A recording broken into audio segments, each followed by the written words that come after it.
Chapter 582. The gun was called Proud World, an ace-calibrated pistol produced in Russia. Proud World was originally the standard gun for members of the Russian royal family. Later, when the royal family suffered a disaster, the technology to make Proud World pistols also spread to the outside world. It became the pistol of choice for black market assassins. Every gun was handmade, precisely calibrated, and could be modified according to the customer's requirements. Of course, the price was not cheap.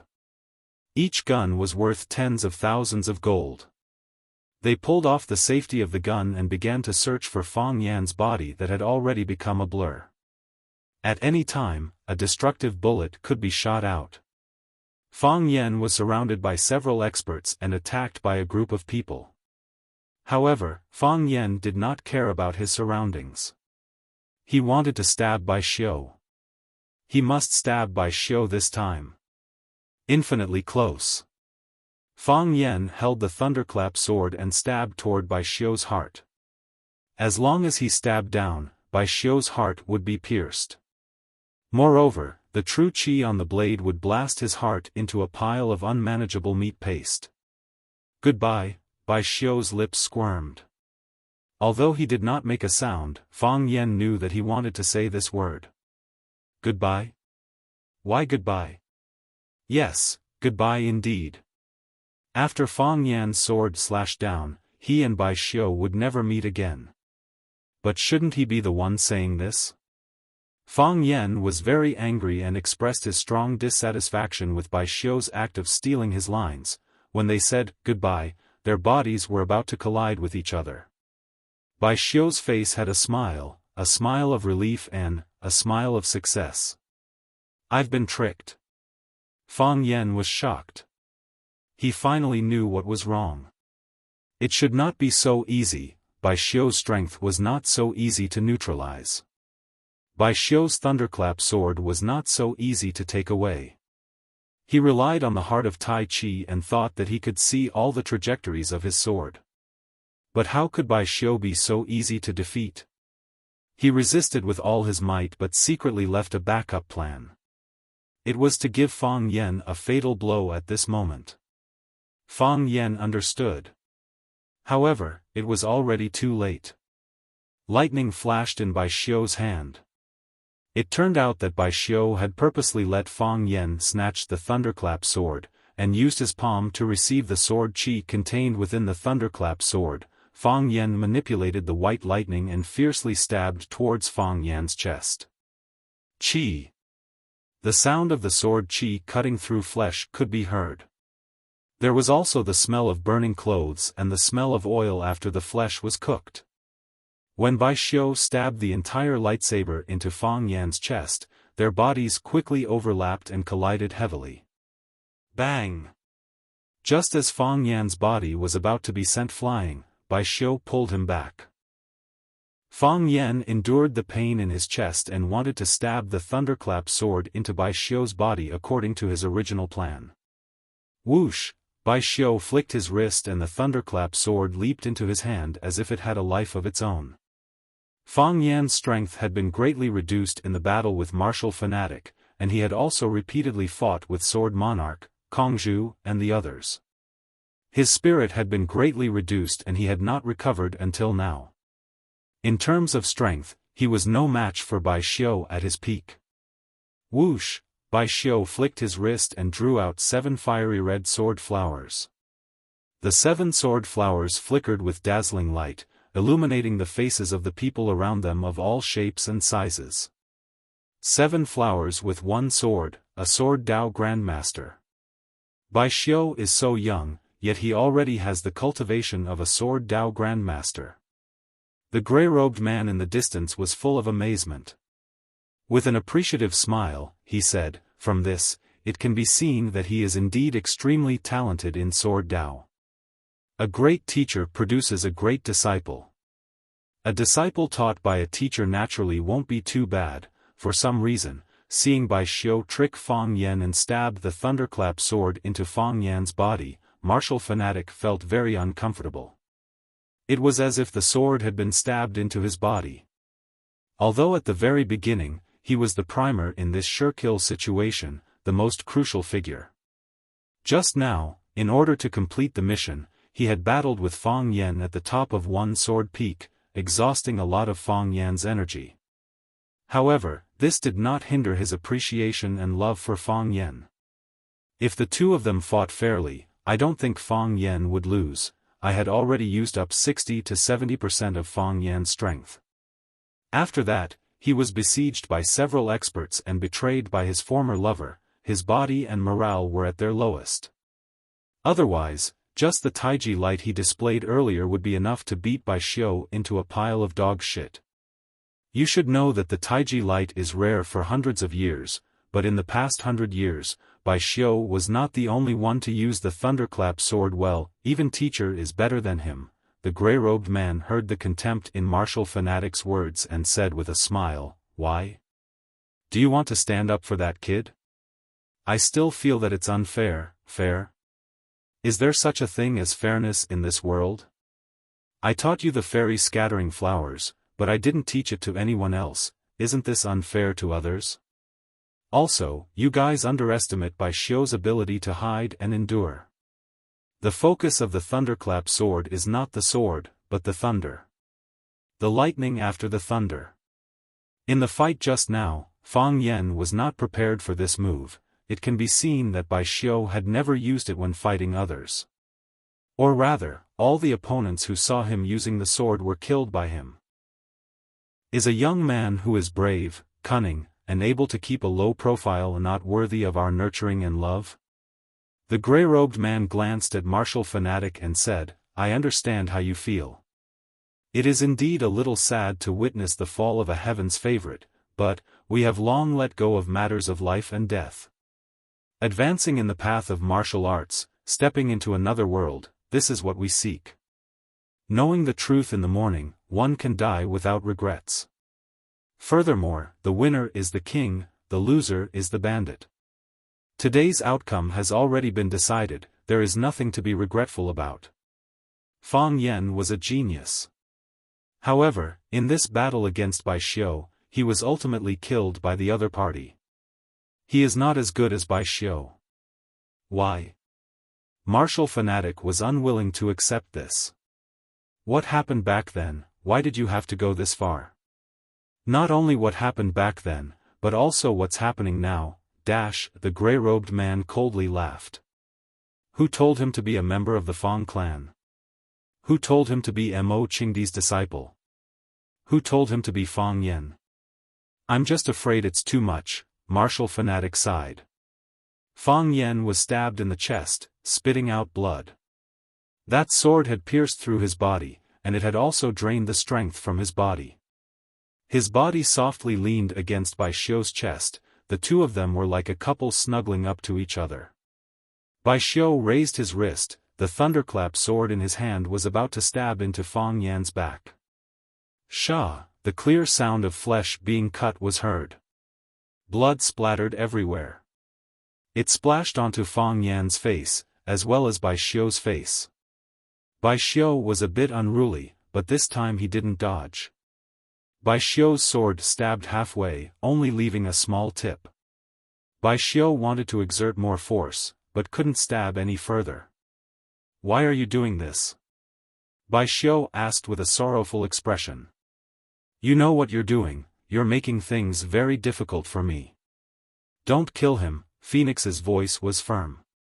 "If you want to kill, kill me." Phoenix used her arm to block the tip of the sword. Her right arm was pierced through by the thunderclap sword.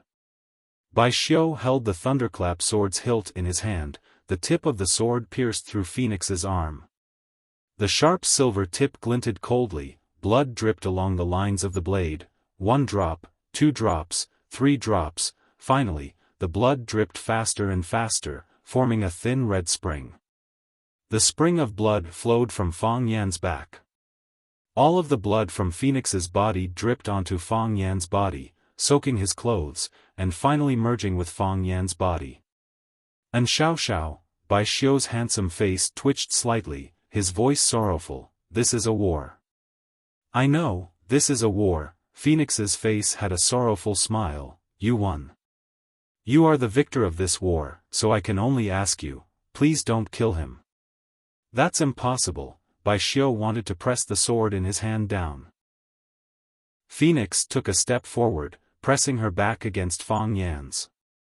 Then, she pressed her chest against the tip of the sword that had pierced through her arm.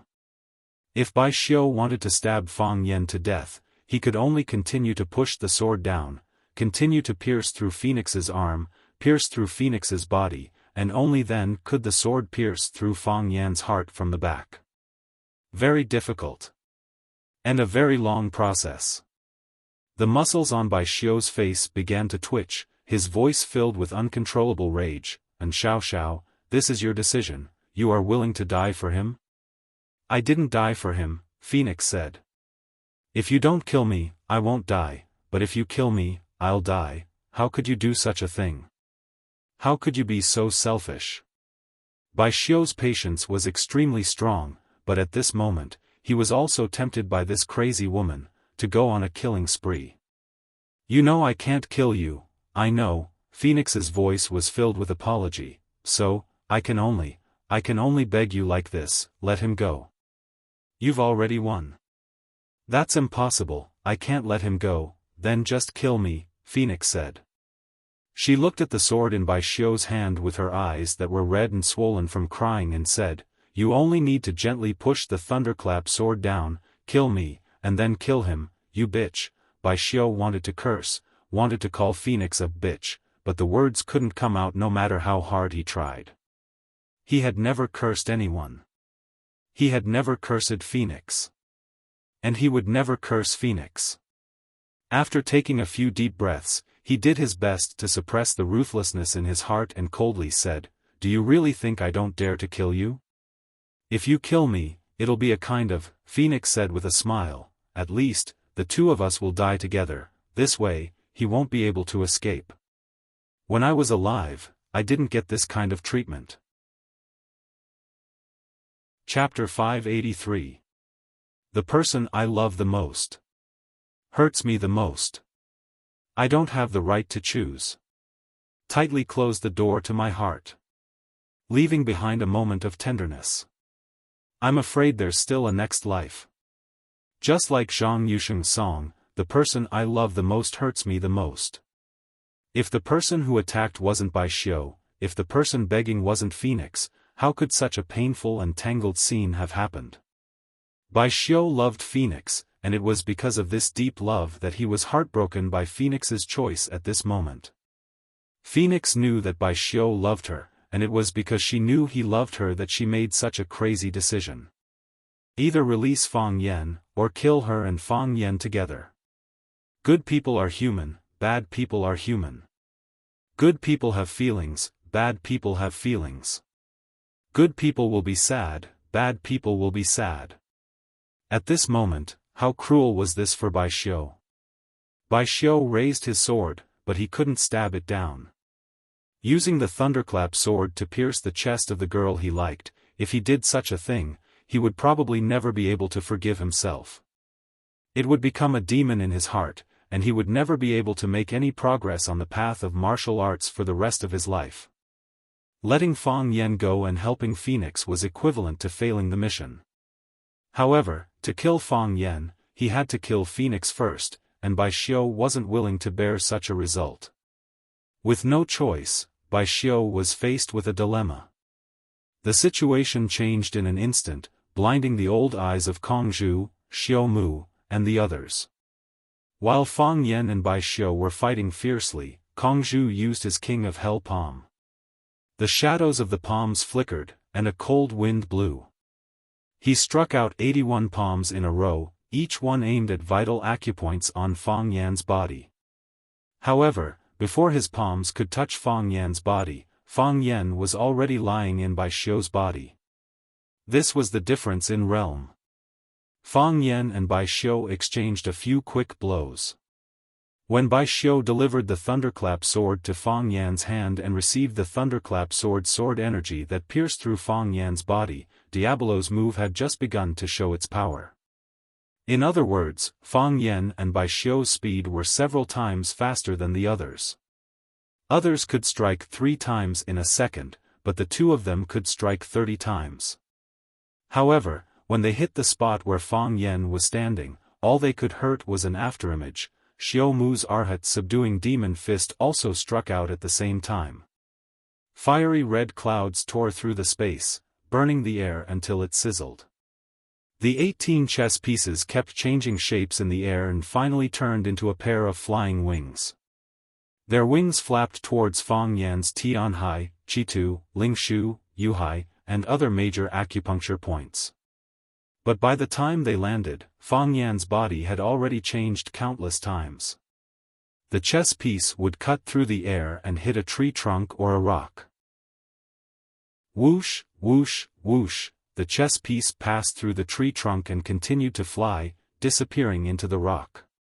Everything was settled. When the two men in black caught Fang Yan's body with their proud spears and aimed at Fang Yan's head, Fang Yan had already collapsed weakly on top of Bai Xiu's body.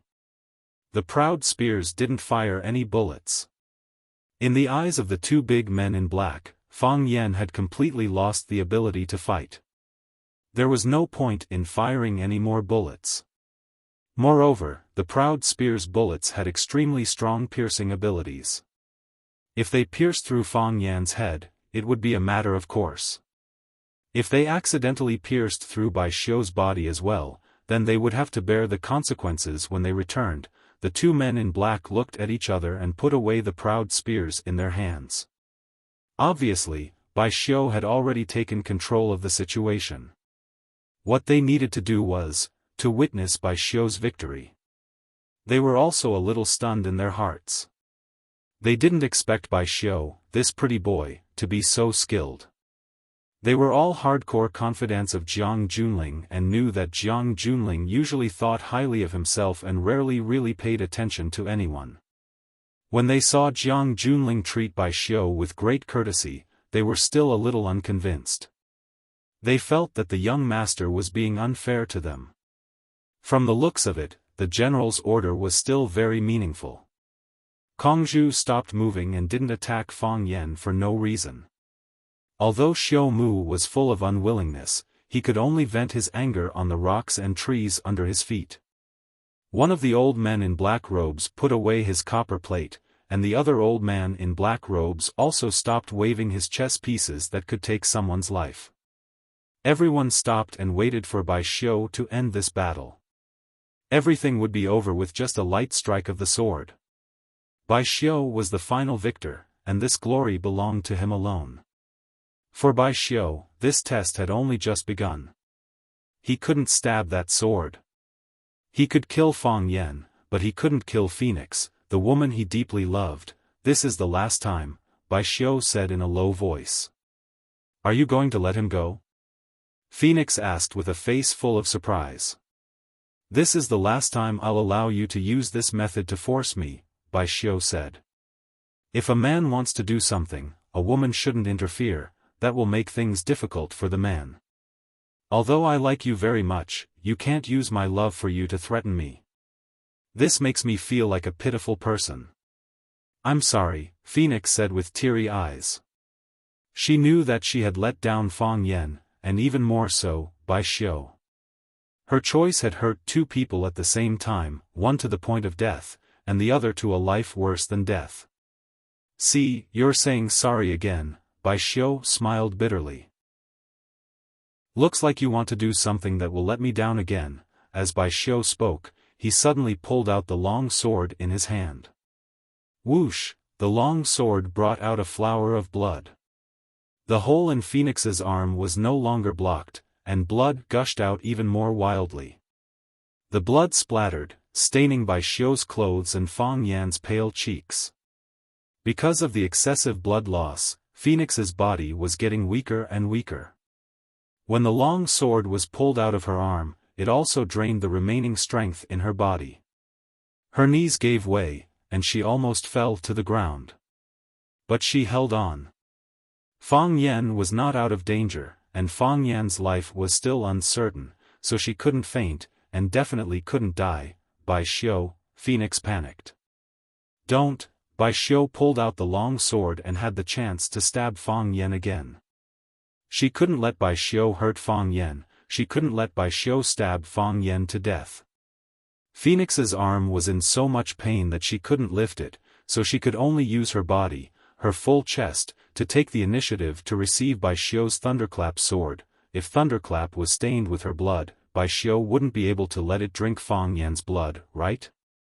At least, she created a chance for Fang Yan. Fang Yan's body leaned weakly against Bai Xiu's chest, and it was precisely because of this that he could still stand after enduring Bai Xiu's murderous sword aura. Fang Yan's eyes were tightly shut, and the strength in his body had been drained. Consecutive battles, one conspiracy after another, had exhausted him both physically and mentally. What Bai Xiu stabbed into Fang Yan's body wasn't a long sword, but a sword aura that carried the power of thunder and lightning. The sword aura exploded inside his body, and his 5 viscera and 6 bowels and other vital organs were seriously damaged. His eyes were drowsy. He opened them again and again, and then closed them again and again. If he could die like this, it would be a kind of release. However, Fang Yan couldn't die, although his body had no strength, although he couldn't open his eyes, his mind was still clear. He knew what was happening outside, and he could clearly hear the conversation between Bai Xiu and Phoenix, because he was so close to them, lying in Bai Xiu's arms, and then back to back with Phoenix. Their bodies were so close, but their hearts were so far apart. That idiot woman, that stupid woman, that selfish and unafraid of death, that cunning woman who was brave enough to sacrifice herself, that woman whom he hated to the bone, that unforgettable first love. This was a war, but she chose him at the end of it. She put her back to him, used his arm to block Bai Xiu's thunderclap sword, and said, "If you kill me, it will be a kind of help." She wanted to die with him, and she was willing to die with him. But, why? Because of love?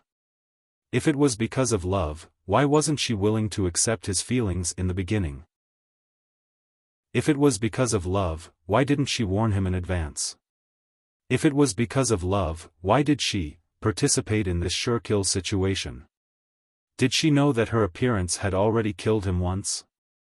It should be because of love. If not, why would she do such a thing to protect him?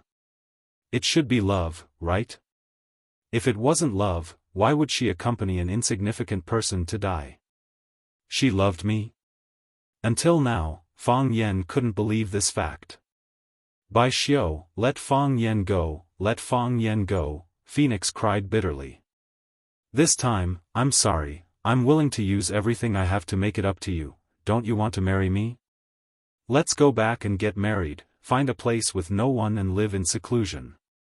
If you like Swallow Fort, we'll live in Swallow Fort for the rest of our lives and never come out again. Bai Xiu, let's not get involved in these things, let's go together. You stupid woman, what kind of phoenix are you? You're just a stupid bird. What right do you have to use my things to make a deal with me? Don't you know, the more you act like this, the more I want to kill him. Bai Xiu's expression became even more ferocious as he fiercely said, I just said, that was the last time I'll allow you to use such a method to force me. As Bai Xiu spoke, he suddenly thrust his sword towards Fang Yan's back. Phoenix didn't hesitate and forcefully thrust her chest forward. Bai Xiu's eyes turned cold. The sword in his hand didn't show any signs of stopping, but instead sped up again, stabbing towards Phoenix's chest. He wanted to pierce Phoenix with one strike. Then he would stab Fang Yan behind Phoenix to death. One sword, two birds. Two stupid birds. Chapter 584. When the Snake Lord opened his eyes, the world in front of him was dark. It was a moonless night. Even the farthest star in the sky was nowhere to be seen. Perhaps it couldn't bear to see the tragedies in this world, so it closed its eyes early to rest. The Snake Lord struggled, wanting to move his hands and feet, but he couldn't move his hands, nor could he move his feet. His body was poisoned, and it was a poison that he couldn't cure. How could the Snake Lord be poisoned? What a joke. Of course, the Snake Lord didn't laugh.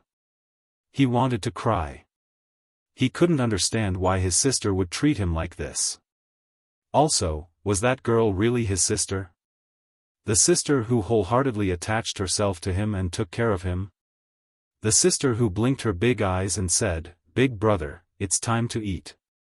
Just as he was thinking about this, a pair of bright eyes appeared in front of him.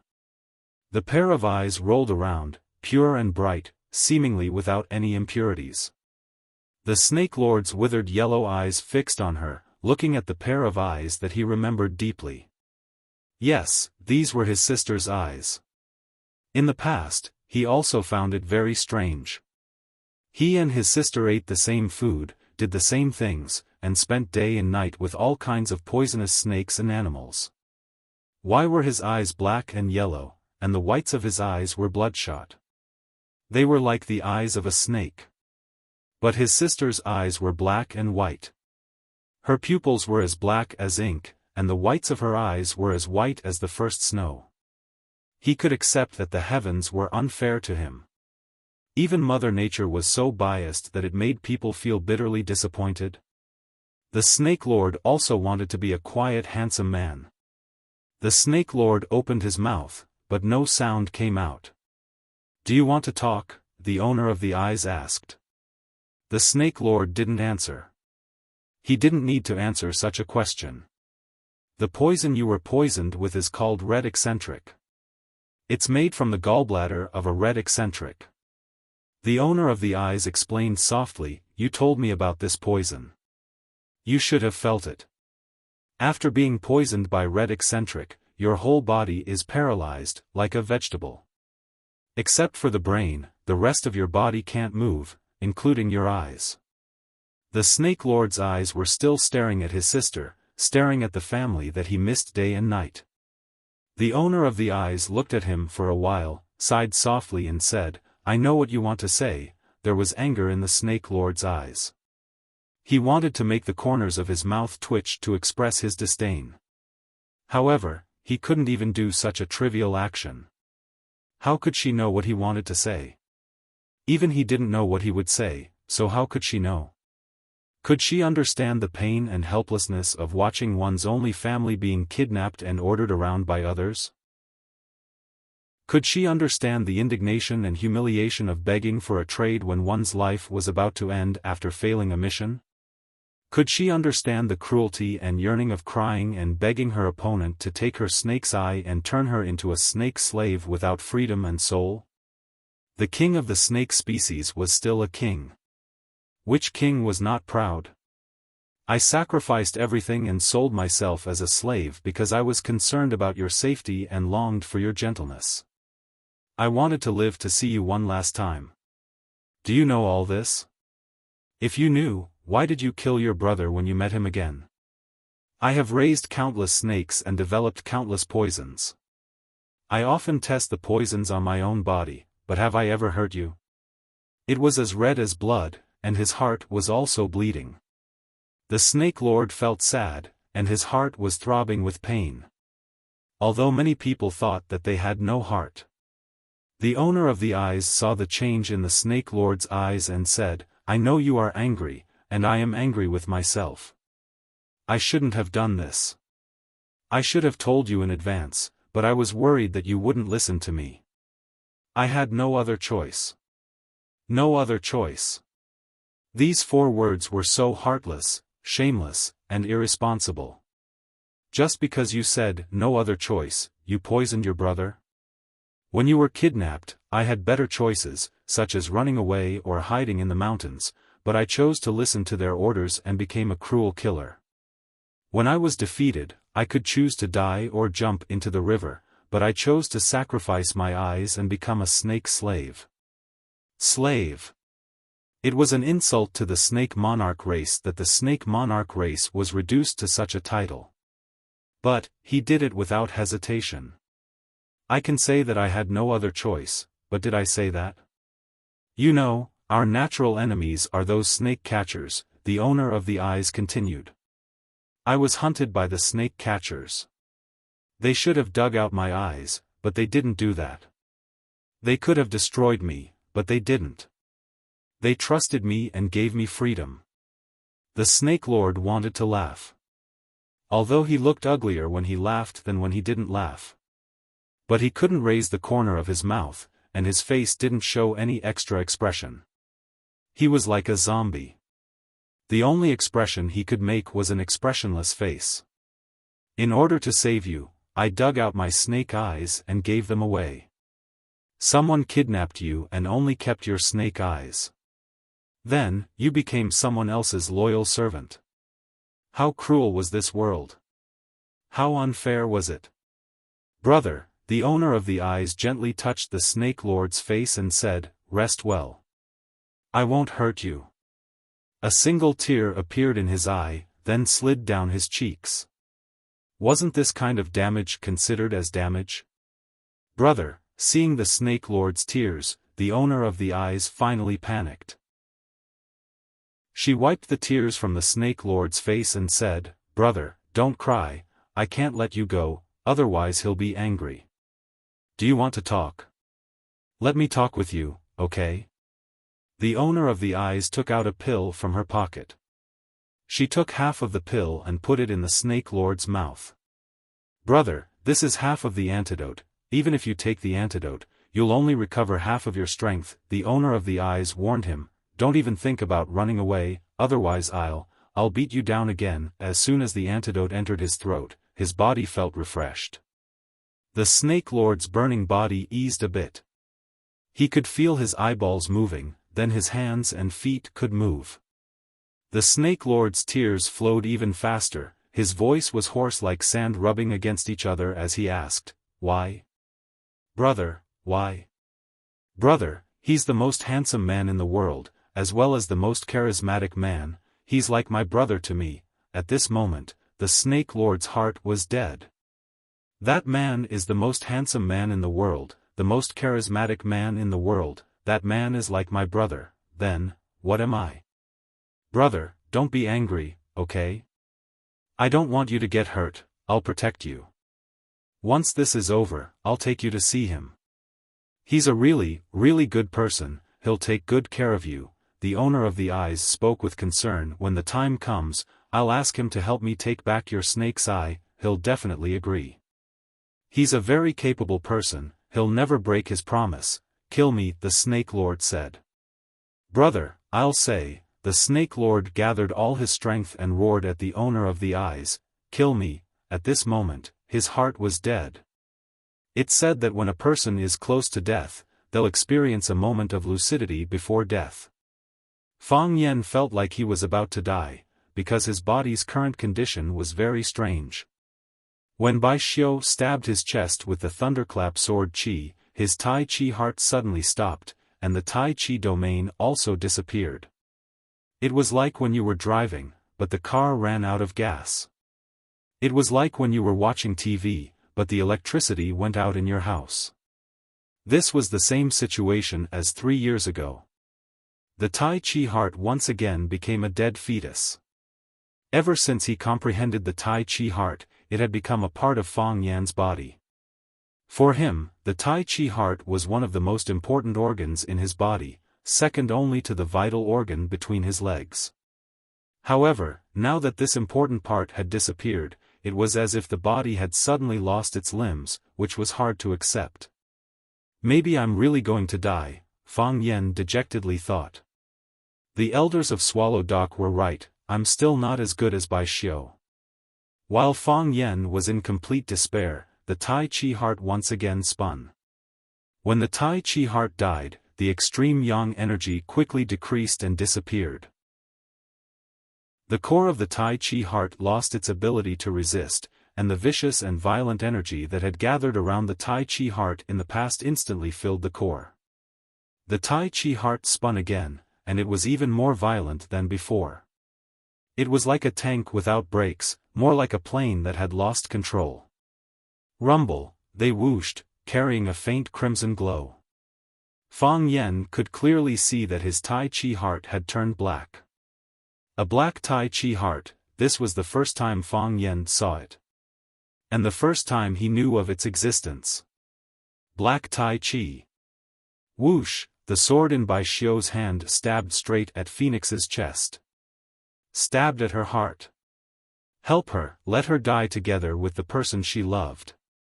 Fang Yan. Phoenix closed her eyes in despair, subconsciously calling out Fang Yan's name. She knew that she was really going to die. There was a smile of relief on her face. The feeling of death was really good. Whoosh! Bai Xiu's sword pierced through Phoenix's chest. Chapter 585. I'm sorry, Bai Xiu said these 3 words in his heart. He didn't like Phoenix saying these 3 words to him, because when Phoenix said sorry, she would really do something that would let him down. He also had to say sorry, and he also had to do something that would let Phoenix down, so he said, I'm sorry. Bai Xiu closed his eyes in pain. Phoenix and Fang Yan were childhood sweethearts, so how could he and Phoenix not be childhood sweethearts? Although Phoenix and Fang Yan spent more time together when they were young, Phoenix spent more time with him after becoming sensible. After becoming his girlfriend, the time she spent with Fang Yan could be counted on one hand. Bai Xiu was a smart person. He understood Phoenix's thoughts and the meaning of her childish actions. But he also knew that Phoenix would eventually get together with him, they would get married, have children, and become lovers for life. In television dramas, when the female lead was molested by a bad guy, she would often shout, "Even if you have my body, don't even think about getting my heart." Bai Xiu always felt that there was something wrong with this line, "I love your body, where is your heart?" Although it was a little unpleasant, as long as you have me, it's fine. When your body has become mine, will your heart still be far away from me? Bai Xiu had confidence in himself. If Fang Yan died, all problems would no longer be problems. Phoenix would be sad for a while, but she would still hold his arm and walk into the wedding hall. However, the Phoenix's final decision disappointed him and made him feel despair. Bai Xiu was very sad. He felt that he was even sadder than Fang Yan. Compared to Bai Xiu, Fang Yan's sadness couldn't be considered sadness at all. At most, it could be considered as a kidney injury. If this sword fell, Fang Yan would die, and so would Phoenix. Bai Xiu believed in the sword in his hand. His thunderclap sword rarely appeared, and when it did, it never missed. Swish! Bai Xiu suddenly opened his eyes. Something was wrong. He saw his sword pierce Phoenix's chest with his own eyes, but he didn't hear the familiar sound of a sharp blade cutting through flesh. His sword was fast enough, and Phoenix's flesh was tender enough. If the thunderclap sword cut through flesh, it would be a clean and crisp sound of paper cutting, crack. The sword went straight to the top, clean and neat, without any sloppiness. Swoosh was the sound of an empty net. It was the sound of an empty net without a single fish being caught. It was the sound of a knife cutting through the air. The Phoenix had disappeared. Fang Yan had also disappeared. Bai Xiu broke out in cold sweat from shock. How could Fang Yan disappear? How could Fang Yan disappear? Just now, Bai Xiu's ingenious plan had deliberately allowed Fang Yan to snatch the thunderclap sword away, while he himself had hidden the sword chi of the thunderclap sword and stabbed it towards Fang Yan's abdomen. That sword strike was enough to take his life. Even if Fang Yan was not dead yet, it was impossible for him to escape and counterattack. What exactly happened? Not only did Fang Yan turn pale with fright, but the others were also panicking as they searched for traces of Fang Yan. Their target this time was Fang Yan, and their mission was to kill Fang Yan. If Fang Yan escaped, their mission would be declared a failure, and they would have to face endless revenge from Fang Yan in the future. Of course, they were not afraid of Fang Yan's revenge at all. At most, they would just wrap him up like a dumpling again. But who would want to do the same thing twice? Where is he? Where is he? Xiao Mu roared angrily, and punched a large rock that could be hiding nearby. Crack! The large rock was hit by the fiery red shadow of the fist, and broke into two from the middle. Kongzhu did not yell at his brother, and he also continuously punched the dense thicket. Crack, crack, crack, grass and trees flew everywhere, and the sound of branches and grass breaking could be heard continuously. There was also the smell of grass spreading through the night wind, and it was a rich fragrance that entered the nose. Everyone, split up and search. The man in black once again took out the Proud World mobile phone from his pocket. Originally, they thought that they no longer needed guns, but looking at the current situation, the Proud World still had a chance to display its great strength. They did not feel too angry about Fang Yan's disappearance, but instead felt a tinge of joy. They had come to surround Fang Yan, but Bai Xiu alone had taken all the credit. Now that Bai Xiu had made a mistake, and Fang Yan had disappeared, if Fang Yan could fall under the muzzle of their Proud World gun, it would be the most beneficial for them. Where there were people, there would be Jianghu, and where there was Jianghu, there would be fights. The small team of a few people besieging them all had their own thoughts. The two old men who were practicing silent meditation were calm. After scanning the night sky, their eyes stopped on a slightly protruding rock. Whoosh, a piercingly cold gust of wind swept past, and a black figure appeared on the protruding rock. No, there were two. Because Fang Yan was holding the phoenix in his arms, it looked like the two of them had become one at first glance. Phoenix hugged Fang Yan's neck, and looked at Fang Yan's eyes with surprise. She asked in a daze, "You're not dead?" "I'm not dead," Fang Yan said. Phoenix saved Fang Yan. When Bai Xiu was about to stab Fang Yan's heart, Phoenix stepped forward and used her body to block Bai Xiu's thunderclap sword. Although Bai Xiu still decided to kill Fang Yan in the end, and he even killed the phoenix that was blocking his way, the phoenix bought time for Fang Yan, bought the most precious time. When Fang Yan's life was on the line, Fang Yan's Taiji heart's righteousness was reduced to 0, and the hostility and anger beside it poured in. These gases drove the core of the Taiji heart to spin again. However, this time, the Taiji heart was no longer white or green, but black. It was pitch black, so black that it was like the night, like a black eyeball. The black gas saved the Taiji heart, reviving it again. After reviving, the spinning Taiji heart once again produced righteousness and yang energy. These righteousness and yang energy began to repel the hostility and anger. They were natural enemies that would not rest until one side was dead.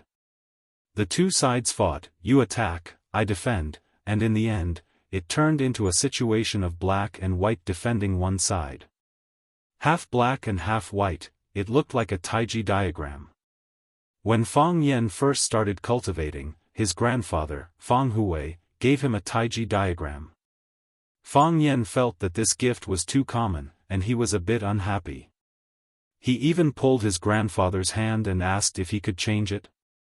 Fang Hui laughed and said to Fang Yan, "The Taiji diagram is ever-changing, and unfathomable. 20 years ago, I thought I understood it. 20 years later, I found that I couldn't understand it. Now I can only see the black and white Taiji fish. You should take a closer look and see what you can see." Fang Yan took the Taiji diagram and looked at it. He could only see the black and white arcs on the Taiji diagram. The circle of the Taiji diagram represented 1, the universe, and Wuji. Taiji was limited heaven, and Wuji was infinite heaven. Taiji was existence, and Wuji was nothingness. Taiji was 3, and Wuji was 1. The black and white colors of the diagram represented yin and yang, and heaven and earth. The boundary between black and white was the human division that divided the world of yin and yang. The black dot in the white represented yin in yang, and the white dot in the black represented yang in yin. The Taiji fish, 1 black and 1 white, 1 yin and 1 yang. Yin gave birth to yang, and yang gave birth to yin. Yin and yang restrained each other, and yin and yang gave birth to each other. Endless growth. A jar of water was half drunk, and there was only half left. A bag of rice was eaten by 5 kilograms, and it was naturally 10 years less. The same was true for the strength of the body. However, because Taiji and Yin and Yang gave birth to each other, Fang Yan's body was instantly filled with strength. Every time someone threw a punch, they would use up a punch's strength. However, with the eternal vitality, every time you threw a punch, the strength of your punch would be instantly replenished by the heart of Taiji, the strength of your body would never be exhausted.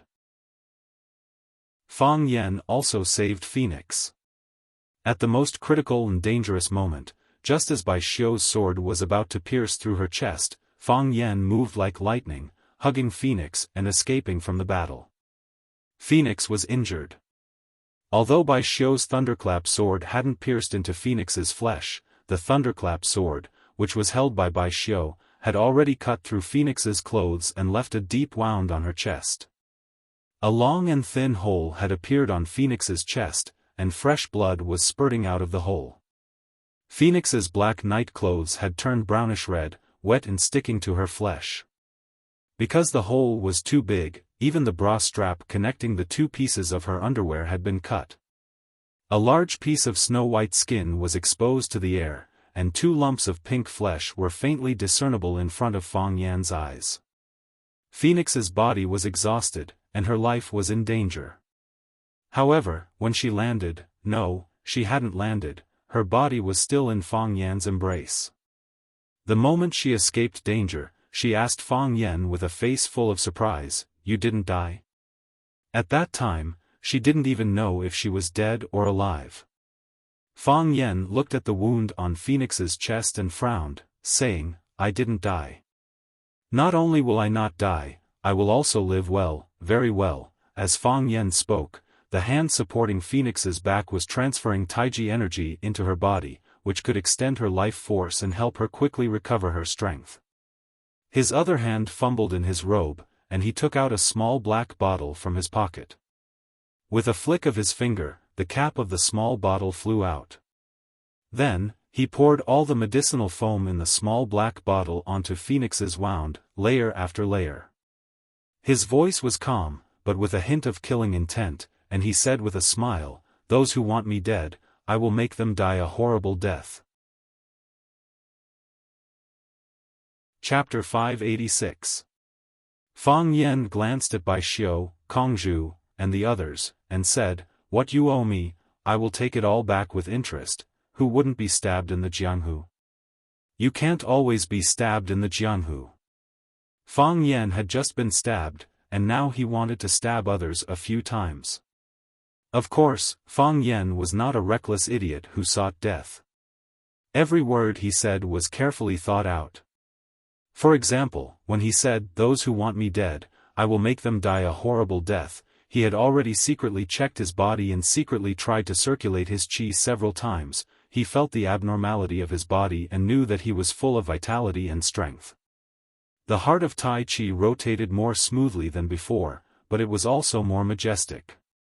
Yin and Yang coexisted, which was Tai Chi if there was only Yin without Yang, or if there was only Yang without Yin, it could not be considered as comprehending the true meaning of Tai Chi. However, there were some things that could not be achieved with hard work. For example, the heart of Tai Chi naturally liked things that were clean, pure, and righteous. It was a serious case of cleanliness. Therefore, the murderous aura, hostility, anger, and other negative emotions could not even think of approaching it, let alone integrating with it. By chance, Fang Yan was stabbed by Bai Xiu, and his life was hanging by a thread. The heart of Tai Chi also stopped rotating. Fang Yan's body was extremely weak. There was no clear and righteous energy to fill the heart of Tai Chi, and there was not enough Yang energy to drive the core to rotate. At this time, the hostility and murderous aura that had accumulated for many years took advantage of the weakness and instantly occupied the heart of Tai Chi, and led it to revive and rotate again. No one would have thought that what could not be achieved with hard work could be achieved by being beaten. If the previous Fang Yan was Iron Man who could only fight with batteries, the current Fang Yan was Ultraman who had been armed with eternal energy. Therefore, Fang Yan wanted to take revenge. Revenge on Bai Xiu, revenge on Kongzhu, revenge on Blade King, revenge on Xiu Mu, and revenge on all the people behind the scenes who had set up this fatal trap. He wanted to take revenge on all those who wanted to kill him. This was something he had to do, and this was something a man absolutely had to pursue. Fang Yan, hurry up and leave, Phoenix hurriedly said. There are too many of them, and they're too powerful. The real mastermind hasn't even appeared yet. You can't defeat them. Are there more powerful people hiding inside? Fang Yan asked. Yes. Phoenix nodded firmly. Fang Yan, you're no match for them. Your power alone is too weak, Fang Yan sneered and said, if you fight, you can win. If you don't try, how do you know you can't? These people tried to kill me, I won't let them go so easily. If I don't do anything, can they still be considered men? As Fang Yan spoke, he carried the phoenix and flew towards the foot of the mountain. His legs ran so fast that he looked like a rabbit being chased by a shotgun. Oh, God, his body was flying, everyone was dumbfounded. This kid had been yelling and screaming for half a day. He was so passionate and fearless, yet he just ran away with his butt in the air. That kid ran away, Xiao Mu opened his mouth wide and shouted. That kid ran away, Kongzhu roared and yelled, chase. We can't let him get away like this. With that, he took the lead and chased after Fang Yan's butt. Two black-clothed men held proud world pistols and fired at Fang Yan's receding figure. Each of them fired twice, but Fang Yan didn't run in a straight line. He darted left and right, up and down, looking like a mischievous ghost. Chase. The black-clothed men held their spears and chased after Fang Yan. The two old men who practiced silent meditation were silent, but they kept watching Fang Yan's movements. When they saw Fang Yan carrying the phoenix and running away, they reacted immediately. On the other hand, Bai Xiu's reaction was slower. Bai Xiu held the thunderclap sword and stood in place. He looked in the direction of solitary sword peak and sighed softly, 1 life, 2 luck, 3 feng shui. Looks like your father buried a good feng shui. Bai Xiu's long robe flapped and he dashed forward like lightning. Tonight, Fang Yan must die. Fang Yan ran very fast, very fast. He knew that he was full of energy now. He felt that he could defeat several people on his own. He even felt that he could wipe out a group in one go. If he was bullied, he would immediately be bullied 10 times or 100 times more. Shouldn't a man be so ruthless and domineering? Shouldn't blood for blood and a tooth for a tooth be like this? Shouldn't he take revenge on the spot and not let the hatred linger overnight? However, Fang Huohua was Fang Huohua. He always knew what he wanted the most. What he wanted the most now was to survive. As long as he lived, so did the phoenix. If Fang Yan chose to stay, he would have to face Bai Xiu, who he still didn't know his limits. He would have to face the strange brothers Diablo and Xiao Mu. He would have to face the pair of unfathomable old men.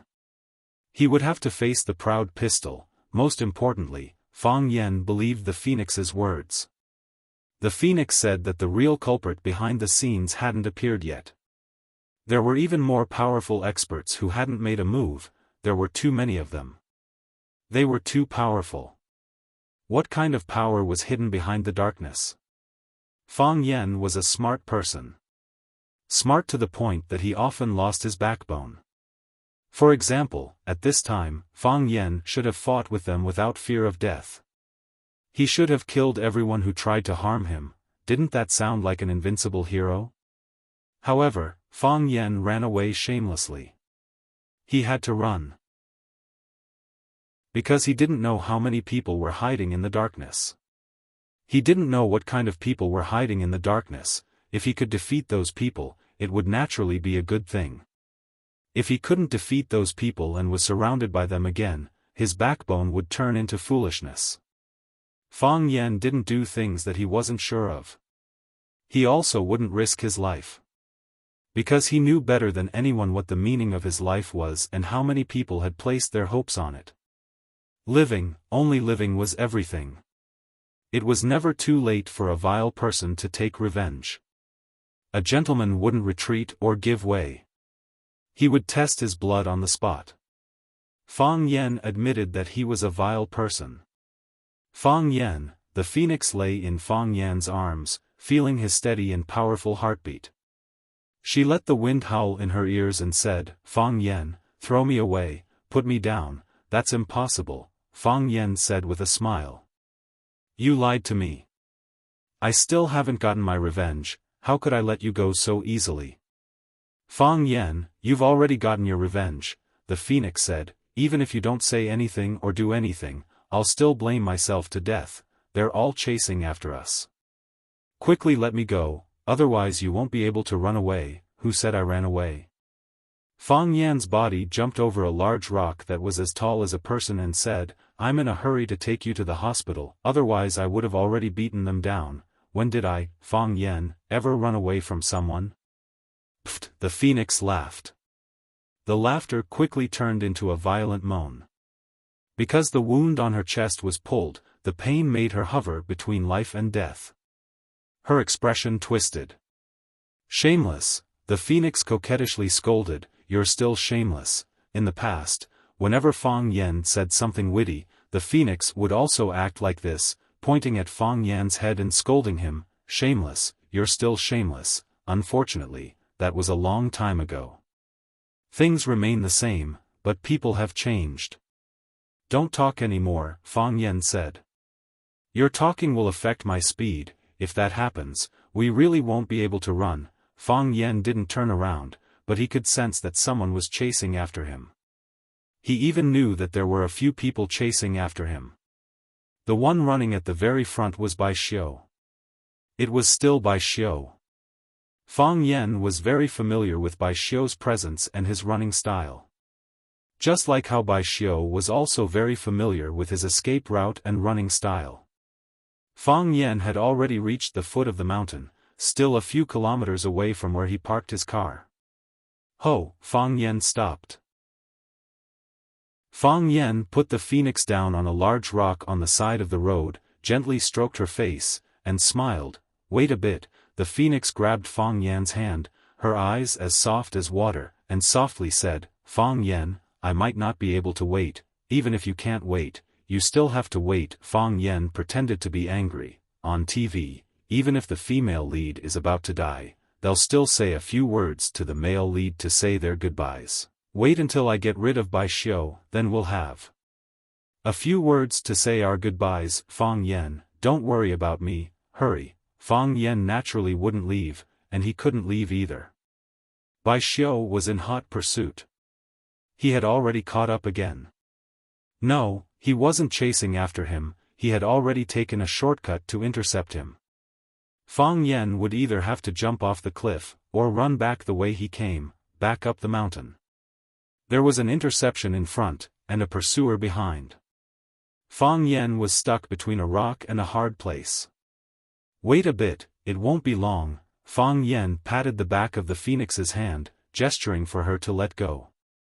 The phoenix squinted her eyes and smiled, asking, "Do you know why I'm called the phoenix?" Fang Yan shook his head, saying, "You never told me before, just tell me in a bit." Fang Yan stood up, once again facing Bai Xiao, who was standing at a high place with his sword. "Ho!" With a leap, Bai Xiao jumped down from the hillside that was dozens of meters high. His long robe fluttered in the wind, as if he was a celestial being. Bai Xiao looked at Fang Yan, who was in a sorry state, but whose eyes were still bright, and smiled. "I'll tell you a secret, I have another profession, snake catcher." "Snake catcher?" Fang Yan's expression froze, his pupils turned bloodshot, and his eyes instantly turned blood red as he gritted his teeth. "Then, my dad, he was killed by you?"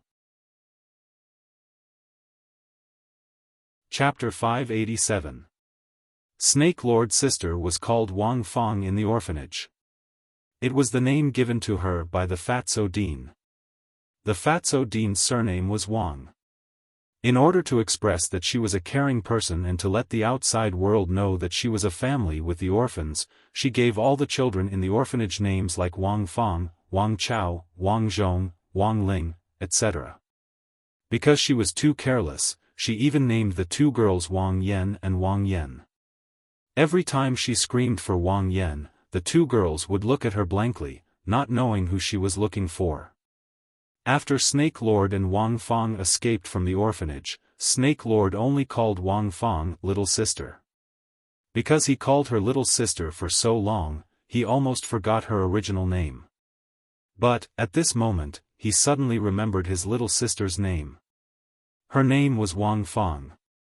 "Kill me!" Snake Lord used all the strength in his body and roared at Wang Fang. At this moment, he felt that living was the greatest torture. All of his efforts and sacrifices, his pursuit and goals, his happiness and faith, all collapsed at this moment. He didn't even know what was the point of living. If it wasn't for his little sister, he would already be a heartless dead man. Of course, Wang Fang wouldn't kill her brother because, in her heart, her brother was the second best man in the world, aside from that man. Wang Fang loved her brother a lot and was very grateful to him. If her brother didn't want to protect her, he wouldn't have offended the dean and escaped from the orphanage. If they didn't escape from the orphanage, they wouldn't have met their master and become monsters with poisonous snakes. Before they were kidnapped, her brother was her only family. "Brother, don't be angry." Seeing her brother like this, Wang Fang was a bit worried and hurriedly explained, "I don't want to kill you, it's because I don't want to hurt you, that's why I drugged you with Qi Hong and brought you here. Don't worry, when things are over there, I'll get the signal and let you go. I'll detoxify all the poison in your body. At that time, you can go wherever you want." "What are you doing?" Snake Lord's voice still carried a thick Xiangxi accent. He didn't usually speak, so he hadn't learned other languages. "You want to kill Fang Yan?"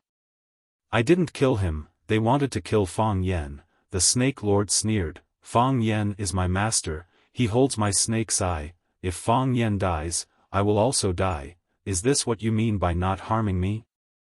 "No, brother, no." Wang Fang quickly shook her head and said, "He promised me that he would help me take back your snake's eye. He will help me retrieve your snake's eye before he kills Fang Yan. Besides, even if they kill Fang Yan, if Fang Yan doesn't have enough time to crush your snake's eye, you will still be fine. What if Fang Yan thinks that I have betrayed him? What if he squeezes my snake eye until it explodes before they kill him?" "Impossible. He's very powerful. He won't give Fang Yan a chance. He'll definitely do what he promised me. Others can't, but he can. Brother, just trust him like you trust me, just this once, okay?" Snake Lord's face was full of bitterness, his voice was very rustling, like a poisonous snake walking on the ground. "Who is he?" Wang Fang didn't answer. "You, like him?" "I like him." "You want to marry him?" Wang Fang waved her hand and said, "Brother, I won't, he's very excellent, so he won't like you?" Wang Fang's expression became sad. "He's only good to me, he treats me like a little sister." Snake Lord felt his chest become heavy, his heart was in so much pain that he couldn't breathe. "He's only good to you, he only treats you like a little sister, why are you so loyal to him?" Snake Lord tried his best to suppress the pain in his heart and looked at Wang Fang. "Little sister, come with me, it's too dangerous outside, let's go back to Xiangxi. We won't care about anything, we won't get involved in anything, we'll just raise snakes like before." "Brother, I don't want to go back," Wang Fang said. "What's in the mountains?" "There's nothing in the mountains. You want to watch TV, there's not even electricity." "Brother, I don't want to go back. We shouldn't live in the mountains, we should live in the city. We can live a better life. Brother, trust me, I'll give you a better life, I'll buy you a house, I'll buy you a car, I'll take you to eat whatever you want, we should be like everyone else, Snake Lord looked down at himself and said with a bitter voice, "How can we be like everyone else? I'm Snake Lord, you're Snake Lord's little sister, we only know how to raise snakes, we can," Wang Fang said. "He'll help us. He'll help us settle down in the city, he'll help us get everything we want, as long as we're willing to listen to him and help him deal with some things, brother, you can't go back anymore. If you have a child in the future, what about your child? Will you let him raise snakes with you as well? Child? Snake Lord was confused. Child? That kind of creature was too far away for him. In fact, he had only just understood what love was and what it felt like. Brother, we can't go back for the sake of our child, Wang Fang said with a firm voice. Let's go back. Let's go back to Xiangxi, Snake Lord begged with a trembling voice. Brother, don't force me. The Snake Lord's body suddenly bounced up, like a poisonous snake lurking in the bushes and suddenly launching an attack. He reached out his hand and grabbed Wang Fang's neck. Snake Lord stared at his sister's face with a ferocious expression and said, "Did you forget? Not only can the golden eye python's gallbladder cure the strange red, but also the flower-skinned snake's saliva. I have a flower-skinned snake in my pocket." Brother, Wang Fang's face turned purple, she looked at her brother in horror. Snake Lord's hand squeezed with all his might, and said with a vicious voice, "If you don't go back with me, I'll kill you." Fang Yan's father, Fang Yixing, died on the way home.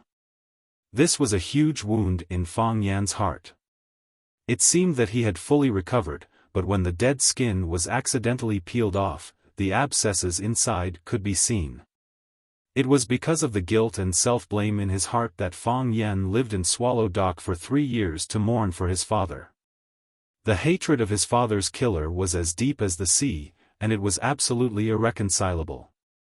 However, what made people feel hopeless and powerless was that Fang Yan had no way to find out who the murderer was.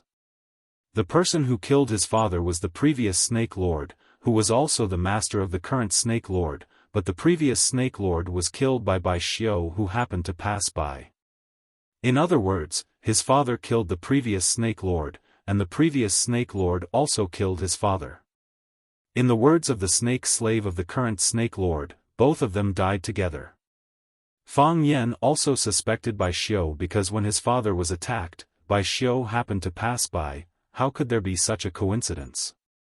However, he could only suspect because he had no evidence to prove that Bai Xiu was involved in this matter. Moreover, even if Bai Xiu didn't get along with him, he was also from Swallow Dock. How could the people of Swallow Dock attack their own people? Also, if Bai Xiu was involved in this matter, he didn't need to show up at all. He only needed to let the previous Snake Lord or other experts do it. Did he need to show up in public and fight with the previous Snake Lord? Did he need to let everyone know of his existence? To know that he was closely related to Fang Yixing's death, Fang Yan waited in Swallow Dock for 3 years, but the killer didn't attack again. Now, Bai Xiu stood up and said that he had another profession, which was a snake catcher. If the previous Snake Lord was a snake slave kept by Bai Xiu, then the death of his father, Fang Yixing, was orchestrated by Bai Xiu, including the fact that they forced his uncle to poison the Fang family's soup pot and almost poisoned the entire Fang family to death. Bai Xiu didn't directly answer Fang Yan's question. He smiled and said, "The only people that Xiangxi can show off are those snake keepers, but they're quite interesting. They gave themselves an awe-inspiring name, called Snake Lord. The most outstanding snake keeper in every world will become the Snake Lord. They will die of old age and rise again. You should be very familiar with this.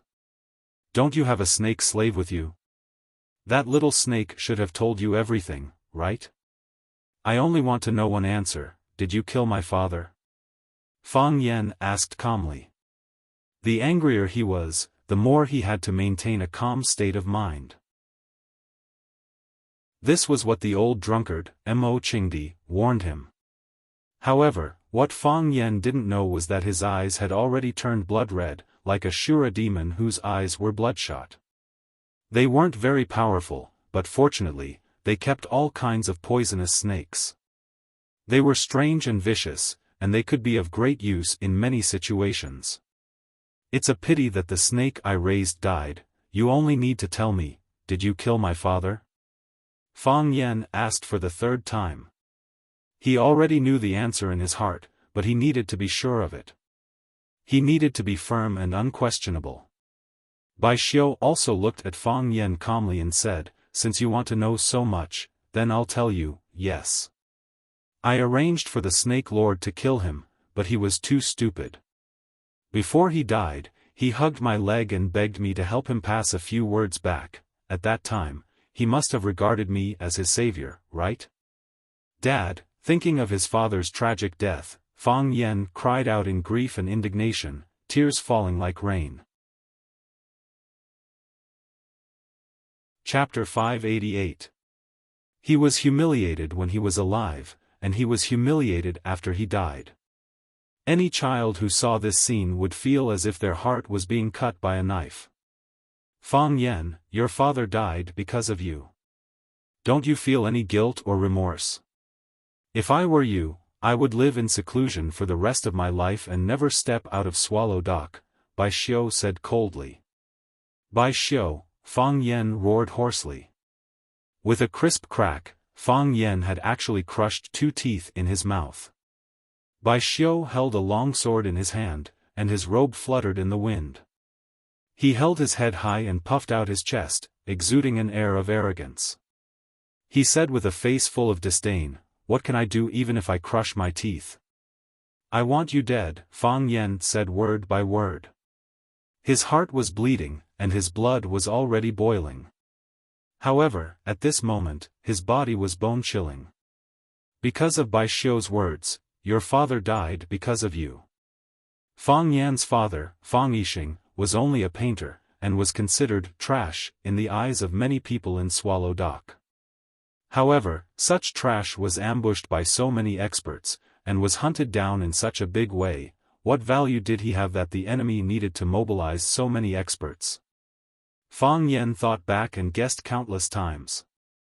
He knew that his father died because of him, but before the truth was revealed, he was unwilling to believe it. That was fear, and also escape. Now, Bai Xiu stood out and directly told Fang Yan, "Fang Yan, your father died because of you." How could Fang Ji escape? How could he not believe it? Bai Xiu killed his father, and his father died because of him. Fang Yan felt like his body was about to explode. "If it wasn't for you, I wouldn't be interested in killing a painter," Bai Xiu said calmly. "Fang Yan, if you were a little stronger back then, if you could run a little faster, we would have met for Real long ago. The reason why I appeared at the scene of Fang Yixing's death was not to kill Fang Yixing, but to wait for you. The world is boundless, the sky is filled with wind and snow. At that time, we should have made a decision. Unfortunately, you're too slow. You've wasted the beautiful scenery that I've specially arranged for you. It's not too late." Fang Yan's mouth was bleeding. It was the blood of the teeth and the blood of the tongue. His expression was ferocious and his eyes were filled with boundless killing intent. Fang Yan's body stood there quietly, but his clothes began to flutter unconsciously. That was the result of true qi surging. According to past practice, when the true qi lifted up the clothes, it was round and curved. It was the Vajra barrier and iron skin shirt, a defensive stance. But this time was different. The edge of his shirt was raised like a spear, spreading outwards arrogantly. Every strand of hair stood up, like a hedgehog about to attack. At this time, Fang Yan was full of savagery, swords and sabers on his body, ready to cut his enemies into pieces at any time. "It's not too late yet," Fang Yan said with a heavy voice. He had never felt that he had to use so much energy to speak. "You're not dead, I'm still alive, so it's not too late to make a decision. That's why I chose One Sword Peak." Bai Xiu smiled and said, 3 years ago, you fought against the Japanese sword god Chiba Hashirama at the top of One Sword Peak and won, instantly becoming famous. When the news reached Swallow Dock, everyone was excited, and your grandfather Fang Hui went to the village entrance to set off a string of firecrackers. Master drank a cup of wine on the spot, saying that the Fang family has a successor. "That's why you're jealous of me?" "Jealous?" Bai Xiu smiled and said, "For people like us, if it's only because of jealousy, is it worth it to make such a big move? Then why is it? Because of benefits, Bai Xiu answered. When have I ever destroyed your benefits? You've destroyed a lot of people's benefits, you just don't know it. Bai Xiu chuckled and said, Fang Yan, you're too smart. People who are too smart don't have a good ending. A lot of people don't want you to continue living, because everyone knows that you're not on the same path as everyone else. Alright, you started one sword peak, and you'll end one sword peak. That's a start and an end. I've been loyal to you, haven't I? Come. Fang Yan waved his hand at Bai Xiu, assuming a defensive stance. Bai Xiu raised his sword, staring straight at Fang Yan, and said, One sword shocks the wind and thunder, now I'll let you see the true power of the thunderclap sword. Bai Xiu's body disappeared. Without any warning, without any movement, his body disappeared into thin air. Speed. This was the ultimate speed. When a person's speed reaches a certain limit, even the eyes will be deceived. When you see that he's still standing there, he's already preparing.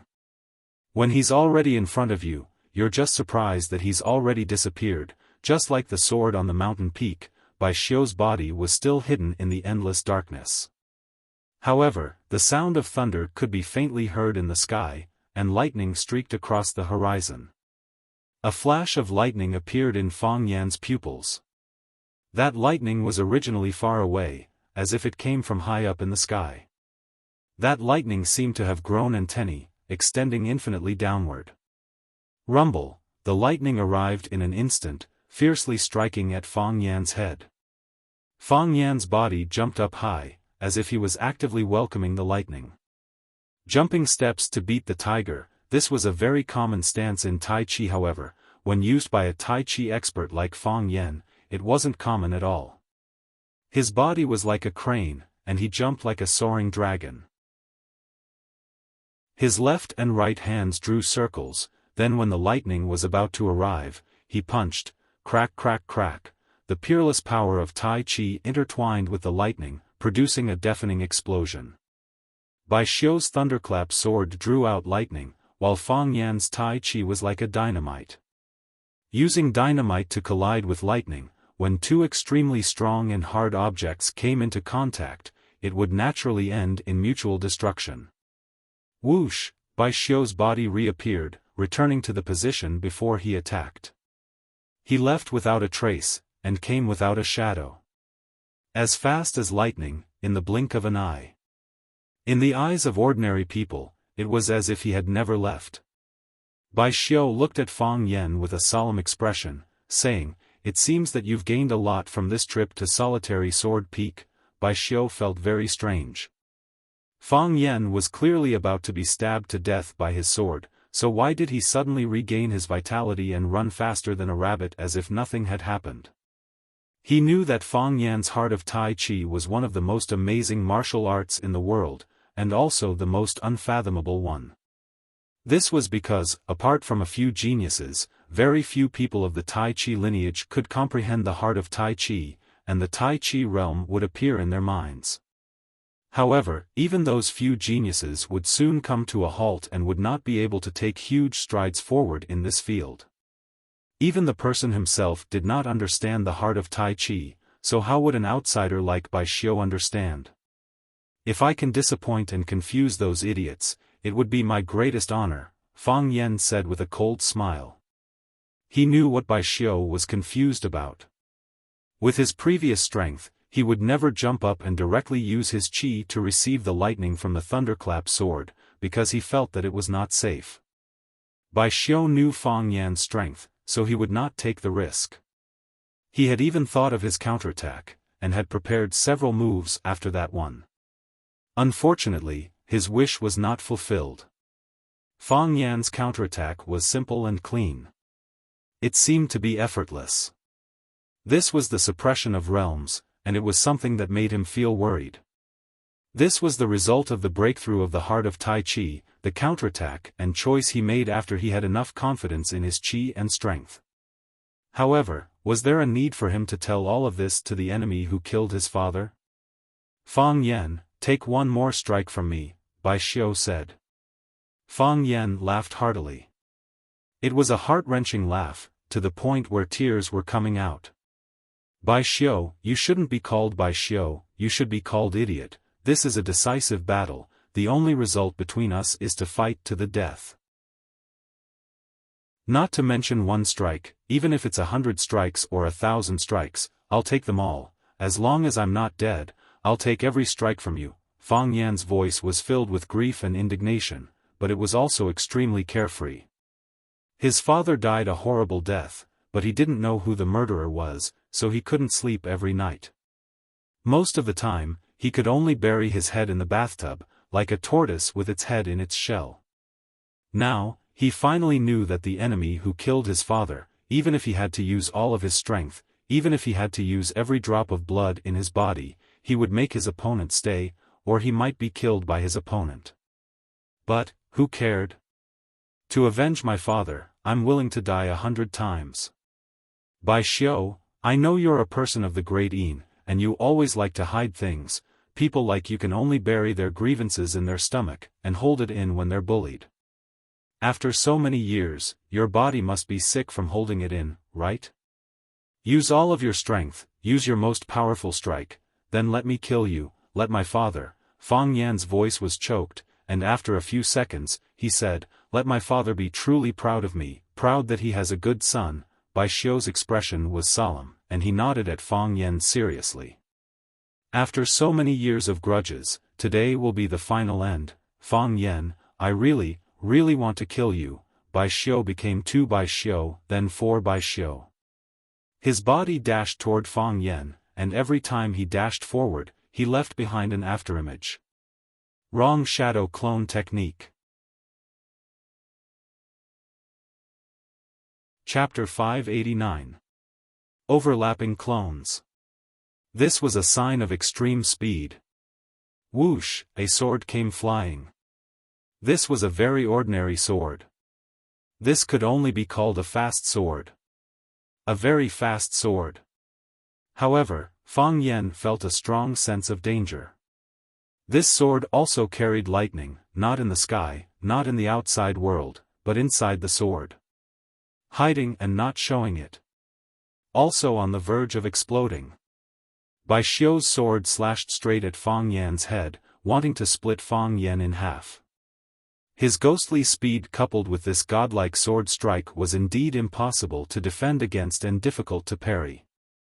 Lightning sword, the grey-robed man on top of the mountainside. Lightning is not as good as hidden, the sword is not as good as the person.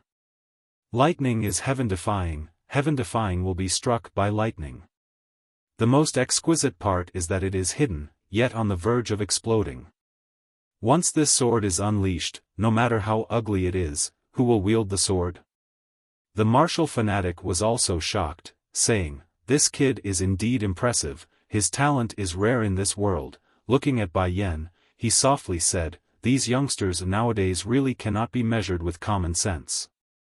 At such a young age, they have already established their own sects, whether it's Fang Yan or Bai Xiu, their achievements in Taiji and the way of the sword are all worthy of being called grandmasters.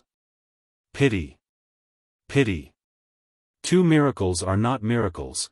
The grey-robed man's voice carried a hint of a smile. Only one can appear, and only then can it be called a miracle. So, one of them must die. One of them must die. Pity. The martial fanatic Ho Zhendong's eyes flickered, not knowing what he was thinking. Don't interfere, the grey-robed man said. If you interfere, I'll take back what I said before. What in the world can be hidden from you? The martial fanatic lamented. Of course there is. What is it? For example, is Mo Qingdi dead or not? This was a secret. No one knew if Mo Qingdi was alive or dead. However, ever since he entered the land of extreme frost, there was no news of him. Fang Yan understood Bai Xiu. Even though this guy liked to show off, he was not an idiot. He swung his sword so seriously, and his running movements were so flashy. That proved that he had great intentions behind this sword. Fang Yan did not want to touch the thunderclap sword. He knew that once he touched it, the thunderclap inside the sword would explode with his body as a conductor, turning him into charcoal. But he had no choice but to touch it, because this sword of Bai Xiu's was ever-changing, the sword moves myriad. No matter how he dodged, he would still have to face this sword head-on. The Tai Chi heart in his body spun to the extreme, and the black and white fish had already turned into a blurry illusion. Bai Xiu's body turned into a circle, embracing the two extremes of yin and yang. With a light tap of his feet, he flew straight up into the sky. Moon seizing ninth heaven. Bai Xiu followed suit, his longsword still enveloping Fang Yan's vitals. Fang Yan hugged the big ring with both hands and rushed toward Bai Xiu. SSSSS, the longsword in Bai Xiu's hand trembled incessantly, and the shocking thunder hidden within it began to roar restlessly. They were not willing to be restrained by Bai Xiu, so they impatiently drew their swords and attacked the opponents who dared to provoke them into minced meat. Whoosh! Fang Yan hugged the shocking thunder with both hands. The long sword was the moon that Fang Yan wanted to hold in his arms. Courting death, Bai Xiu sneered.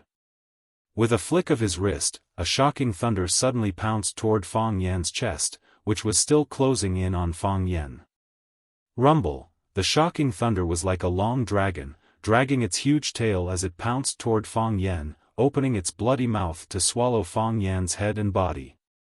No one could have imagined that Bai Xiu's thunderclap sword actually hid such a huge and powerful lightning dragon. Go to hell! Fang Yan embracing the moon's wrist spread open, unexpectedly hugging the lightning dragon in his bosom. If you want to beat a snake, hit it where it hurts. If you want to catch a dragon, you have to catch its neck. The lightning dragon was made up of energy, and all energy moves had an eye of energy. The eye of energy was the lightning dragon's weakness. Fang Yan hugged the lightning dragon with both hands, letting it struggle and roar in his arms. It soared high into the sky with Fang Yan, its tail desperately whipping Fang Yan's body. Crackle crackle, Fang Yan's hands gripped its neck as if he was grabbing the lifeline of an electric monster. He continuously poured his taiji power into the lightning dragon's body, modifying the inside of its body. Lei Long felt pain as well as fear. It wanted to break free, wanted to self-destruct. How could Fang Yan let it self-destruct? Taiji focused on yin and yang. It used its purest and most natural power to restrain the lightning dragon, turning it into a pet and a monster that it could only control. Whoosh! The lightning dragon quieted down, as if it had been tamed by Fang Yan. It shone with a silver light in Fang Yan's hands, but it would not do anything extreme. Bai Xiu's eyes narrowed.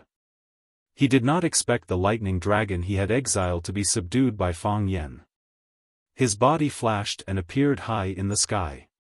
His long sword flashed with a red light as it slashed toward Fang Yan's head.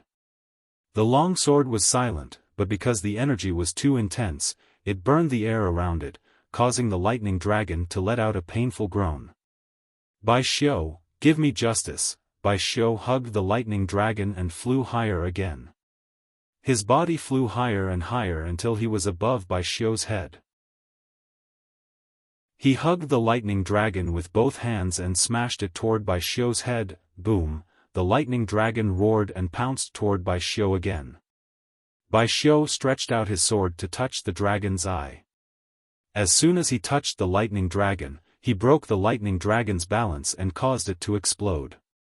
Bang! The lightning dragon exploded, and the remnants of its body enveloped Bai Xiu's body. Crackle! Bai Xiu's body was struck by lightning and emitted a sound like an electric shock. Bai Xiu's body kept trembling in the air, then he lost control and rapidly descended. Fang Yan's body descended at the same time. After using Thousand Caddies Fall, his body approached Bai Xiu's body at an even faster speed. Fang Yan's feet flew out and fiercely stomped on Bai Xiu's chest. Bai Xiu, give me justice! Bang! Give me back my father's life! Bang! Bai Xiu deserves to die. Fang Yan stomped his feet over and over again, using all the strength he had in each stomp. He had never hated someone so much, and he had never wanted to kill someone so much. Pa! Bai Xiu's body smashed heavily into the ground, smashing the rocks into pieces. A deep pit appeared on the ground, and Bai Xiu's body was deeply embedded in the stone pit. Bai Xiu's body lay motionless in the pit, as if he was dead. Only the energy from the lightning dragon rubbed against his hair, emitting the sound of an electric shock from time to time. Bang! Fang Yan's body landed lightly on the ground. He saw Bai Xiu in the distance and walked step by step towards the place where he fell. Fang Yan looked at Bai Xiu, and Bai Xiu also opened his eyes and looked at Fang Yan. The previously handsome Bai Xiu was in a sorry state at this moment. His hair was a mess, and the white robe on his body was torn to shreds by the lightning dragon, making him look like a beggar's outfit. His eyes were bloodshot, a characteristic sign of his internal organs being congested with blood. Wounds appeared on his face one after another, and each wound was oozing blood, as if someone had slashed his face dozens of times. These weren't cuts from sharp objects, but from being unable to withstand Fang Yan's lightning dragon storm, causing all the blood vessels on his face to rupture. At this moment, Bai Xiu's face was ashen, and he no longer had his previous elegant demeanor. Bai Xiu, Fang Yan looked at Bai Xiu condescendingly. You win. Bai Xiu grinned. When his face twitched, the blood vessels on his face bled even more fiercely. The blood mixed together and turned into blood troughs. The blood troughs converged, forming a lake of blood. Bai Xiu's face was covered in blood, and his original appearance was no longer visible. That's the obvious truth, Fang Yan sneered. I really don't want you to die, I want to see more of your pitiful appearance. To be honest, I've never considered you an opponent before, Bai Xiu calmly said. The blood had already flowed into his eyes, but he still didn't care. I always felt that you weren't my opponent, and you shouldn't be my opponent, although you've shown some talent. How is this level enough? Also, you're too impetuous. I've always felt that impetuous people don't amount to much. I just didn't expect the heart of Tai Chi to be so miraculous that even a sure kill like this couldn't kill you. Don't say anything for now, Fang Yan said. It looks like you're saying goodbye. Winner takes all, this is a farewell. What? Isn't killing me what you're looking forward to the most? That's not it either, Fang Yan said. His hands searched all over his body, but he couldn't find his phone. After thinking about it carefully, he either forgot to bring it, or he lost it during the fight. Fang Yan felt extremely regretful and said, I just wanted to take a picture of you before you die. If you die later, I'll take a few more looks at you. Cough, cough, cough. Bai Xiu started coughing violently. As soon as he coughed, a large amount of blood spurted out from his mouth. Bai Xiu's internal organs were severely injured, and his organs were displaced. He was probably not far from death. Fang Yan, this is how annoying you are, you'll never lose in a fight of words. Bai Xiu coughed for a long time before stopping, panting heavily, then said, That's why I couldn't help but want to kill you countless times. To be honest, even if there's no benefit, even if it doesn't involve the phoenix, I still want to kill you. This is also what I wanted to say to you. Fang Yan smiled, and I'm preparing to do so. Fang Yan raised his foot and stepped on Bai Xiu's head, saying, Bai Xiu, I won't ask you anything, I'll just send you off, go die. Chapter 590. There were 4 great joys in life: rain after a long drought, meeting an old friend in a foreign land, wedding night, and taking revenge for one's father. Fang Yan was very excited and emotional at the moment. It had been 3 years. In these 3 years, he had been thinking about this matter all the time. He was guessing who his father's murderer was. He suspected one by one, and then denied them one by one. He was thinking about how to defeat his enemy. He wanted to use the cruelest method to knock him down and kill him. The only solution was to pay a tooth for a tooth, blood for blood, and a life for a life. Other than death, it was hard for him to think of another way to avenge his father. He did it. he finally knocked his father's murderer to the ground. His foot stepped on his face, on the face that used to be handsome and charming. Fang Yan only needed to exert a little bit of force, and he would be able to stomp his head into the cracks between the rocks. He would be able to fuse with Mount One sword, never to be separated. Coincidentally, this Mount One sword was the natural tomb he chose for himself. Move your foot. When Fang Yan was about to stomp down, a hard voice came over. That voice was not only domineering, but it also carried a hint of arrogance that could crush him at any time. It was as if Fang Yan's life was already in his hands. Fang Yan turned around and saw the man in black, who was like a hill, holding a black pistol and aiming it at his head. Oh, there was also another man in black who looked like the Xiaofan brothers, holding another pistol and aiming it at his chest. The two of them stood on the left and right sides of Fang Yan, forming an 8 encirclement. The muzzles of the two pistols were firmly locked on Fang Yan's body. In this moonless and starless night, they were still wearing black suits and shirts. If one's vision was not good, one would not be able to see where they were standing. These people had caught up long ago, but when Fang Yan and Bai Xiu were fighting, they chose to watch from the sidelines. Fang Yan liked these simple-minded opponents. Impossible, Fang Yan said. It wasn't easy for him to defeat Bai Xiu, it wasn't easy for him to step on Bai Xiu's face, it wasn't easy for him to avenge his father's humiliation. How could he give up on what he wanted to do just because of a stupid threat? If he wasn't holding a gun in his hand, Fang Yan would have rushed over and beaten him up. If he dies, you will die too, Xiaofan Nan said aloud. The safety of the pride pistol in his hand had long been pulled off. He only needed to gently press the trigger, and Fang Yan's head would explode. No, not only the head would explode, but the body would also explode. If he didn't move his foot away from Bai Xiu's face, Bai Xiu's head might also be blown up because of him. This was the pride pistol that appeared after being modified by countless gun modification experts in the black market. Its explosive power was equivalent to a powerful genetic bomb. Nowadays, the assassins were using the most advanced and lethal weapons. They could not wait to make the entire building the target lived in collapse with one shot. Only a few nostalgic old fellows still used the most primitive gunpowder bullets. They said they liked the faint smell of smoke and fire. Of course, those who dared to be so pretentious were the top killers in the world of killers. Ordinary killers still used the safest way to solve the target and complete the mission. They didn't like Bai Xiu and were willing to see him fail and be beaten to the ground. However, they didn't want to bear the responsibility of killing Bai Xiu by mistake. If that was the case, that young master would not let them have a good time. I don't believe it, Fang Yan said. He would not accept being threatened, even if someone pointed a gun at his head. And his chest. Xiaofan Nan glanced at his brother and said with a smile, "Sometimes I feel that you are frighteningly cunning, and sometimes I feel that you are as stupid as a pig. Don't you see what we are holding in our hands? We just need to press it gently. Your head is like an egg that has been smashed by a punch. The color of the egg yolk may not be very nice, and the smell is not very pleasant.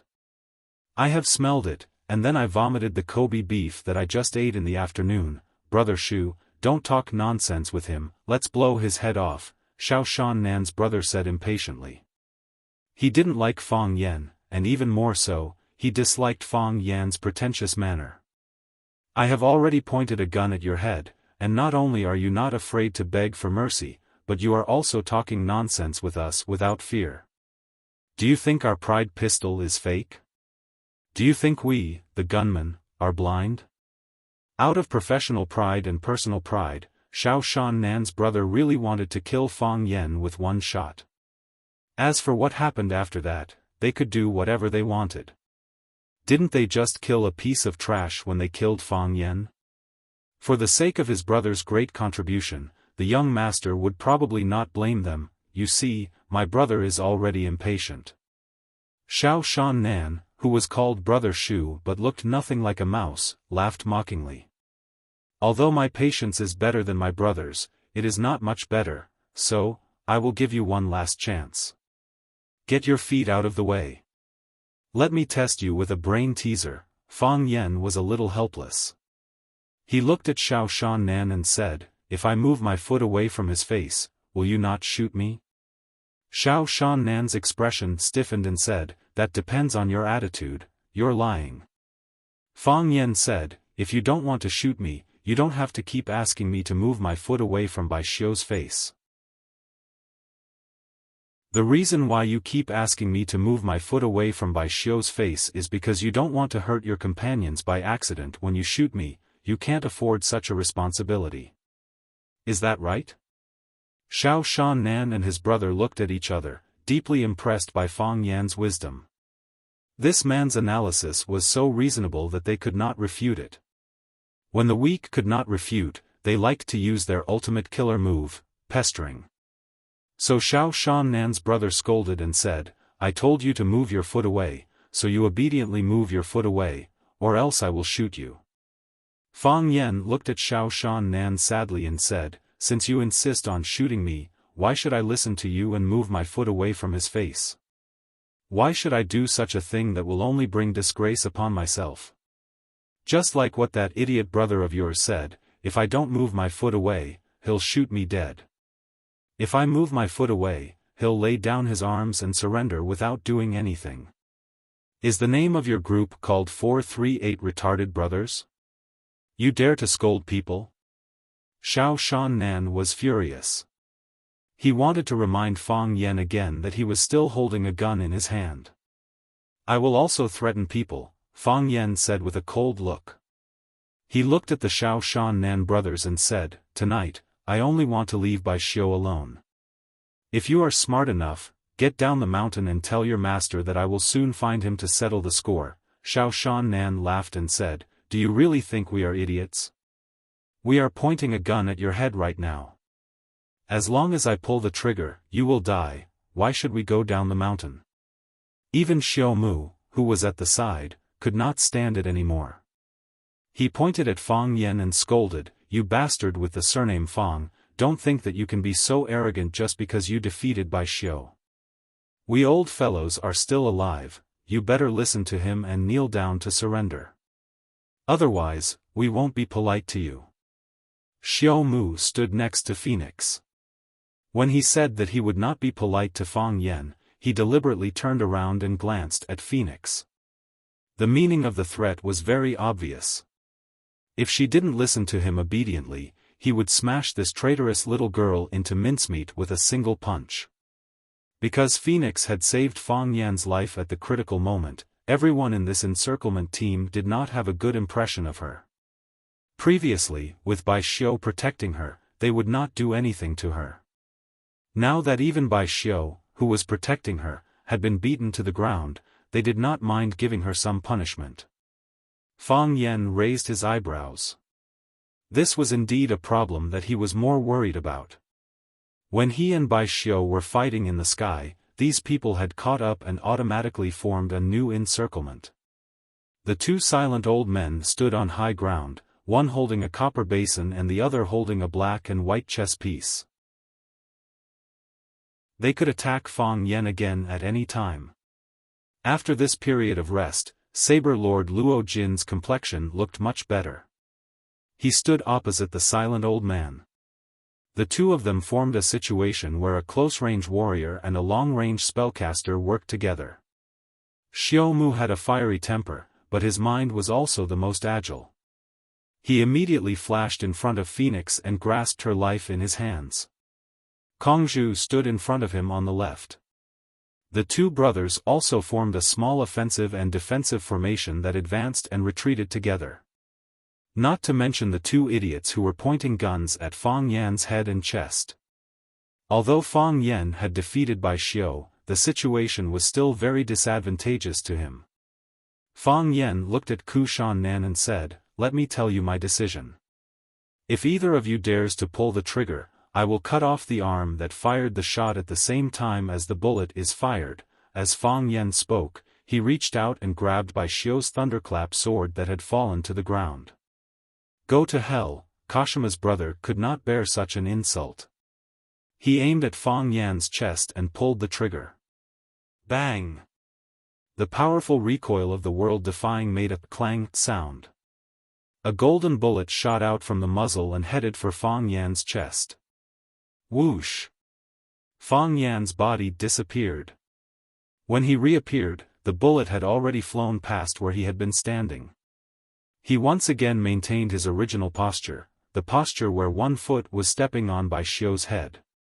He liked this posture very much and wished that someone could take a picture of him. Of course, it seemed that this wish could not be fulfilled. Fang Yan's speed was too fast. It was as if he had never left.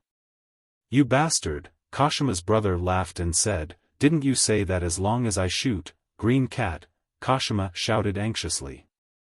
Green Cat looked down and saw that one of his arms had been detached from his body and was falling to the ground. Just as Fang Yan had threatened, the arm that had been cut off happened to be the one that had fired the gun. "I mean what I say," Fang Yan said coldly. "I've lived for more than 10 years, and I've never lied to anyone."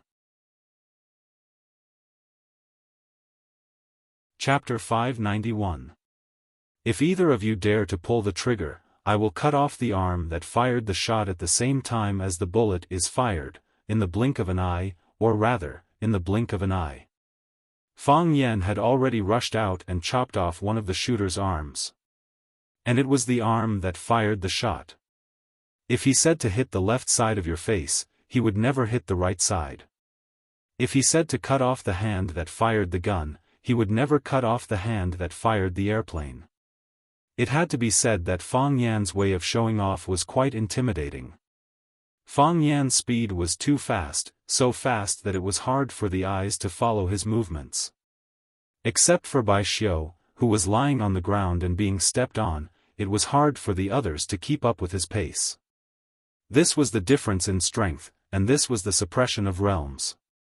Without Bai Xiao, the thorn in his side, Fang Yan felt a lot happier, and his life was a lot better.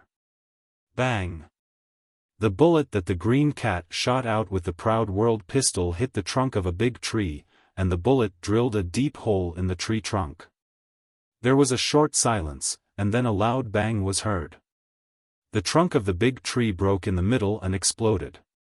The living wood scattered everywhere. The whole tree was blown into the sky, and the broken branches and leaves rustled. Crack, crack.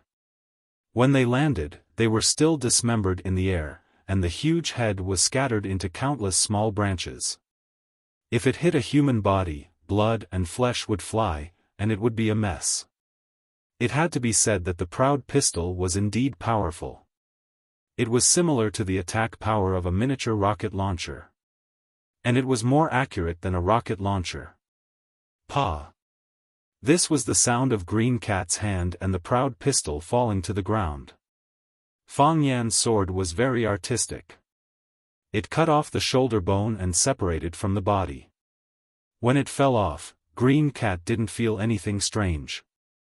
He even wanted to pull the trigger and shoot a second bullet. However, even though his brain had issued the order, his arm couldn't carry it out. Green Cat didn't feel pain until his arm fell to the ground. Blood gushed out like a red fountain. Ah! The Green Cat opened its mouth and screamed. Only then did he feel the pain. It was a heart-wrenching pain. If it weren't for his strong willpower, he would have fainted on the spot. "Green Cat, are you all right?" Mouse's eyes stared at Fang Yan without blinking, and the Proud World pistol in his hand was aimed at Fang Yan's head without moving. His expression was ferocious, and he looked at Fang Yan with murderous eyes. He and the Green Cat were both members of the Jiang family. They were guards specially trained by the Jiang family to protect the important members of the family. They only had code names and no names, but their lives were closely linked to the rise and fall of the Jiang family. Not only them, but also their children and grandchildren, they were all part of the general's family. The Jiang family had dug them out and nurtured them. The Jiang family gave them everything, and they only needed to offer their abilities and loyalty. It was precisely because of their status as members of the Jiang family that they disliked the people around Jiang Junling. If you've read Zhen Yan's biography, you'll understand that there are fights between masters, and there are also fights between servants. No one has an easy life. Mouse and the Green Cat were the bodyguards assigned by the Jiang family to Jiang Junling, so they could only be Jiang Junling's people for the rest of their lives. Emotionally, they were as close as brothers. Now that the Green Cat's arm was cut off, Mouse really wanted to shoot. When the bullets exploded and the Green Cat screamed, everyone's eyes were attracted to them. Mouse really wanted to shoot Fang Yan's head. He didn't dare to move, and he didn't dare to be careless. Fang Yan was indeed a man who could do what he said. He said that if anyone dared to shoot, he would cut off the shooter's arm, and he really did it. Just like he said, "I've lived for more than 10 years, and I've never lied to anyone." He really wasn't a person who liked to lie. But, what if? What if after he shot, not only did he not kill Fang Yan, but he also got one of his arms cut off like the Green Cat? Mouse was in pain and confused. In the hunter school in Africa, they mainly learned marksmanship. They felt that modern warfare was mainly about money and technology, and a high-performance pistol was enough to conquer the world. Didn't they say the same thing? No matter how good your martial arts is, you're still afraid of a kitchen knife. No matter how sharp the kitchen knife is, you'll be killed by a gun. Which son of a bitch said this? Mouse thought angrily in his heart. He felt that he was cheated. Mouse felt wronged. He used to think that those people with knives and swords couldn't keep up with the times, but now he realized that he couldn't keep up with the speed of others. "Kill him, quickly kill him," the Green Cat screamed. Because the pain made him lose his mind, he wished that someone could cut off his head. Living was much harder than dying. As the Green Cat screamed, he picked up the Aoshi pistol from the ground again. He used his only left hand to grab the pistol, and once again raised it to shoot. Screech, another silhouette flashed by. The gun didn't fire, and the bullet didn't come out. However, the Green Cat's other arm also fell to the ground. "Kill." The Green Cat didn't even get to finish his sentence before falling to the ground. Fang Yan stood still with the thunderclap sword in his hand. The tip of the sword was stained with blood, but Fang Yan's foot was still on Bai Xiu's face. Bai Xiu laughed and said, "These people are no match for you, killing them is as easy as flipping your hand. However, I like to see you kill people. Only a serious man has a future. When you kill people, you're much more likable than when you're smiling. Fang Yan, kill me. I'm the person who killed your father. As long as I'm alive, you won't be able to forgive yourself. Don't you want to avenge your father? Don't be impatient." Fang Yan smiled and said. "Do you think I don't want to kill you? If Phoenix wasn't in their hands, I would have already crushed your head with my foot. It's still early, don't you like to see me kill people? Then open your eyes wide and watch carefully, watch how I take care of each of them. Tonight, I'll let you watch to your heart's content. You still don't have the courage." Bai Xiu sighed lightly. An opponent like this is truly disappointing. Fang Yan's foot began to exert force, deforming Bai Xiu's face. Yes, just like that, because his face was deformed and his mouth was dislocated, Bai Xiu's voice had become indistinct. "Use a bit more force, just a bit more force, and I'll be dead." Bam. Xiu Mu threw a punch. A huge pit immediately appeared next to the boulder that the phoenix was lying on. Rubble flew everywhere, and it looked as if the phoenix, who was sleeping on the boulder, was going to be buried alive. "Fang Yan brat, I'll say it one last time, move your foot, otherwise, I'll smash her into a meat patty," Xiu Mu cursed. He rushed over and dragged Phoenix up from the boulder. Phoenix's body was so weak that she couldn't stand up at all. Xiu Mu grabbed Phoenix's neck with one hand, using the strength of his arm to support his body. He stared at Fang Yan mockingly and said, "Just now, this little whore begged for mercy and blocked my sword for you. You must feel terrible, right? If she dies in front of you like this, you'll blame yourself for the rest of your life, right? But it doesn't matter, there are too many cruel and unscrupulous men in this world, one more won't make a difference. Fang Yan calmly looked at Xiao Mu and said, "You're using her to threaten me, what do you want me to do? Cripple my own martial arts? Or tie myself up, kneel in front of you, and let you chop off my head?" Xiao Mu was dumbfounded. He did whatever he wanted, and hadn't thought of using Phoenix to threaten Fang Yan at all. He wasn't a qualified kidnapper, and he hadn't even thought of the conditions and lines for negotiation. If I don't die, she won't die.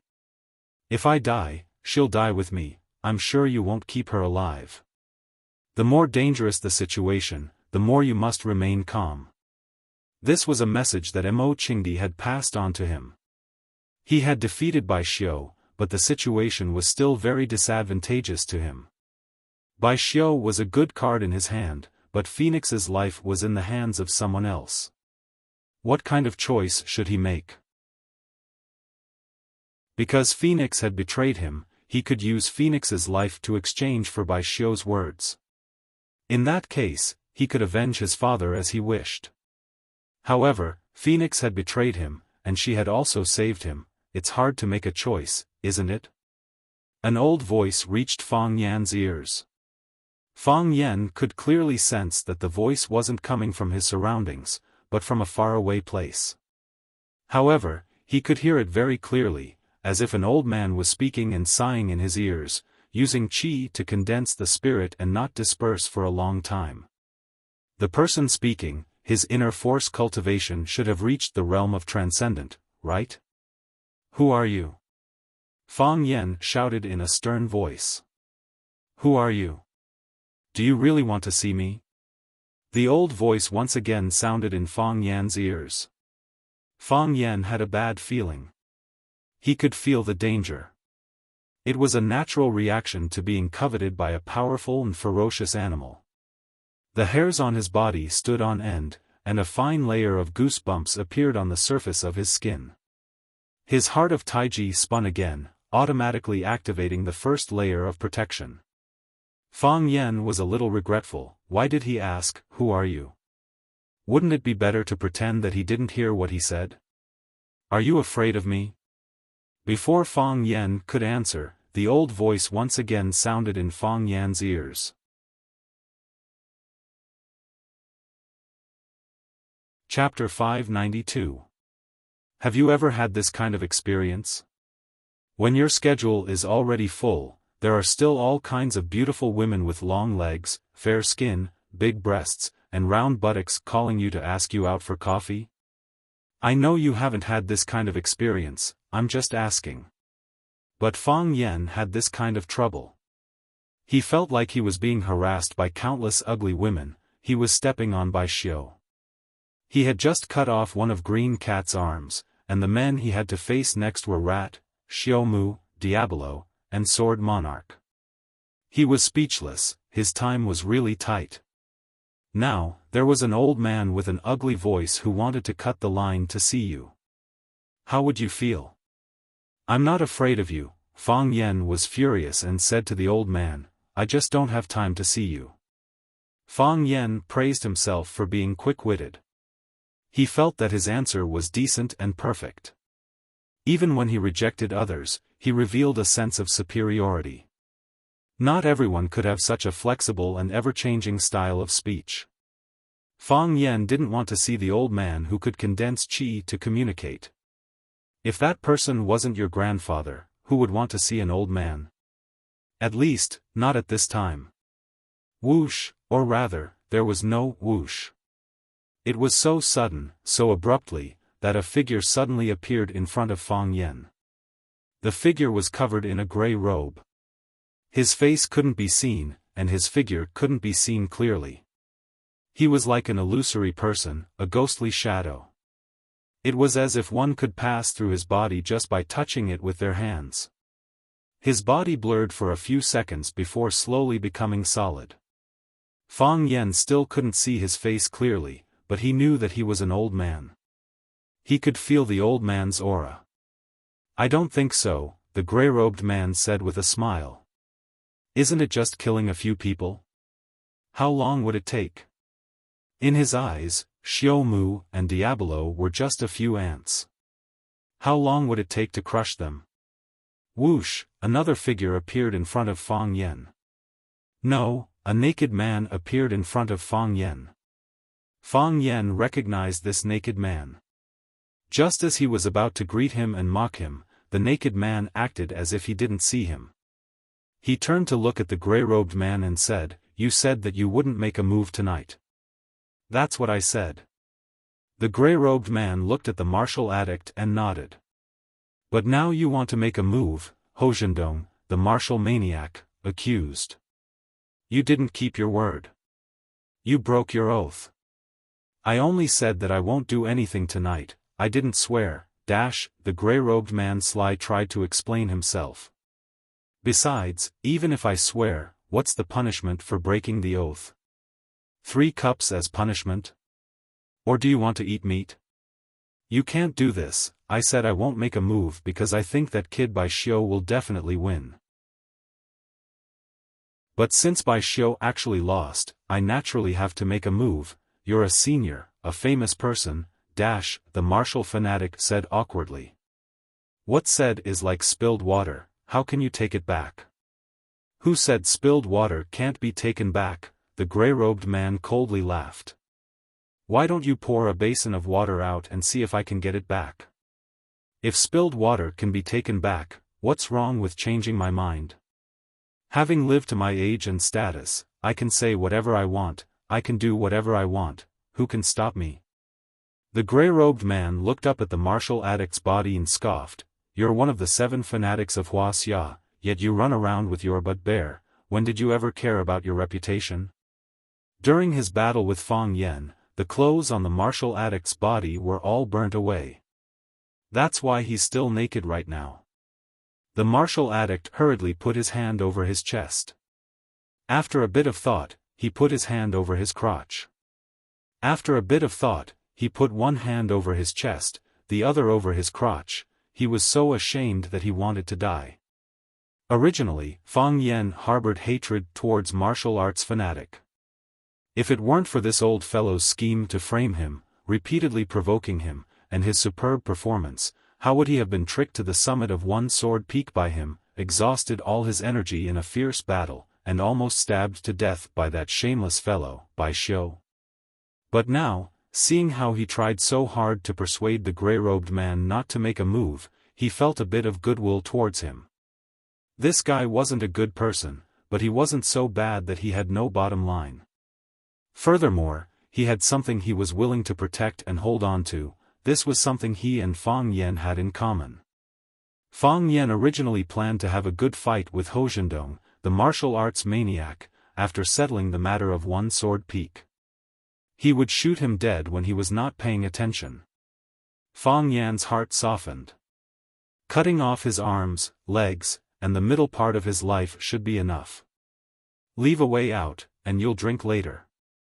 Fang Yen couldn't bear to see the martial addict's embarrassment, so he stared at the gray-robed man with a sharp gaze, as if he wanted to see through the black cloak to see his current expression and face. Going back on his words, how did such a shameless guy get to where he is today? Who are you? Fang Yen asked again. Brat, are you sure you want to know who I am? The gray-robed man chuckled. If you know who I am, you won't be able to leave One Sword Peak tonight. Fang Yen pointed his sword at Bai Xiu, who was still under his feet, and said, "That's what he said earlier, but now, he's under my feet and I'm holding his sword in my hand." The gray-robed man laughed. He laughed wantonly, and laughed to his heart's content. He really did find this to be funny. It's been so many years since someone dared to threaten me so openly. In this world, how many people are worthy of being my opponent? Do you think I'll end up like him? Of course you won't, Fang Yen smiled. You're worse off than him, brat. You want to die. The gray-robed man struck out with his palm. Fang Yen wanted to raise his hand to parry, but the palm had already reached his chest. Bam! Taking this strike head-on, Fang Yen spat out a mouthful of blood. His qi flow was disrupted, his blood was boiling. His internal organs were in turmoil, his chest felt like it was being crushed by a boulder, making it hard for him to move. The gray-robed man's cultivation was indeed high, his palm strike almost took Fang Yan's life. Fortunately, Fang Yan had the Taiji heart to protect his body, so before the black-robed man made his move, they had already begun to spin. When the black-robed man struck out with his palm, Fang Yan didn't even have time to counterattack, but the Taiji heart reacted, instantly sending a majestic aura to the place where the palm struck, protecting Fang Yan's vitals. Otherwise, the gray-robed man's palm strike would have shattered Fang Yan's chest. Fang Yan's body leaned back a little, but he quickly regained his standing posture. His right foot had been stepping on Bai Xiu's head. This was a small hobby of his. The gray-robed man looked at Fang Yan with a puzzled expression, asking, "That palm didn't kill you?"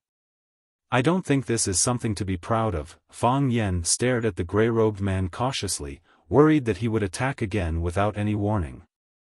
This old man's attack speed was too fast, even I can't keep up with him. I wonder who in this world is his match. Fang Yan felt very sad. He couldn't remember offending such an expert. Why do they always have to make life difficult for me? Aside from my handsome appearance, I'm not that outstanding in any other aspect. Why do they all like Bai Xiu? When I struck out, I actually felt a rebounding force. The gray-robed man's voice was low. He looked at Fang Yan and said, "You are too young, in my eyes, you are just a weak child. Just like those other children, a single palm strike would be enough to crush you to a pulp. But I have to admit, you are an expert, a genius, or, in other words, a miracle that people often talk about. The Taiji heart is indeed a mysterious and marvelous martial art, but unfortunately, it fell into your hands. Comprehending the light of Taiji in one night, mastering the Taiji twin fish, and endlessly growing qi in your body, to have such a cultivation at such a young age, no wonder the martial fanatic loves you and doesn't want to kill you." Fang Yan glanced at the martial fanatic, who was still covering his chest and crotch with both hands, and said, "Brat, if I were you, I would think of a way to escape, run as far as I can. A gentleman's revenge is never too late. Do you understand?" Fang Yan smiled and nodded, saying, "But with the current situation, even if I wanted to escape, I wouldn't be able to, right?" The martial fanatic sighed, then looked at the gray-robed man and said, "How about, I owe you another favor, and you let this brat go?" The gray-robed man looked at Fang Yan and said, "Since the martial fanatic is begging for mercy again, I can give you another chance. Let go of the brat under your feet, and I'll let you go." Fang Yan wanted to refuse, but the gray-robed man waved his hand to stop him, saying, "Young man, don't be in such a hurry, wait for this old man to finish. I'm not forcing you to agree to my request, I'm actually hoping that you will refuse. You can kill Bai Xiu, then I'll kill you and that girl called Phoenix. Your choice. Is there a third choice?" Fang Yan asked. The gray-robed man slightly raised his head, looking at Fang Yan like he was an idiot. What does he think I am? A vegetable vendor who can bargain with me? Don't be angry, I was just asking casually. Fang Yan smiled and said. What if you think that it's a good idea for me to stomp Bai Xiu to death, then let me and Phoenix go. I don't like talkative young men. The gray-robed man looked at Fang Yan and said, What's your choice? The martial fanatic desperately signaled to Fang Yan, telling him to quickly let go of Bai Xiu and leave with Phoenix. Bai Xiu was already a cripple, couldn't he just find a chance to kill him? Fang Yan nodded at the martial fanatic, then looked at the gray-robed man and said, I refuse.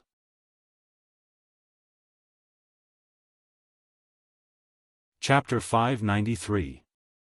I refuse. Fang Yan said. That's your final decision? The man in gray looked up at Fang Yan with a hint of a smile in his eyes. But the smile was very cold as an ice sculpture in a land of extreme coldness. Just a glance was enough to make people shiver. Fang Yan, you idiot, do you know what you're doing? The martial addict was so angry that he stomped his feet and waved his arms, forgetting to cover the fat on his chest. I finally gave you a chance to live, why are you wasting it like this? I refuse, just like how I refused to run away when the Qianya military department came to challenge me, even though I knew I couldn't win, Fang Yan said. I refuse, just like how I refused to compromise when I knew I was up against a powerful enemy that could take my life at any time. I refuse the cowardice and fear in my heart. Because after this, I'm worried that there will be a next time. I refuse the pity and charity of the enemy. I want to live, but I can also die. I refuse Fang Hui's grandson to surrender to the enemy. Because my grandfather said that the men of the Fang family must never surrender. His grandfather's grandfather never surrendered, his grandfather's father never surrendered. His grandfather never surrendered, his grandfather's son never surrendered, and his grandfather's grandson can't surrender either. I refuse Fang Yixing's son to spare the life of the killer. The hatred of my father's death is irreconcilable. Nothing can stop my desire for revenge. Fang Yan stared at the man in gray with a knife-like gaze and said with a clear voice, I refuse. I refuse to spare Bai Xiu, this is my final decision. The martial addict's mouth was slightly open, his eyes wide as he stared at the proud and righteous Fang Yan. So words can be said like this? Acting cool can be done like this? Knowledgeable people are truly scary. The martial addict sighed in his mind. If that's the case, the man in gray stared at Fang Yan like needles and said, why haven't you made your move yet? Bai Xiu is already lying under your feet. You only need to raise your foot to stomp on his head and kill him neatly. Why haven't you done anything yet? Because I've always had a fluke in my heart. Fang Yan answered truthfully. Just now, I wanted to kill Bai Xiu, but I also wanted to save myself and the Phoenix's lives. As long as there was a chance, I wanted to get the best of both worlds. This is human nature. But from the moment you appeared, I had already made up my mind. If my chances of escaping are slim, then I'll choose to kill Bai Xiu. Young man, do you know that there are many things where reality and ideals are very different? The gray-robed man chuckled. You want him dead, and I want him to live. Tell me, is he dead or alive? Fang Yan did not answer the gray-robed man's question. It was a difficult question to answer. If he wanted to kill Bai Xiu, he had to kill him. But this gray-robed man wanted Bai Xiu to live. He would save Bai Xiu, and the best way to save Bai Xiu was to kill him. Fang Yan knew that because of his refusal, this gray-robed man already had the intention to kill him. Fang Yan stared at the gray-robed man without blinking. Fang Yan was preparing to exert force on his foot. As long as he exerted force and sank the qi in his dantian, he could easily kill Bai Xiu with the internal force in his body even without lifting his foot. But when he did this, he would give the gray-robed man an opportunity. In the eyes of an expert, your every move, every glance, every breath could be an opportunity to attack. Fang Yan did not know who the gray-robed man was, but he knew very well that this was the most powerful enemy he had ever met. The smile on the gray-robed man's face froze, only staring sharply at Fang Yan in front of him. The martial fanatic felt that a great battle was about to break out, so he opened his mouth to say something. The gray-robed man coldly said, everything should be done in moderation. If you still remember who gave you a second life, the martial fanatic sighed, then turned around to leave the battlefield. He understood that his efforts were unnecessary. Whether it was Fang Yan or the gray-robed man, they were both extremely proud and stubborn people. If they had their own thoughts, they wouldn't be easily swayed by others. Young man, you are very talented, the fastest growing person I've ever seen. The gray-robed man looked at Fang Yan and said, you are also very courageous, why don't you try again? Fang Yan did not say anything, only trying his best to keep his breathing even. He stood like a statue, a fortress without any flaws in defense. The gray-robed man shook his head and said, "You're wrong. Tai Chi emphasizes defense, not offense, but both your grandfather and Mo Qingdi, they both emphasize offense, not defense. In the same vein, offense is your greatest advantage. Unfortunately, you gave up on that." As the gray-robed man spoke, his body had already disappeared. Bam! His palm struck Fang Yan's chest, sending Fang Yan's body flying. One step too late again. As Fang Yan saw the gray-robed man's body disappear, Fang Yan also made a counterattack. He struck out with his palm, wanting to take the gray-robed man's palm head-on. The best result would be to also strike him, but it was too slow. As soon as his palm struck out, his body had already been sent flying. Crack! Fang Yan's body smashed heavily onto a branch that was as thick as a bull's mouth, breaking it into two. Fang Yan's body leaned against the lower half of the tree trunk.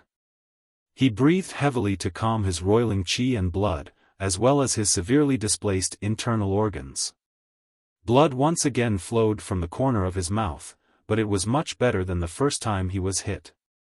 This time, he was prepared in advance. But he was still unable to block the gray-robed man's attack. Fang Yan waited until his body was a little more comfortable. When the Taiji heart in his body started to spin again, he once again walked towards the gray-robed man. The gray-robed man stood beside Bai Xiu, who was lying at his feet. The difference was that he did not use his foot to step on Bai Xiu's head. Fang Yan strode towards the gray-robed man. He wanted to snatch Bai Xiu back. He did not care who Bai Xiu was, he only remembered that he was the enemy who killed his father. The gray-robed man's eyes turned cold. Fang Yan's unyielding and unappreciative attitude made him feel despised. Without any movement, his body disappeared again. He struck out with his palm again, aiming for Fang Yan's chest. Fang Yan stretched out his hand to block, he caught it. He felt a round force coming from the front. Bang! Fang Yan's chest was hit again, and his body flew backward again. His palm hit nothing but air. When he felt that his palm was about to touch the gray-robed man's palm, the gray-robed man suddenly changed his move. The round force he came into contact with was only the shadow of the palm. The real move had deceived his eyes and hit his chest. Whoosh, whoosh, Fang Yan's body slid on the ground, smashing countless branches, grass, and protruding rocks along the way. Clang! Fang Yan's body slammed into a large rock, and his body came to a halt with difficulty. Fang Yan lay there motionlessly. After sensing his body's condition, he got up from the ground again. He took the initiative to walk towards the gray-robed man, taking the initiative to attack. Fang Yan felt that the gray-robed man's words were very reasonable. Although Taiji emphasized defense and not offense, both his grandfather and his senior brother, Mo Qingdi, emphasized offense and not defense. Since they were of the same origin, offense was the greatest advantage of Fang clan's Taiji. Fang Yan wanted to take the initiative to attack. He didn't know what the best outcome would be, but he knew what the worst outcome would be.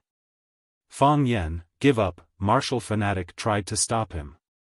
Even if Mo Qingdi was at his peak, he wouldn't necessarily be able to win against him. You're still too young.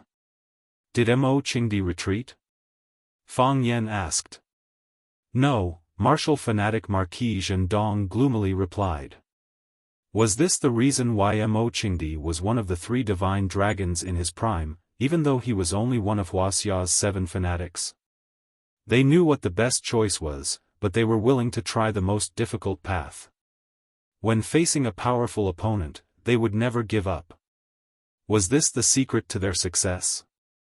I won't either. Fang Yan let the blood flow from the corner of his mouth as he dove down, taking the initiative to rush towards the phantom-like gray-robed man.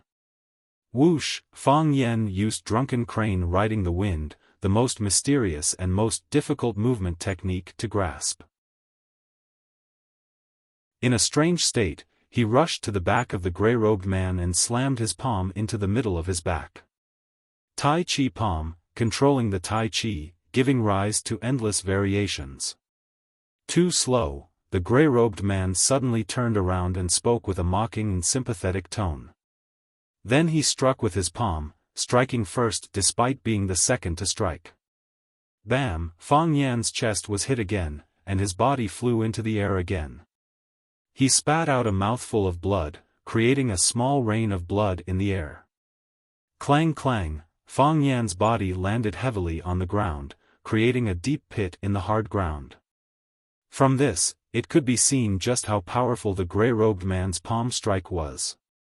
Even when Fang Yan used his own body to block most of the force, there was still a large amount of the remaining force that destroyed the ground. This time, the wound was so deep that Fang Yan only felt dizzy, stars flashing in his eyes. It was because of the dazzling stars in his eyes that Fang Yan knew for sure that he was still alive. Cough, cough, cough. Fang Yan coughed violently, blood flowed from the corner of his mouth. The blood stained his mouth, his neck, and his ears, all the way into his ear hole. Fang Yan used his elbows and knees to push himself up from the ground.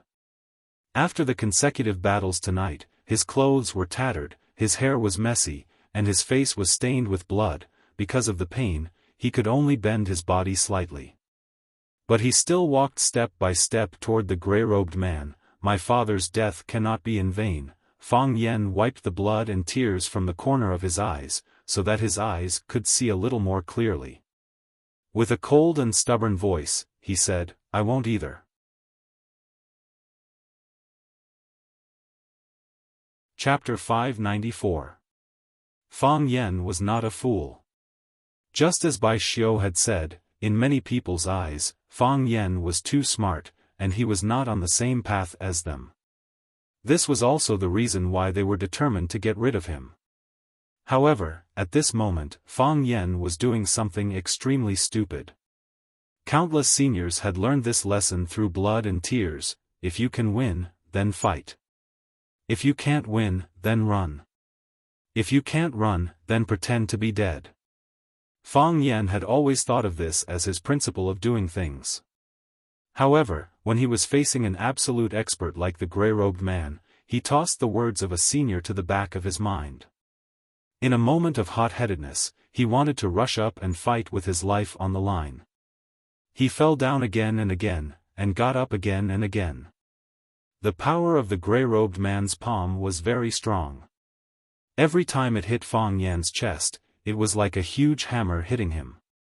If it weren't for the fact that Fang Yan's heart of Tai Chi always went to defend himself, Fang Yan's chest would have collapsed and he would have been beaten to death and knocked out.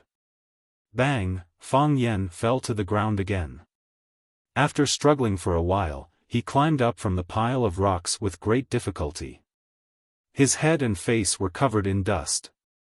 Other than his blood-red eyes, which still shone with a strong and unyielding light, it was difficult to distinguish his facial features from the dust. Fang Yan straightened his body again and walked towards the man in the gray robe. His body was even more bent, and when he walked, he looked like a cooked shrimp. His body swayed, but every step he took was unusually firm. His eyes were fixed on his target, the man in gray who had sent him flying again and again. He only had one target, the man in gray who had taken away his father's killer, Bai Xiu, and was about to take his life. He knew that the man in gray was very strong. He knew that the man in gray had made a name for himself decades before him. He knew that the man in gray was one of the few experts in the world. He knew that even the old drunkard Mo Qingdi might not be able to block him, so what? Was that the reason for his retreat and escape? Besides, Fang Yan knew very well that although he did not know the identity of this gray-robed man, the fact that he had interfered to protect Bai Xiu at this time proved that he was the more powerful mastermind that Phoenix had mentioned. He held a dominant position in this assassination plot, or rather, a dominant position. Bai Xiu was his mortal enemy, and this gray-robed man was similarly his mortal enemy. If he begged for mercy this time, how would he face them next time? If he retreated this time, when would he be able to avenge his father? Based on Fang Yan's understanding of Bai Xiu, if he managed to escape this time, he would definitely conceal his identity and even disfigure himself so that no one would be able to find him again. Fang Yan had no choice but to persist, and he had no choice but to be an idiot. Quang, quang, quang, because every step he took was very firm, his footsteps seemed very heavy. With every step Fang Yan took, rocks would be crushed and grass would ooze juice out of the ground. Whoosh, the grey-robed man's body disappeared. When he reappeared, his palm was aimed at Fang Yan's chest. There were no complicated movements, no shadows of palms filling the sky. It was just a simple, seemingly ordinary palm. Of course, the palm was so fast that it almost stopped one's breath. Bang! Just as the grey-robed man's palm was about to hit Fang Yan's chest, something strange happened. A fist appeared in front of his palm, and the fist arrived at lightning speed. It was the fist that Fang Yan had intercepted.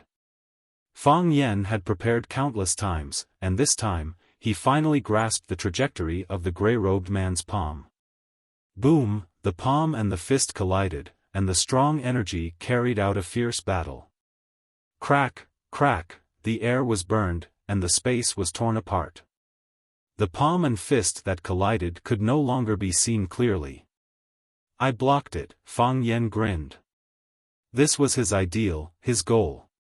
He wanted to kill the grey-robed man with one punch, but of course, he knew that was impossible. Therefore, he only wanted to receive a palm strike from him. He wanted to fight head-on with his palm strike. Do you think you can block me like this? The grey-robed man's body became illusory again. Fang Yan knew that this was the natural reaction of the human body when his speed reached an extreme state. For example, in the American TV series The Flash, when the human body surpassed a certain law, there could be two real you. It could even run to the past and the future. Dream on. The grey-robed man's palm that collided with Fang Yan's fist suddenly increased its strength. Fang Yan also increased his strength at the same time. This was the use of the second drive. Normally, when a person punched, there would be a process of retracting and accumulating strength. But for these peerless experts, this process could be reduced or completely eliminated. They could keep using strength. Second drive. Third drive. Or even the legendary fourth drive. Boom, the two men's chi collided once again. Fang Yan's chest tightened, and he spat out a mouthful of blood. The grey-robed man's body trembled, and a pained expression appeared on his face.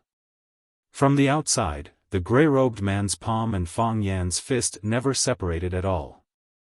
It looked like the two of them were constantly competing with each other's internal energy.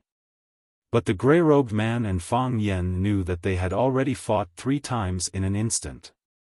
Each time was extremely dangerous, and if they were not careful, they would be smashed to pieces. Boom, the grey-robed man increased his strength again, and Fang Yan followed suit.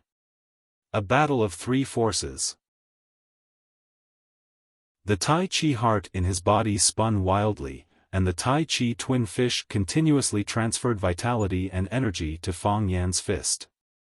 If not for the formation of the Tai Chi twin fish, Fang Yan would have been completely exhausted, and he would have been trampled by the grey-robed man. Fang Yan was just about to exert his strength for the 4th time when an extremely sharp energy suddenly came from the grey-robed man's palm. Palm sword. Or rather, it was the palm chi sword. Using chi to condense into a sword, it could kill people without leaving a trace. Fang Yan only felt a sharp pain in his fist, and then his body flew backward. Crack, this time, he fell more miserably and heavily than the countless times before. When he wanted to use his elbow and knee to prop his body up, his arm went limp, and his upper body that had just lifted up fell to the ground again. Fang Yan lay on the hard and uneven ground, and looked up at the dark sky above his head. There was no moon or stars in the sky, only a huge black screen. It blotted out the air, the light, and the hope. Fang Yan felt that it was getting harder and harder to breathe, and he felt that his chest was getting more and more stifled. He had a strong urge. He wanted to tear the black screen above his head, and he wanted to breathe in the fresh air outside. Fang Yan raised the fist that he had used to attack the gray-robed man into the air. His fist was burning with pain, and when he raised it up, it was trembling non-stop. Bright red blood flowed out of the wound. This fist was also ruined. I can't lower my head, Fang Yan gritted his teeth and said to himself, the crown will fall. Like a hedgehog, he rolled on the ground before using his legs to prop himself up. I can't bleed, Fang Yan once again told himself, only fools can laugh. He tore off a piece of cloth from his body and tightly bandaged the wound on his hand that was caused by the sword energy. Then, he looked at where the gray-robed man was standing and once again walked towards him. If you can't kill me, I'll kill you. This was the only thought in Fang Yan's mind. The gray-robed man's expression was extremely ugly. Fang Yan kept getting up and charging at him again and again. To the gray-robed man, this was a provocation. He coldly stared at Fang Yan and said, "It seems that you're prepared to die." "I'm not," Fang Yan smirked, blood dripping from the corner of his mouth. "Death, I wouldn't be able to prepare for it even if I had 100 years. I have to say, I admire your perseverance, but I've already lost my patience with you, the gray-robed man said. "Originally, I didn't intend to kill anyone tonight, but I've changed my mind. Witnessing the birth of a miracle is a wonderful thing, but killing a miracle is also a memorable experience." The gray-robed man's voice became weaker and weaker. His body had already disappeared. Fang Yan was on guard, waiting for him to attack again. What surprised him was that this time, the gray-robed man didn't immediately attack, nor did he strike his chest. His body turned into a gentle breeze, circling around Fang Yan's body. Whoosh! As soon as his body appeared, Fang Yan threw a punch. Rip! Fang Yan's fist struck the man's black robe, causing the robe to let out the sound of cloth ripping. But Fang Yan knew that he had fallen into a trap, golden cicada shedding. Fang Yan felt the back of his throat tighten, then he lost control of his body. The gray-robed man's body was so small and thin, but he easily lifted Fang Yan's body into the air. While holding Fang Yan's throat, the black-robed man looked at Fang Yan's reddened face and said, "You are a genius, but you are still too young." As he exerted more and more force, Fang Yan's consciousness became more and more hazy. He didn't break Fang Yan's neck right away, instead he wanted to slowly kill Fang Yan and suffocate him to death. The martial fanatic panicked, ran towards the gray-robed man and struck his back with his palm. Crack, crack, crack, cracking palm. As the gray-robed man swung his left hand, the cracking air from the cracking palm disappeared. "Do you know what you're doing?" The gray-robed man's gray eyes stared straight at the martial fanatic and asked in a low voice. "Spare his life, he's too young, he doesn't understand." The martial fanatic begged. "It's too late," the gray-robed man replied. "No one can have a second chance." Fang Yan, Phoenix wanted to get up from the ground, but she had lost so much blood that she couldn't support her body anymore. She didn't even have the strength to stand up. She could only angrily scream Fang Yan's name, unable to do anything to help Fang Yan. "Song Zai, why do you have to do this?" a clear and gentle voice came from above.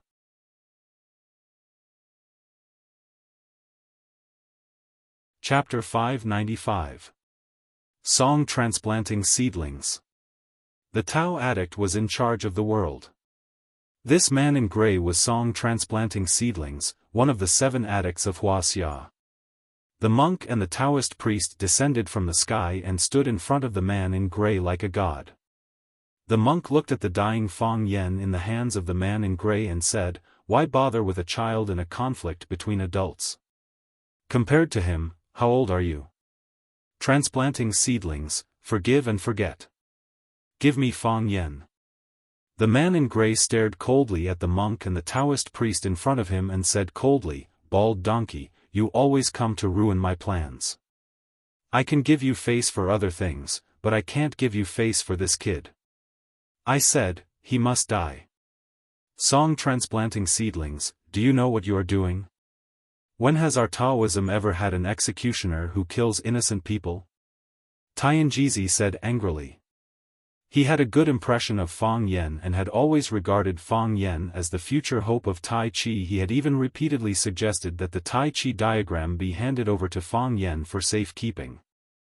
Now seeing Tao addict Song Zaniang trying to kill a young martial arts star despite his age and seniority, he was naturally furious and could not help but reprimand him. Tianjizi, what right do you have to talk to me like this? Even if your shameless master stood in front of me, he would only respectfully call me eldest martial brother. Song Transplanting Seedlings looked at Tianjizi with disdain and said, besides, now you admit that I'm a member of the Dao sect? When you expelled me from the temple, did you ever think that one day you would need my help? Song Transplanting Seedlings, how dare you mention what happened in the past? You are so vicious that you will not be tolerated in the Taoist temple.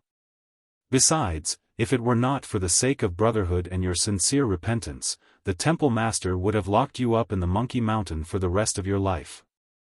How could he allow you to deceive those fools and do so many evil things?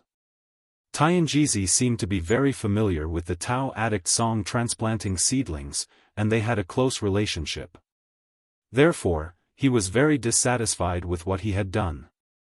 Song Transplanting's eyes were dark and fierce. He stared at Tianjizi and said, "It seems that you are here today to punish me?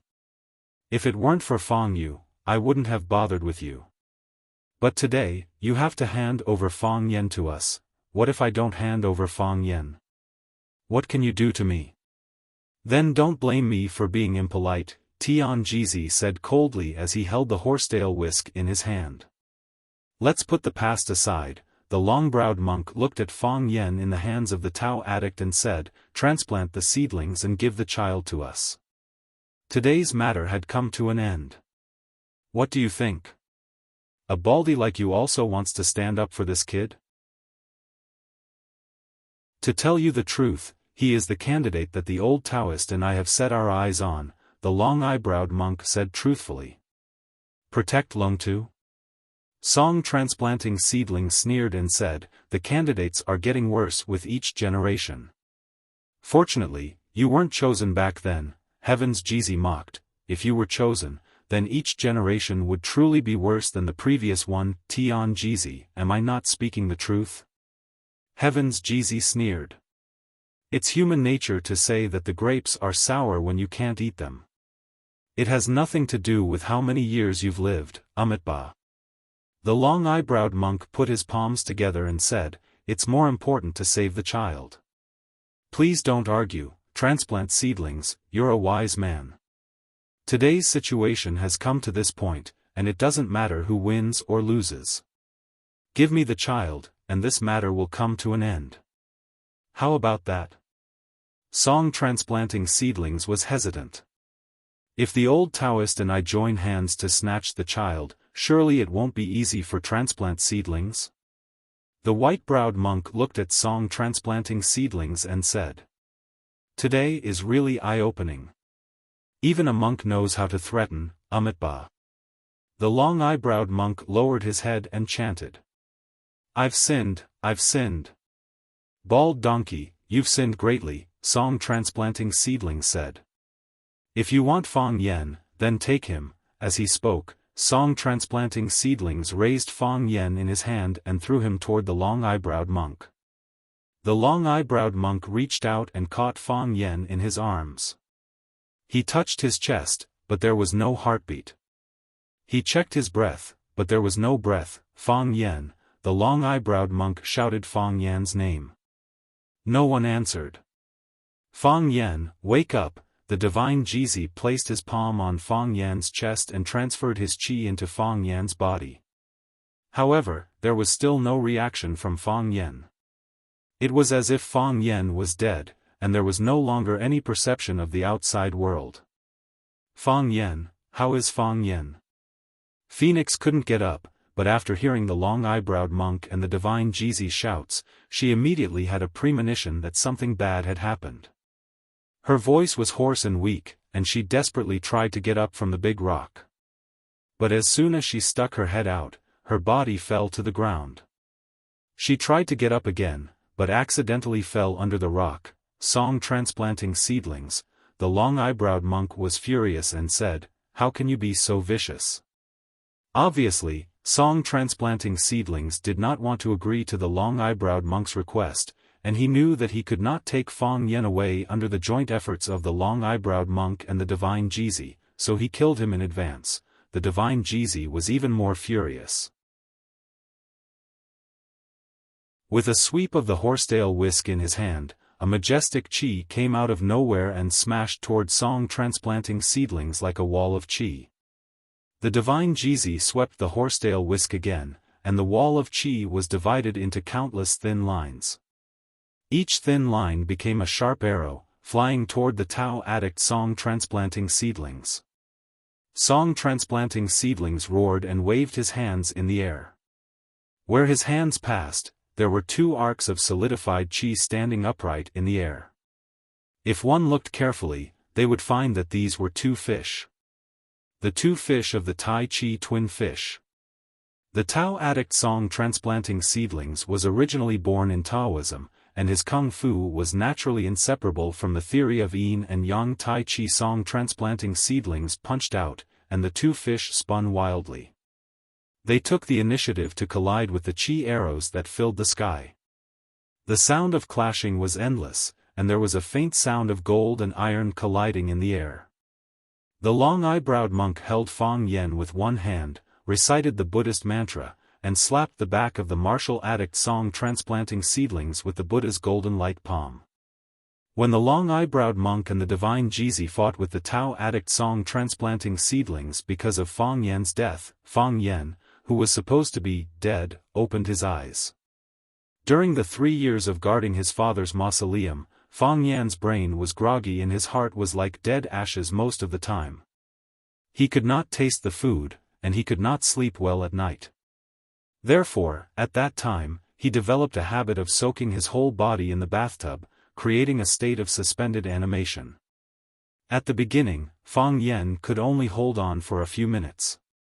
Later, the practice time became longer and longer, and Fang Yen could almost hold on for an hour.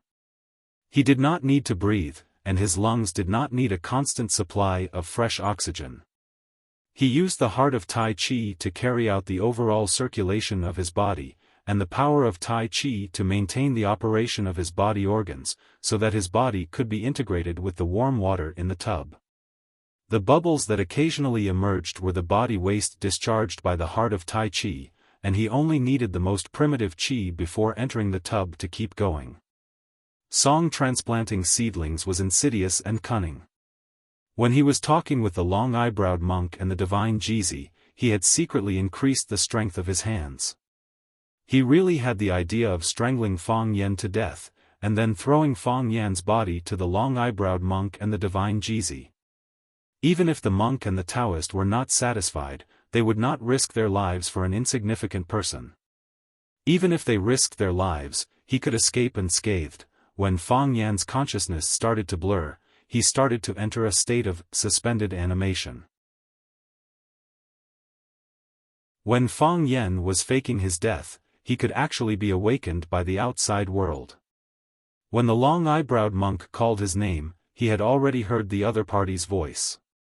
When Tianjizi transferred his Tai Chi into his body, he could even feel the powerful warm current flowing all over his body, making him feel very comfortable. However, Fang Yen resisted the urge to respond. As Fang Yen had expected, because of the misunderstanding of Fang Yan's death, the divine Jizi took the initiative to attack the Tao addict, song transplanting seedlings. The long-eyebrowed monk followed closely behind and slapped him. While the long-eyebrowed monk was focused on the enemy, Fang Yan's body flipped over, and with a light leap, he escaped from the long-eyebrowed monk's arms. Then, he sprinted towards the place where Bai Xiu was lying on the ground. Seeing that the thunder-shocking sword was under his feet, he kicked with the tip of his foot, and the thunder-shocking sword jumped into the air. He picked up Bai Xiu's thunder-shocking sword, his body flying in the air, and the long sword fiercely stabbed at Bai Xiu's chest. Bai Xiu's eyes widened as he looked at all this, at the leaping Fang Yen. Wasn't he already dead? Why did he come back to life? Dad, watch from the sky, Fang Yen roared sternly. He was sent flying again and again, but he got up again and again. He was not afraid of the strong, and he was not afraid of death. He just wanted to seek justice for his father who had died a tragic death. Everything he had done was for this purpose. If he could do it, he felt that everything he had done was meaningful. In life, who didn't do a few stupid things? Fang Yan's body flew upside down, and the long sword in his hand made a buzzing sound. That was caused by Fang Yan using too much force. He was afraid that he could not stab Bai Xiu to death, so he used all the strength in his body. He used all the strength in his body. Goodbye, Bai Xiu opened his mouth and laughed. It seemed to be a mockery of Fang Yan, but also an affirmation of Fang Yan's behavior. He was saying goodbye to Fang Yan. Crack! The long sword pierced through the flesh and into Bai Xiu's body. He died without regrets.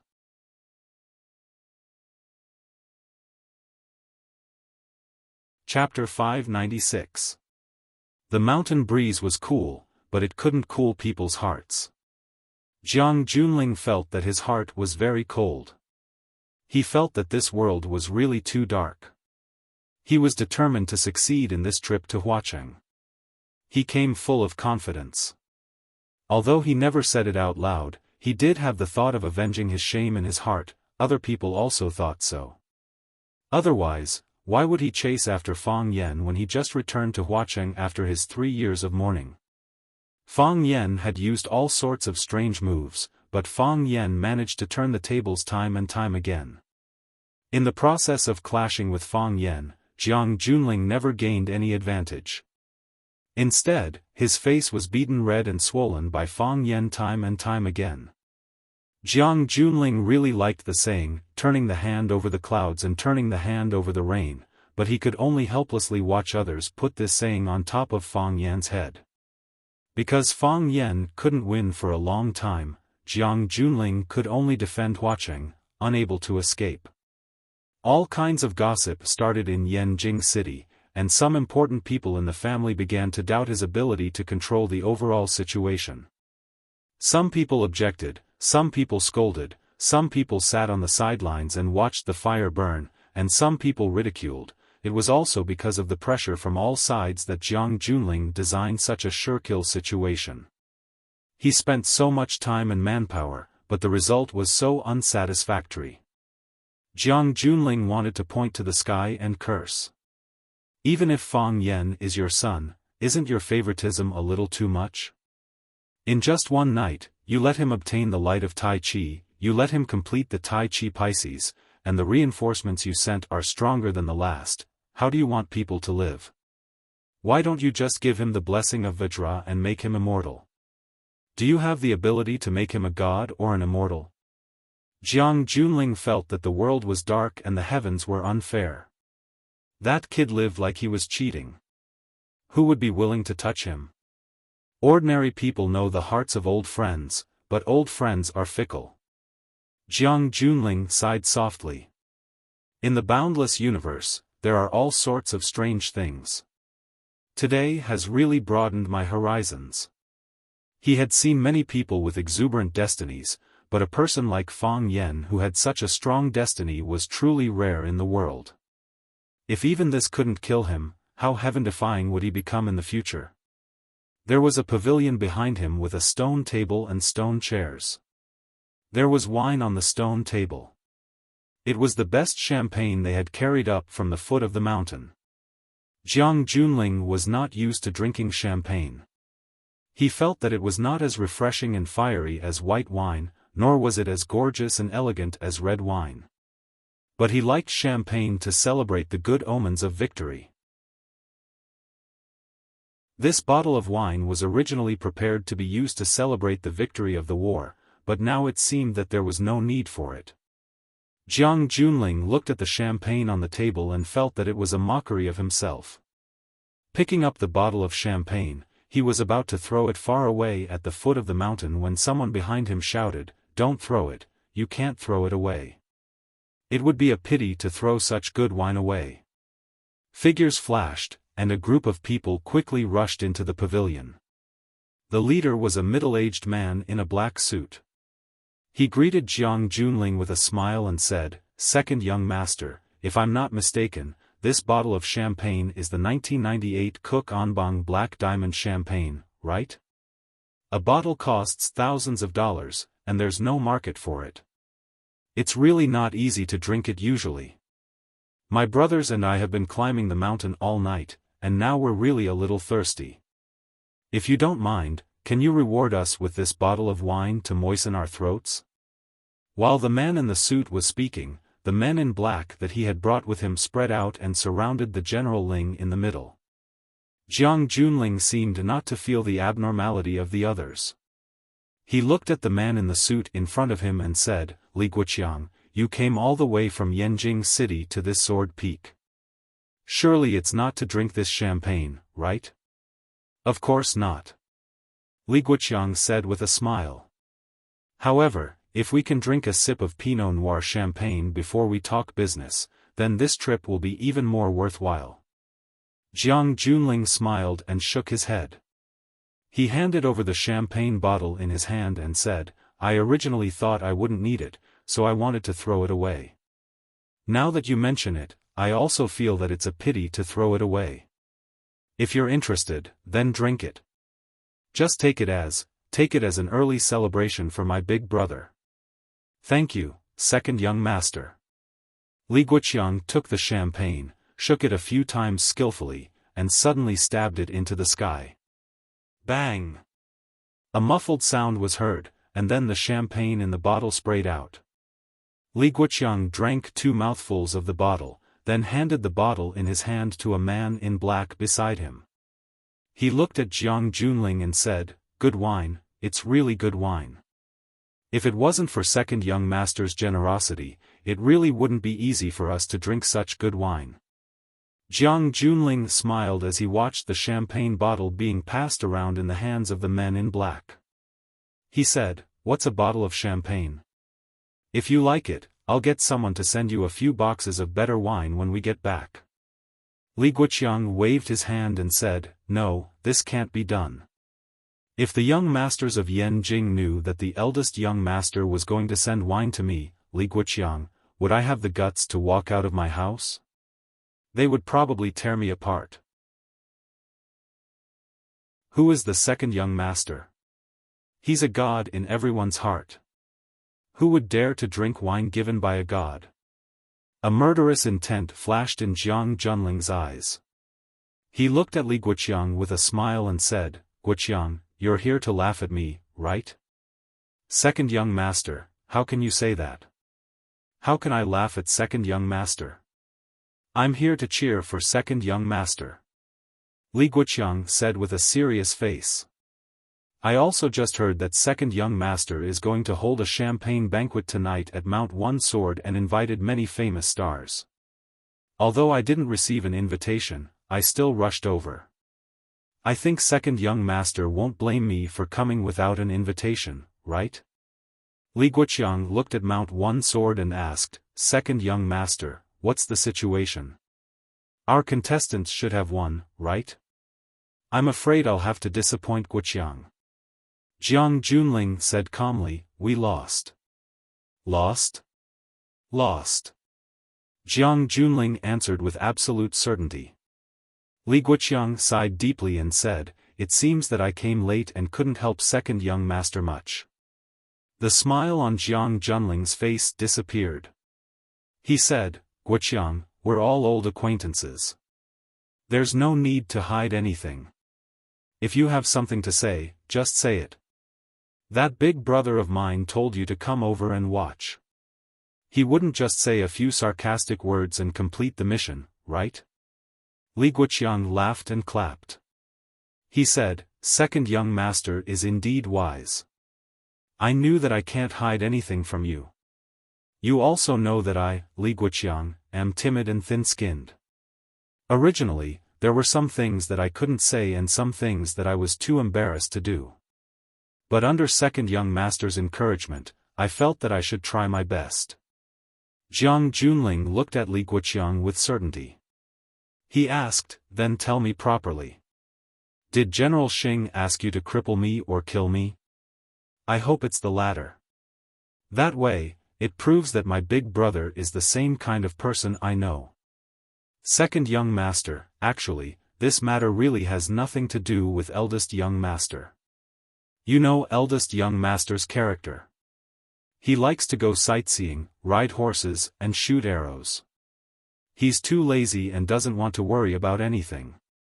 It's just that us brothers couldn't stand it anymore and wanted to help eldest young master get something back. It has nothing to do with him. A mocking smile appeared on General Ling's face. Li Guoqiang, you said that my big brother is lazy and likes to go sightseeing, ride horses, and shoot arrows. When you said this, did you believe it?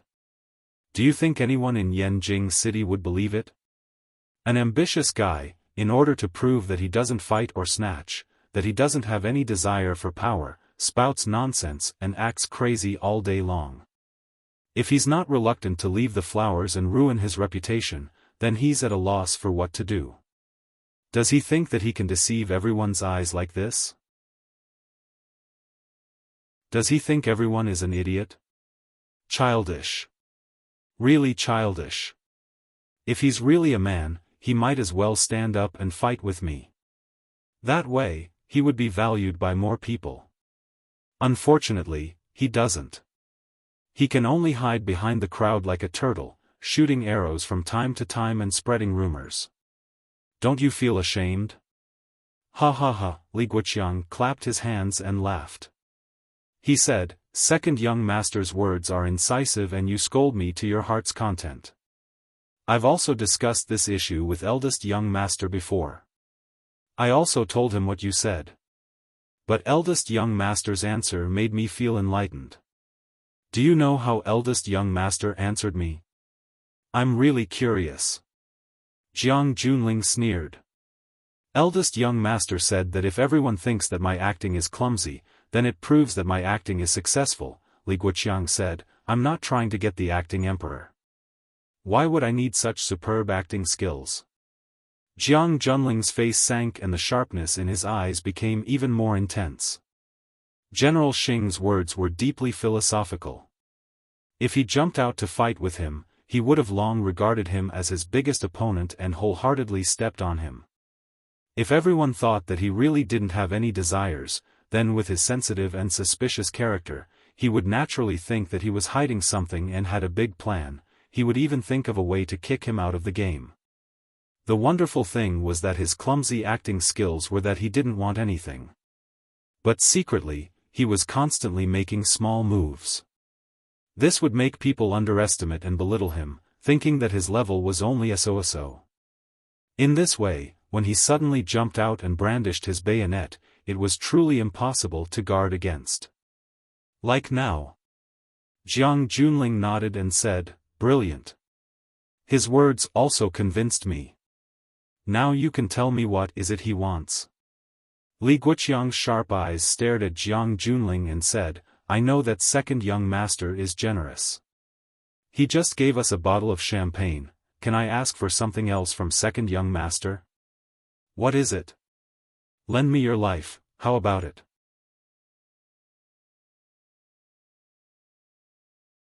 Chapter 597. Anything could be borrowed, but not one's life. Everyone only had one life.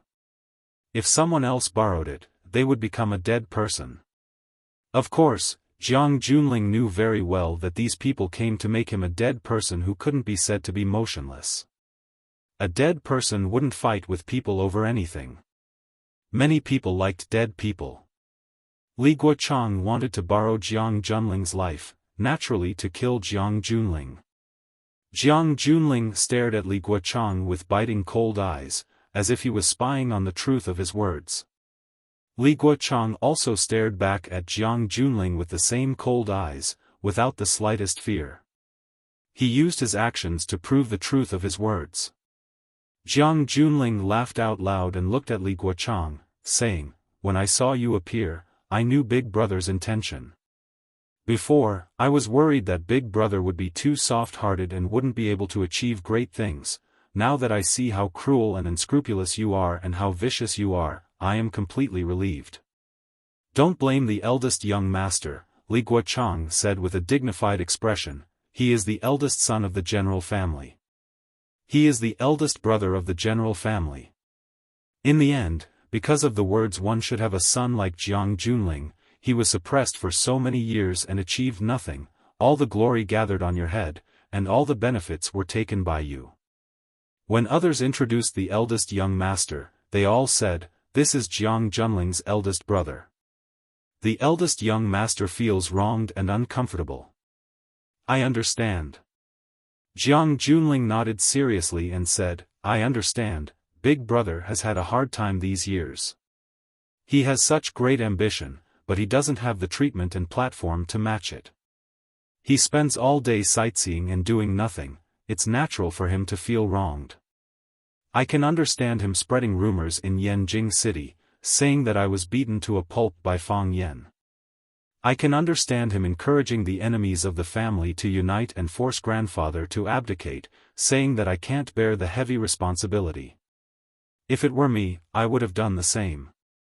I would have done it even more ruthlessly and resolutely than him. So, even if he wanted to kill me, I can understand, who asked me to be the tiger in his way. If he didn't get rid of me, how could he have the chance to rise? Tiger in the way? Li Guochang said with a face full of ridicule, I'm afraid he's just a paper tiger. No, it's a tiger in the way. Jiang Junling said, when a tiger falls, he will be bullied by a dog. Li Guochang, when we were in Yanjing, did you dare to talk to me with this attitude? That time has changed. No man could be happy for 100 days, and no flower could bloom for 100 days. This was the cycle of heaven and human nature.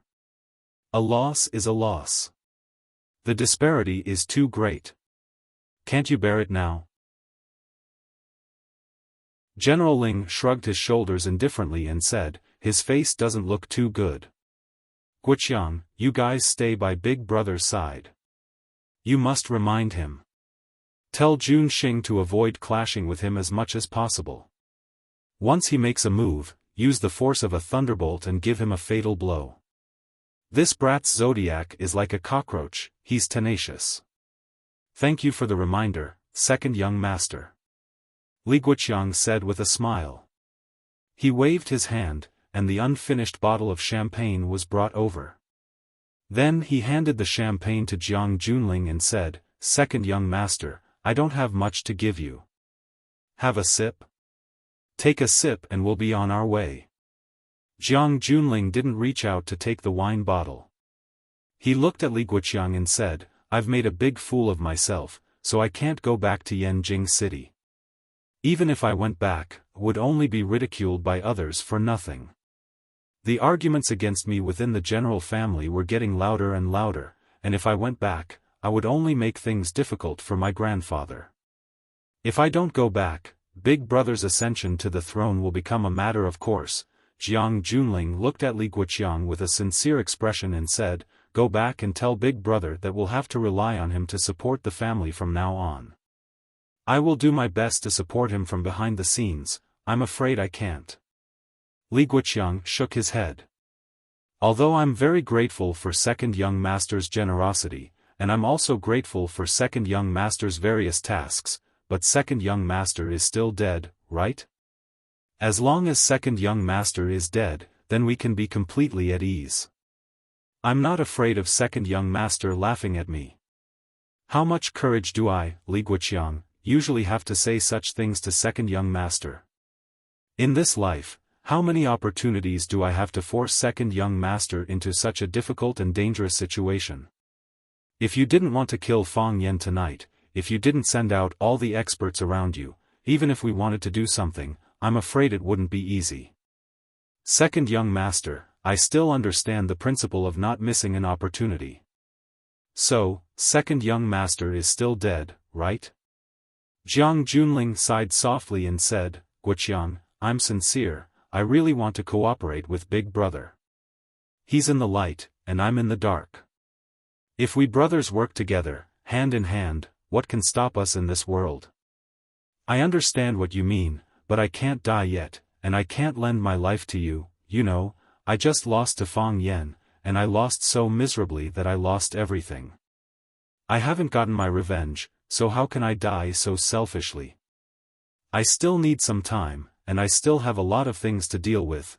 Besides, my life is beneficial to Big Brother. After he becomes the leader, he still has to face the threat of Fang Yen. We have the same enemy. I can help him do a lot of things. So, we can't talk, Li Guoqiang said with a smile. Li Guoqiang took a step back, and a middle-aged man with a crew cut rushed forward and punched Jiang Junling's head. Pa pa pa, the middle-aged man looked like he practiced internal martial arts. His punches were powerful, and there were sounds of bones cracking when he punched. There were 3 keys to punching: fierce, accurate, and fast. The middle-aged man was not only ferocious, but also accurate and fast. When he suddenly made a move, before you realized it, the fist was already about to break your head. Unfortunately, the exciting scene didn't appear. The middle-aged man's punch didn't break Jiang Junling's head, it was almost there. Almost there. The middle-aged man's fist reached Jiang Junling's face, but he couldn't push it forward. There was a hand on his neck, and it was that hand that made him lose all his strength, and he couldn't do anything more intense. It was Jiang Junling's hand. Jiang Junling's hand was strangling the middle-aged man's neck, and he looked at Li Guoqiang with a calm face and asked, "What do I have to do for you to let me live?" His left hand suddenly exerted force, and with a cracked sound, the middle-aged man's body fell to the ground. "Is this what you want? You're courting death." Another black-clothed man rushed toward Jiang Junling. In the process of charging, he had already pulled out a sharp triangular dagger from his pocket. The man held the dagger upside down, jumped high, and stabbed at Jiang Junling's throat. Pa, his knife still couldn't stab through. Jiang Junling just raised his wrist, and the man's neck was strangled in his hand. Jiang Junling lifted the man's body in midair. The man's face was purple, and he struggled desperately. However, his struggle was so powerless. It was impossible to escape Jiang Junling's iron hand. He looked at Li Guoqiang and asked, "Is this how you want it?" Crack, another crisp sound rang out, and the general's order once again crushed another man's neck. Li Guoqiang looked at Jiang Junling with a face full of shock, and said, "Second young master, extraordinary skill?" No one knew that Jiang Junling knew Kung Fu. No one in the entire Yanjing city knew that Jiang Junling's skill was so powerful. It should be known that the people that Li Guoqiang brought were also very good fighters. The first person whose neck was broken by Jiang Junling was an outstanding figure of Xing Yi Quan's 9th generation, and the second man with a military knife was a special forces soldier who had completed many SS-level missions abroad. However, these people were a group of chickens and dogs in front of Jiang Junling. No matter which angle they attacked from, the result was the same. They couldn't even withstand a single blow. "Are you a little disappointed?"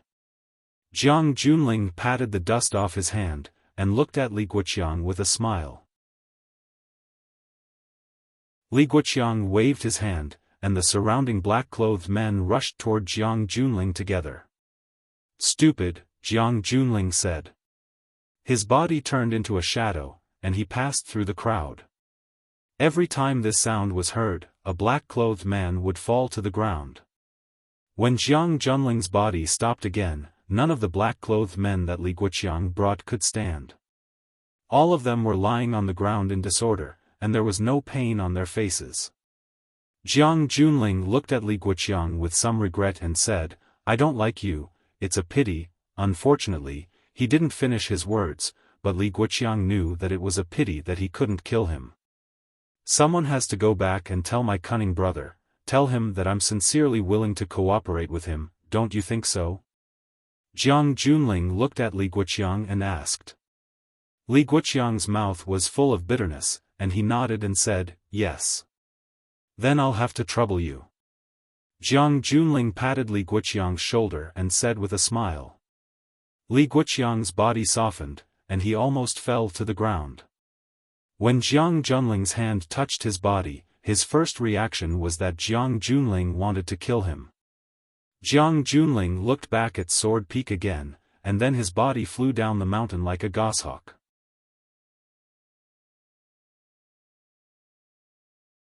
Chapter 598. There was the pleasant chirping of birds, and the refreshing fragrance of flowers. There was the warmth of the sun, and there was the refreshing air. When Fang Yan opened his eyes, he saw another pair of eyes. You're awake? The divine Jizi greeted Fang Yan with a smile as he continued to work on the silver needles. The silver needles made a buzzing sound because of the divine Jizi's powerful qi. Fang Yan looked down and found that he was lying there naked, allowing a middle-aged uncle to do whatever he wanted to his body. Of course, he might not have had the time to do it yet. Where is this? Is Phoenix okay? Is Bai Xiu dead? Did you two kill that old man Song Zhansheng? Fang Yan wanted to get up, but found that he couldn't move his body at all. Every time he used force, his body felt like it was being torn into countless pieces. Fang Yan's head was dizzy, and his vision darkened. He almost fainted again. His mouth didn't have any problems, so he asked a series of questions. Fang Yan's memory still stopped at the scene of him piercing Bai Xiu's chest and Xiao Mu rushing up to punch him. He couldn't remember what happened after that. The divine Jizi quickly inserted the silver needles into the acupoints on Fang Yan's chest. He looked at Fang Yan and said, "Don't move, it hurts." Fang Yan looked at him sadly and said, "Why didn't you say so earlier? When you opened your eyes just now, even if I told you not to move, you might not have listened to me." The divine Jizi had a proud look on his face and said, "Now you probably don't want to move, right?" Fang Yan was very depressed. Why was it that he always met a bunch of bastards? Your body is seriously injured, your internal organs are seriously displaced, your meridians are blocked, and your qi and blood are blocked. I'm currently massaging and using silver needles to help you recover. You haven't answered my question yet, Fang Yan said. You asked so many questions in one go, which one do you want to hear my answer the most? Where's the phoenix? Is she alright? Fang Yan looked expectantly at Tian Jizi and asked. Even heroes have a weakness for the charms of beautiful women. It seems that in your heart, the one you care about the most is still that girl. Tian Jizi teased. Because I probably already have the answers to the other questions. Fang Yan said, I believe that my sword strike has already killed Bai Xiu. If he's still not dead after that, then the heavens must be blind. As for that old man Song transplanting rice, he's definitely not dead. You can't possibly kill him. Why can't we kill him? Tianjizi looked at Fang Yan with a displeased expression and said, Do you think the monk and I are no match for him? That's not it, Fang Yan said. In this vast world, there are less than 10,000 people who can defeat you and the old monk at the same time. What do you mean less than 10,000? Not even a single one, Tianjizi said angrily. When it came to his own ability and dignity, even a Taoist with a pure heart and few desires couldn't remain calm. Then why did you let Song transplanting rice run away? Fang Yan asked in return. Tianjizi was speechless. Only then did he realize that he had jumped into the language trap set by Fang Yan. No one in this world can beat you. How could you let Song transplanting rice run away? Fang Yan grinned, his face was also burning with pain. He couldn't help but worry and said, I'm not disfigured, right? Tianjizi looked at Fang Yan and said, It's fine, it's not too badly ruined. How do you know Song transplanting rice is not dead? Tianjizi asked again. Because you and the old monk didn't do anything, Fang Yan said. Song transplanting rice is my enemy, it has nothing to do with you. You can protect me, but you will never fight to the death for me. You don't have to feel ashamed, this is human nature. If song transplanting rice was your opponent, I wouldn't risk my life to fight him. Only when it comes to your own life and death, can you unleash your infinite potential. You guessed correctly, Tian Jizi nodded and said, song transplanting rice is still alive, Changmei and I didn't make him stay. It doesn't matter, Fang Yan said proudly. Keep him, I'll kill him. Do you remember what happened last night? Tian Jizi asked. I only remember that I stabbed Bai Xiu to death, Fang Yan said. I don't know what happened after that. Originally, we all thought you were dead, so the monk and I surrounded song transplanting rice to avenge you, but we didn't expect you to jump out of the monk's arms and run to stab Bai Xiu. The scene at the time was so strange that everyone was dumbfounded and felt that the fight couldn't continue. I'm sorry, I didn't mean to lie to you, Fang Yan said embarrassedly. No matter what, Tian Jizi and Changmei monk came for him, they were benevolent elders who stood on his side. He lied to others by faking his death, but he also lied to those who truly cared about him, otherwise, Tian Jizi and Changmei monk wouldn't have gone to fight song transplanting rice. It was also because he knew that faking his death would anger Tian Jizi and Changmei monk that he had the chance to kill Bai Xiu. Fang Yan took advantage of the relationship between Tian Jizi and Changmei monk. Tian Jizi looked at Fang Yan with burning eyes and said, at that time, I clearly checked your chest and nose and found that you had lost all signs of life. You used a profound breathing technique? Yes, Fang Yan said. Using the heart of Tai Chi to circulate inside the body, you can stop breathing and heartbeat for a short time. Everyone has different opportunities and fortunes. The gifts from heaven are also different, Tian Jizi said. After you stabbed Bai Xiu, you were sent flying with a punch. We picked you up from the ground and took you away. I don't know what happened after that. As for whether Bai Xiu is dead or alive, it's not something we care about. Fang Yan nodded and said, I'm already very grateful. You didn't pick up the phoenix along the way? She didn't want to come back with us, Tian Jizi said. Why? After asking this question, he already understood. You already have an answer, right? Tian Jizi asked with a smile. Yes, Fang Yan was full of bitterness. We already have an answer. After what happened, she probably doesn't want to see me anymore, right? From now on, there will be no more interactions in our world. The most familiar stranger? The wild osmanthus tree suddenly bloomed, and the fragrance spread throughout the forest overnight. Rain fell on the empty mountain, and the ancient temple was illuminated by green lanterns. The rain fell in a pitter-patter, like the wisps of smoke drifting in the air inside the temple. You ignored the reason why she started, and you don't know when she will end. As if there was no end to it. It couldn't be cut, and it was messy.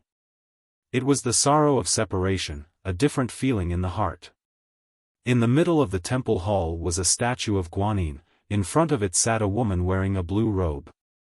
Long hair draped over her shoulders, a plain robe wrapped around her body. She didn't wear any makeup, but her beauty was natural. Her beauty was bold and unrestrained, tender and beautiful, like a fiery rose, like the stars in the sky. But after wearing this monk's robe, her beauty became reserved again. That fiery passion was hidden within, like a rose with thorns that could pierce through the wrapping paper at any time, revealing her stunning true face. This was a beautiful woman who didn't fit in with the atmosphere of this ancient temple. Miss, you have to think this through.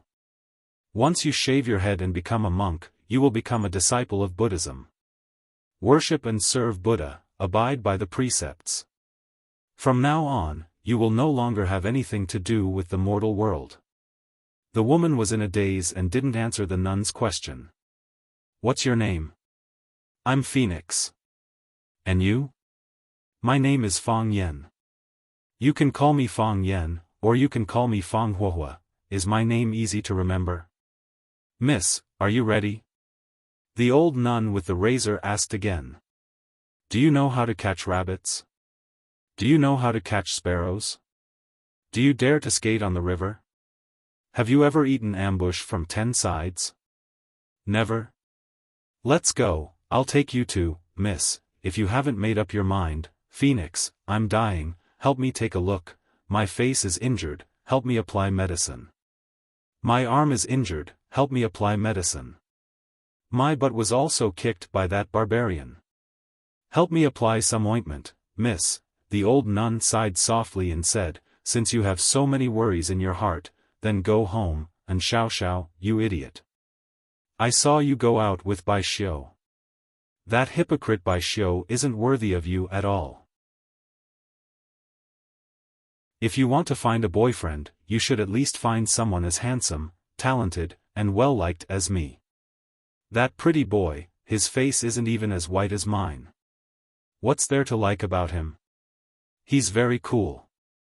If what you mean by cool is putting on a dead face and not saying anything, then he's not even as cool as Uncle Wang in the village. Isn't Uncle Wang very cool when he's forging? Miss, let's go back, I've made up my mind. The plain-robed woman resolutely cut off the nostalgic past and answered firmly.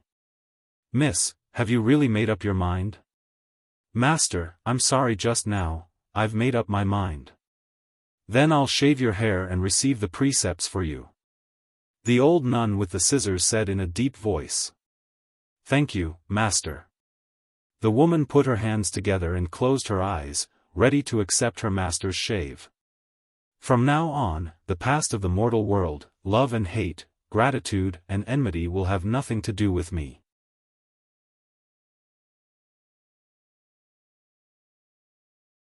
Chapter 599. The mountain was empty and the drizzle was hazy, causing one's mood to be a bit melancholy. Hou Zhendong, the martial fanatic, was not only feeling melancholy, he also wanted to die. If the person you tricked before was now sitting in front of you and calling you senior martial fanatic, you would also want to die. Or you would kill the other party. Hou Zhendong regretted it. Why didn't he kill him at the summit of One Sword Peak? Senior martial fanatic, Fang Yan looked at Hou Zhendong with a smile, as if he couldn't remember that he was tricked by this middle-aged man. This is an adult ambergris I stole from Tian Jizi, not bad, right? The tea was good, fragrant, and had the effect of nourishing the body and mind. But the martial fanatic, who was chewing on a piece of tea leaf, had a bitter taste in his mouth. With Fang Yan's intelligence, there was no way he didn't know why he lured him to One Sword Peak for the decisive battle, and what happened afterward almost took his life. But now, he acted as if nothing happened and was very respectful to him. His attitude was even more cordial than before, and he even gave him a priceless ambergris.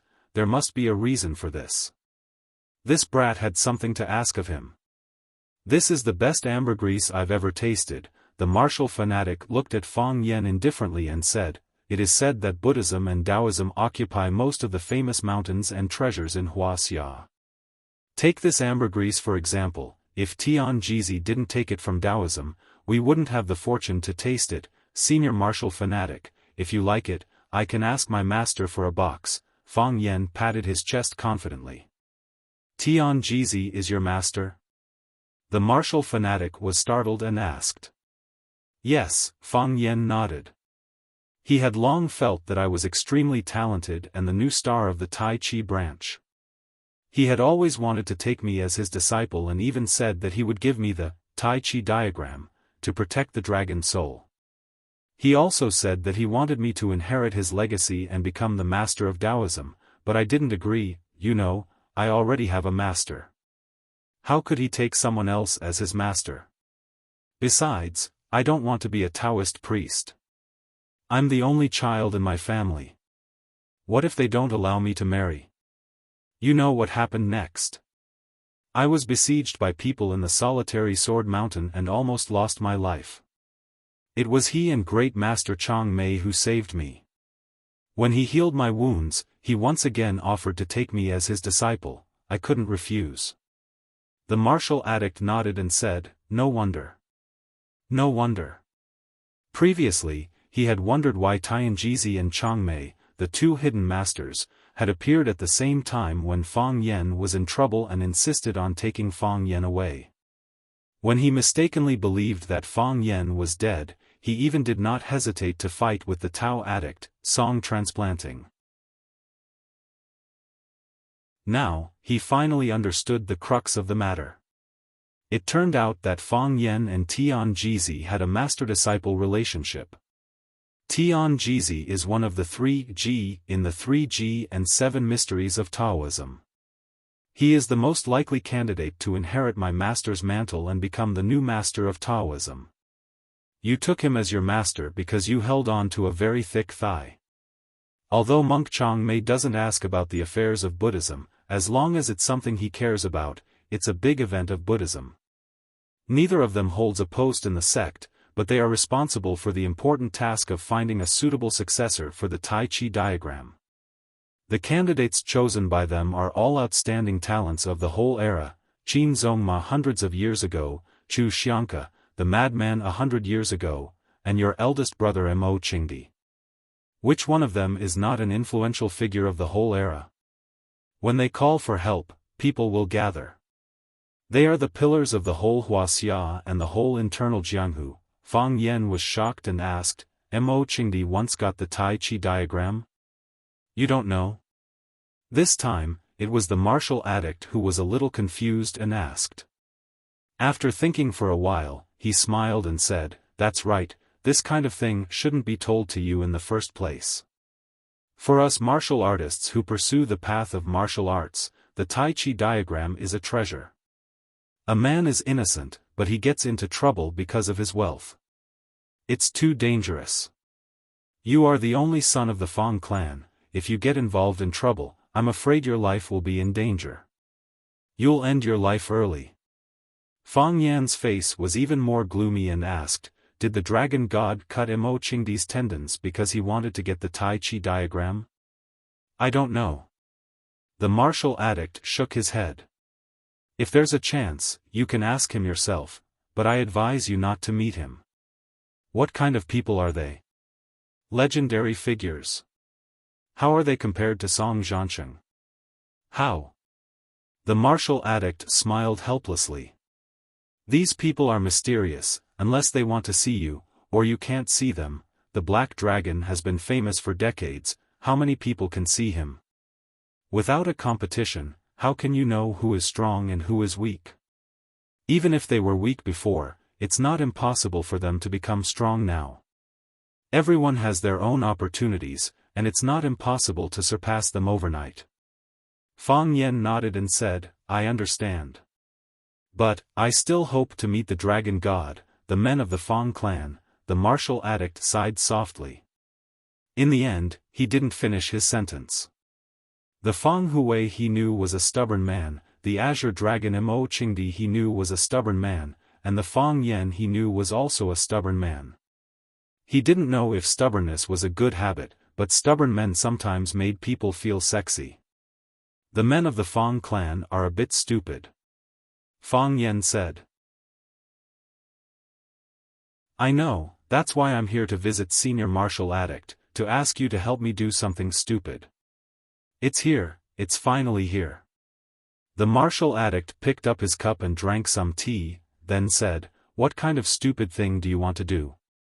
Tell me first, I'll help if I can, but if I can't, then there's nothing I can do. Where is Phoenix? Fang Yan asked.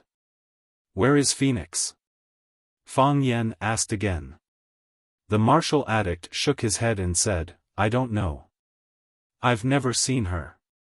Senior martial addict, why do you need to deceive yourself and others? The first time I asked, you refused to answer, which already told me the answer. Also, I was saved by Master Tian Jizi, so that old man Song Zaniang couldn't have taken Phoenix away. At the time, there were so many people on One Sword Peak, but the only one who could have taken Phoenix away and protected her was you. Senior martial addict, please tell me, where is Phoenix? The martial addict sighed softly and said, you're right, Phoenix was indeed taken away by me. But don't ask me where she went. Phoenix girl specifically told me that if you came looking for her, should reply with the words I don't know. So, my answer can only be, Fang Yen interrupted the martial addict and said, you tricked me at the top of one sword peak. You are one of the 7 addicts of Wuxia. You became known as the martial addict because of your love for martial arts. But you used your reputation as a martial arts addict to accept money from others, using all kinds of improper means to eliminate your opponents. I've confiscated money from others, then there are other benefits. Fang Yen angrily said, you tricked me at the top of one sword peak anyway. You deliberately provoked me, inviting me to fight at the top of one sword peak, wasting my energy and drawing me into that fatal trap. You also know that I didn't use my full strength at the time, and I didn't have any intention to kill, but you still did it in the end. You were an accomplice, the main participant. You made me unable to fight back when I was being hunted down. Don't tell me you don't feel guilty at all? Don't you blame yourself at all? How could the martial addict not blame himself? If it wasn't because of self-blame, why would he repeatedly speak up for Fang Yen in front of Song Zaniang? If it wasn't because of guilt, why would he stand in front of Song Zaniang again and again, not wanting him to kill Fang Yen? If it wasn't because of guilt and self-blame, feeling that he had done something shameful and unfair to Fang Yen, why would he persist until the end at the scene, and then bring the Phoenix girl back to take care of her? But I don't blame you. Fang Yen said. Living in this world, everyone will encounter some things that they have no choice but to do. Yes. The martial addict wanted to explain something, but he didn't know what to say. People who practiced martial arts valued friendship above all else. In order to return someone else's favor, he hurt the righteousness in his heart. Was this right or wrong? But, if it was for the righteousness in his heart, could he ignore the deep feelings he owed? If it wasn't for Song Zanyang's guidance that year, he might have been stuck in the martial barrier, unable to extricate himself, and become a psychopath who achieved nothing. Song Zaniang had given him a new lease on life. What happened in the past has happened, we don't need to take it to heart. What's in the past is in the past. Fang Yen had a magnanimous look on his face, his voice mournful, but, another tragedy is about to happen. Does senior martial addict want to trick me again? Lotus Temple, the martial addict replied. She went to Lotus Temple. Fang Yen jumped up from his chair, grabbed the dragon birth incense he gave to the martial addict, and shouted at the martial addict, that old bastard tricked me at the top of one sword peak. Wait until I'm done with my business, then I'll come find you for a good fight. Fang Yen was a man who held grudges. He was almost tricked to death by the martial addict, Ho Zhendong, at the top of one sword peak.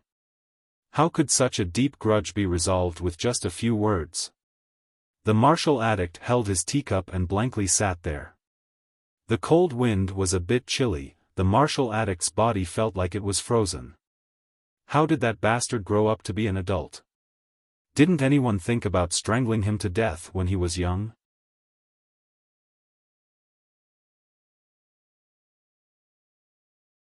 Chapter 600. Burning the bridge after crossing the river, killing the donkey after it has outlived its usefulness, cruel and unscrupulous bastard. Just as the martial addict was going berserk in the house, scolding Fang Yen for turning his back on him after using him, the wooden door was slammed open again with a bang. Fang Yen looked at the martial addict shyly and asked, "Where is the Lotus Temple?" After Fang Yen ran out of the martial addict's house, he remembered a very important thing: where was the Lotus Temple? Although he was reluctant, he had no choice but to rush back to ask for the address and directions. Impulse is the devil. Get out! The martial addict shouted at Fang Yen. The Lotus Temple was located at the foot of Mount Lingshan. It got its name because there was a huge lotus pond in the backyard of the temple. The Lotus Temple was a nunnery. The incense was not strong, but it still stood for hundreds of years. Fang Yen rushed all the way in the direction of the Lotus Temple. The stingy martial addict did not tell him the specific direction of the Lotus Temple. Fang Yen did not have a mobile phone or a navigation device. It was not easy to find someone to ask in this barren mountain. Fortunately, he was lucky. After searching for a long time, he saw a stone sign on the side of a main road. The stone sign pointed the direction of the Lotus Temple. Only then did Fang Yan find the correct path. When Fang Yan arrived at the Lotus Temple, the brown door of the temple was closed. Fang Yan pulled the copper lock and shouted, "Is there anyone? Is there anyone?" There was no answer. Fang Yan patted the wooden door again and shouted in a louder voice, "Open the door. Phoenix, Phoenix, come out. Phoenix, I know you are inside." Fang Yan's voice startled the birds in the forest, and the rustling sounds of birds flying away could be heard. There was still no answer.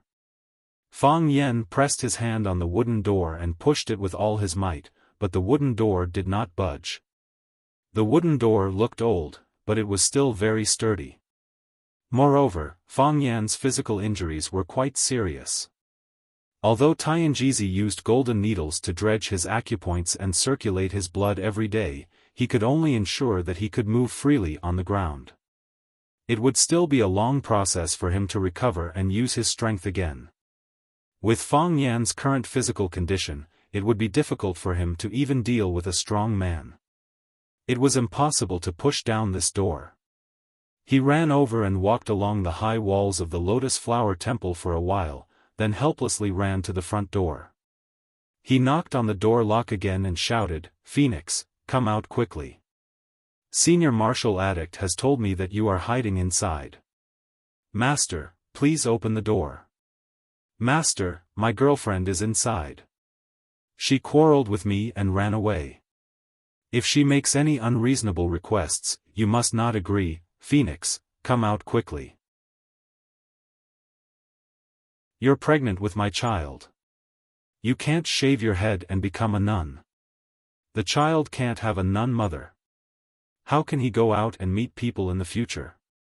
Abbess, please open the door and let me in. Nuns, please answer me. Is there anyone inside? Abbess, let me in. Let me go in and talk to my girlfriend. Old nuns, open the door quickly. Otherwise, I will burn down your broken temple. Don't think that I don't dare. I, Jiang Junling, can do anything. The wooden door was finally opened from the inside. A middle-aged nun in a plain robe and a round hat stood at the door, staring at Fang Yan angrily. Abbess, is my girlfriend inside? When Fang Yan spoke, he wanted to squeeze in from the side of the middle-aged nun. The middle-aged nun reached out and pushed Fang Yan's body out. She had some martial arts skills when she made a move.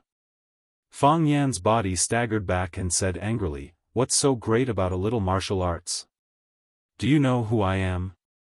I'm Jiang Junling from a wealthy family in Yanjing. I'm telling you, don't mess with me." The middle-aged nun glanced at Fang Yan coldly and said, "Jiang Junling, didn't you want to burn down the temple? Do you still want to burn it? Do you think I don't dare? I just didn't bring a fire, Pa." The nun raised her right hand, and a box-shaped object fell into Fang Yan's hand. "I have a fire here," the nun said. This nun was quite a character. Fang Yan held a box of matches in his hand and was trembling with anger. He growled at the middle-aged nun, "Do you think I have to burn it just because you want me to? Who do you think you are? Are you a monk or not? How can you instigate others to burn someone's temple? Do you know that you are violating the precepts? Buddha will punish you." Amitabha, good, good. The middle-aged nun stared at Fang Yan coldly and said, "Go back. The female benefactor said that she doesn't want to see you. I know she doesn't want to see me." Fang Yan said with a serious face. "But I want to see her. And I have to see her." The frost on the middle-aged nun's face became thicker. Although it was said that monks should be compassionate and shouldn't have murderous thoughts, she couldn't help but want to be brutal to Fang Yan. Fang Yan saw the expression on the middle-aged nun's face and said in a deep voice, "Master, I'm not joking with you. I want to see her, and I have to see her. Let me go in and take a look." Let me say a few words to her. I know that since she came here, it means that she has made a choice in her heart. I just want to say a few more words to her and persuade her." The middle-aged nun's face eased a little.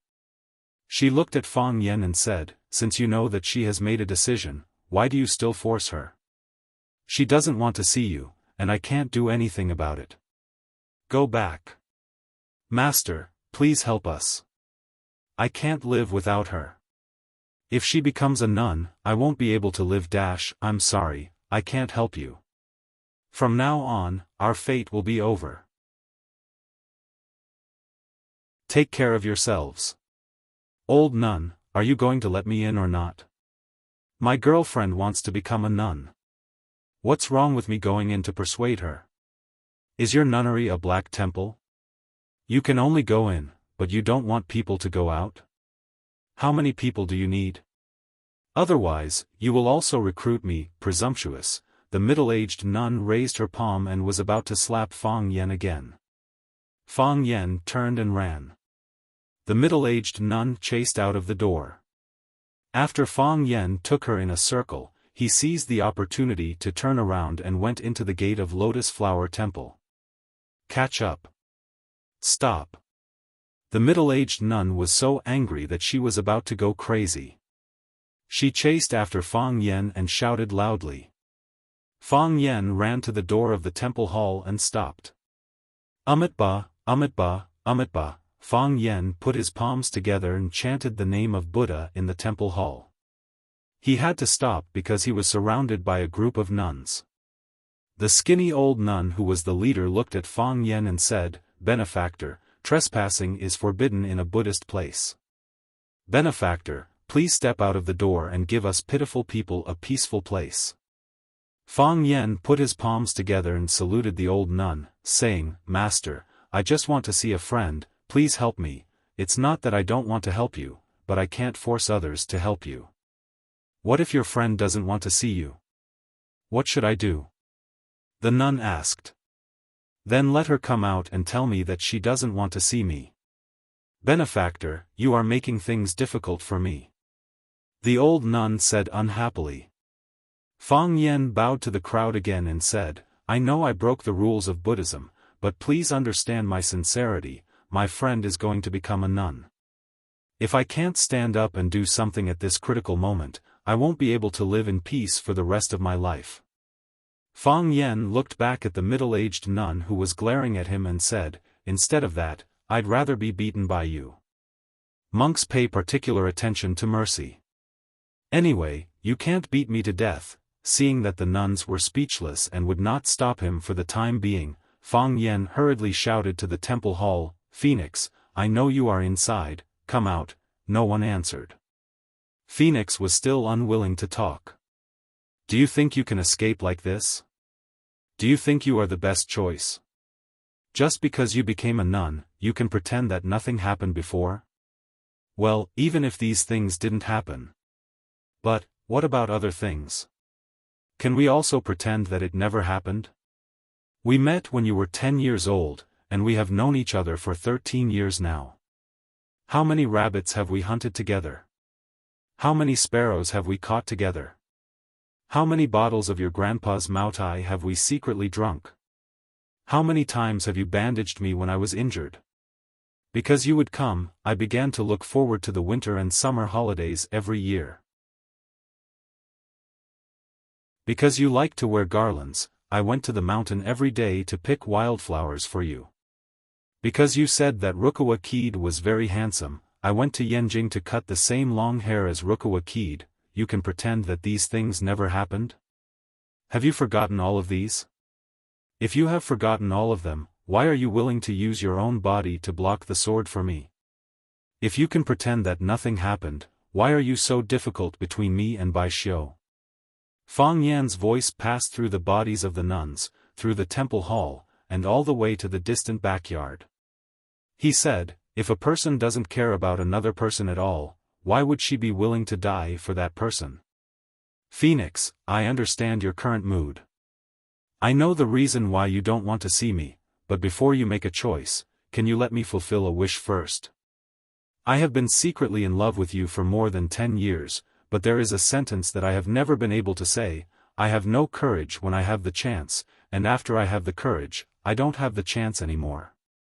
I must tell you this sentence, and I must tell you before you make a choice, and Xiao, you idiot, you already knew that I liked you.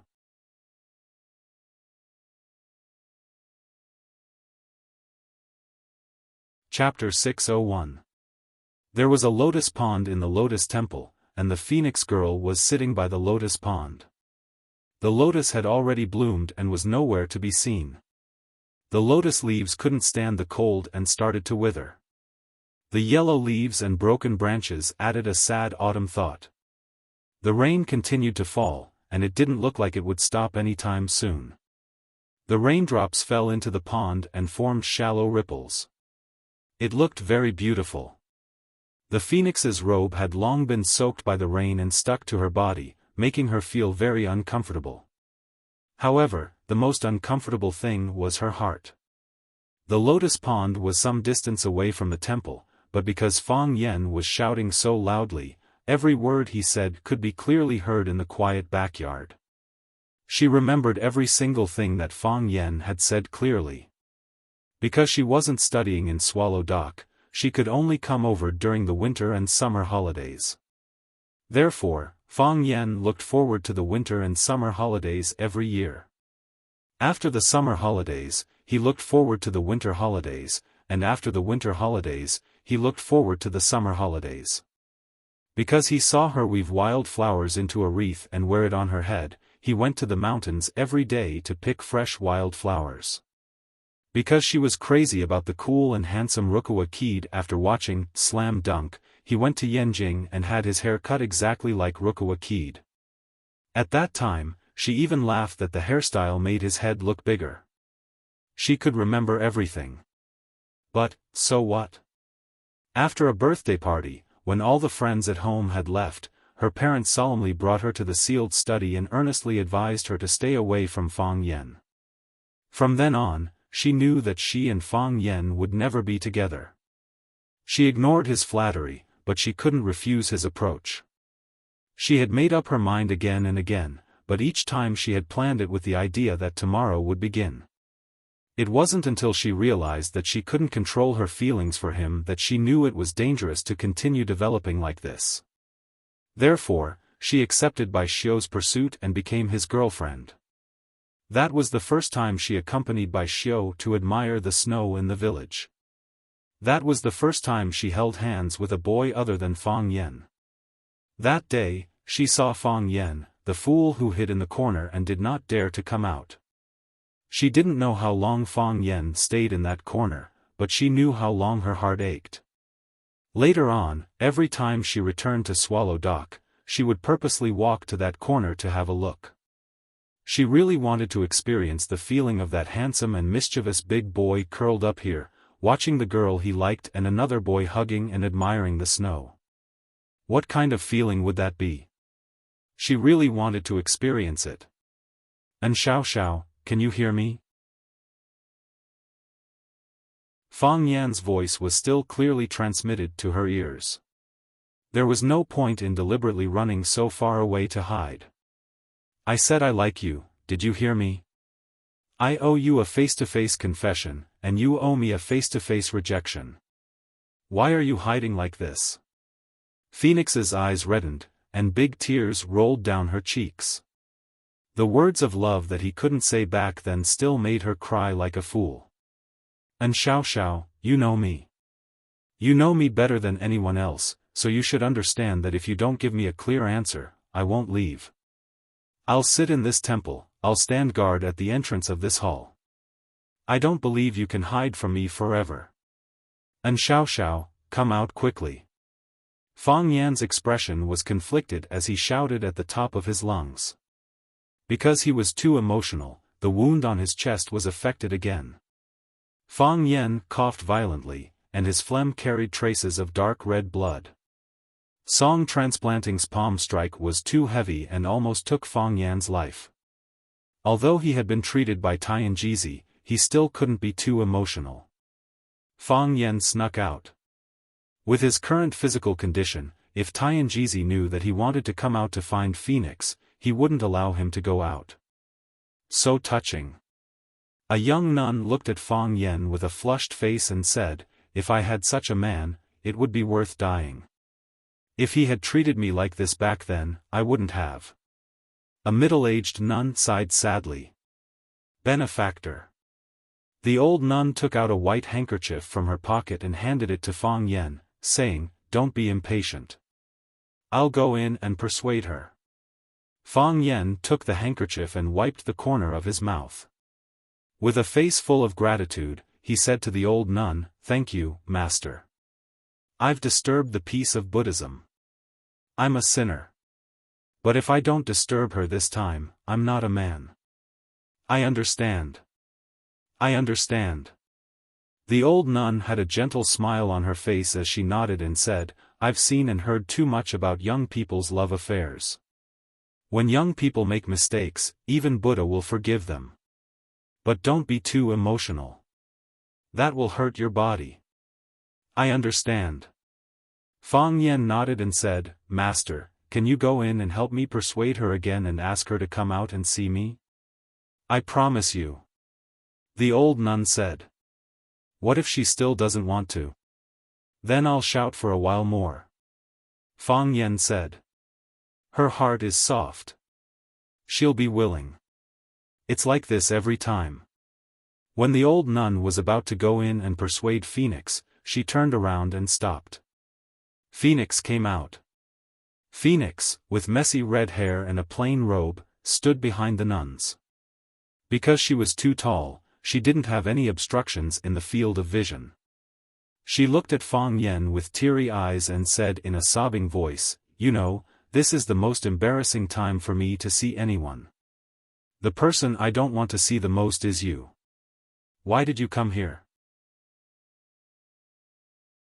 "I'm afraid that if I didn't come, I wouldn't be able to see you for the rest of my life," Fang Yen said with a smile. He was very happy that Phoenix finally appeared. "What are you doing here?" Phoenix asked. "To take you back," Fang Yen said. "Impossible," Phoenix said.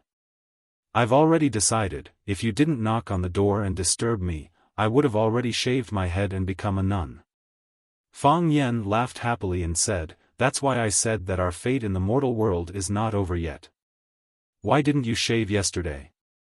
Why didn't you shave the day before yesterday? Why did you shave today when I came? Not the second before, not the second after, but when I knocked on the door.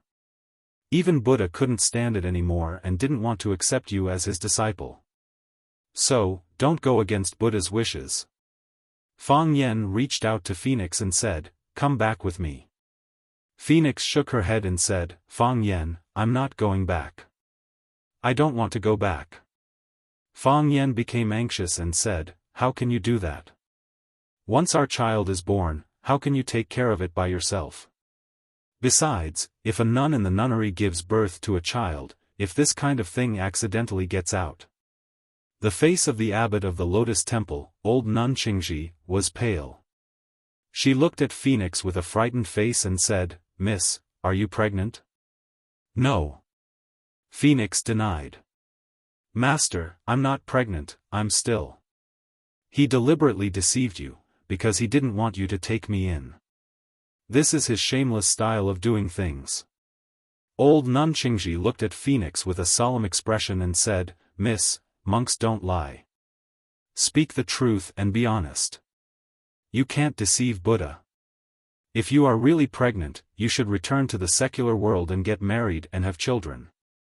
This is a nunnery, we also have to take our reputation into consideration. If the nuns in the nunnery give birth, the impact will be too bad." Phoenix bowed to old nun Qingji and said, "Master, I'm willing to swear to Buddha that every word I said is true.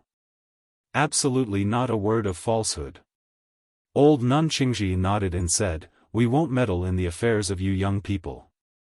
The male benefactor's eyes are clear, he's not an untrustworthy person. I hope you will reconsider." Phoenix bowed and said, "Thank you, master." Phoenix walked in front of Fang Yen and said, this is a quiet place of Buddhism, let's go out for a walk. Okay. Fang Yen said. So, Phoenix walked in front and Fang Yen followed closely behind. The two walked out of the door of the Lotus Temple and walked toward the forest in front. It was drizzling, and the mountain flowers were in full bloom. The young man and woman walked on the path in the forest. The path was steep and slippery. Fang Yen carefully guarded behind Phoenix, worried that she would accidentally fall. When Fang Yen was thinking about this, Phoenix suddenly stopped, pointed to the grass in front and said, "Rabbit, I just saw a rabbit." When they were in Swallow Dock, Fang Yen and Phoenix would take a walk in the back mountain. Every time they saw animals like rabbits and pheasants, Phoenix would be so happy, as if she had discovered a new continent. Every time that happened, Fang Yen would pick up a stone from the ground and throw it over. Pa! After a crisp sound, the rabbit or pheasant would become food in their pot. When he was with Fang Yen never thought about his image. He was willing to show his truest side to her. He wouldn't pretend to be gentle, and he wouldn't pretend to be kind. He wouldn't deliberately show that he liked small animals, he really liked them. He really liked to eat them. While speaking, her feet slipped, and her body tilted and fell down the slope. Fang Yen was overjoyed, knowing that his chance to be a hero and save the beauty had come. He leaned forward and reached out to hug Phoenix's body. His body felt like it was being torn apart, and his movements became a little slow because of illness. He was a step too slow. Crack! Phoenix's body fell heavily onto the wet haystack. "Fang Yen," Phoenix shouted through gritted teeth, "you should let me be a monk."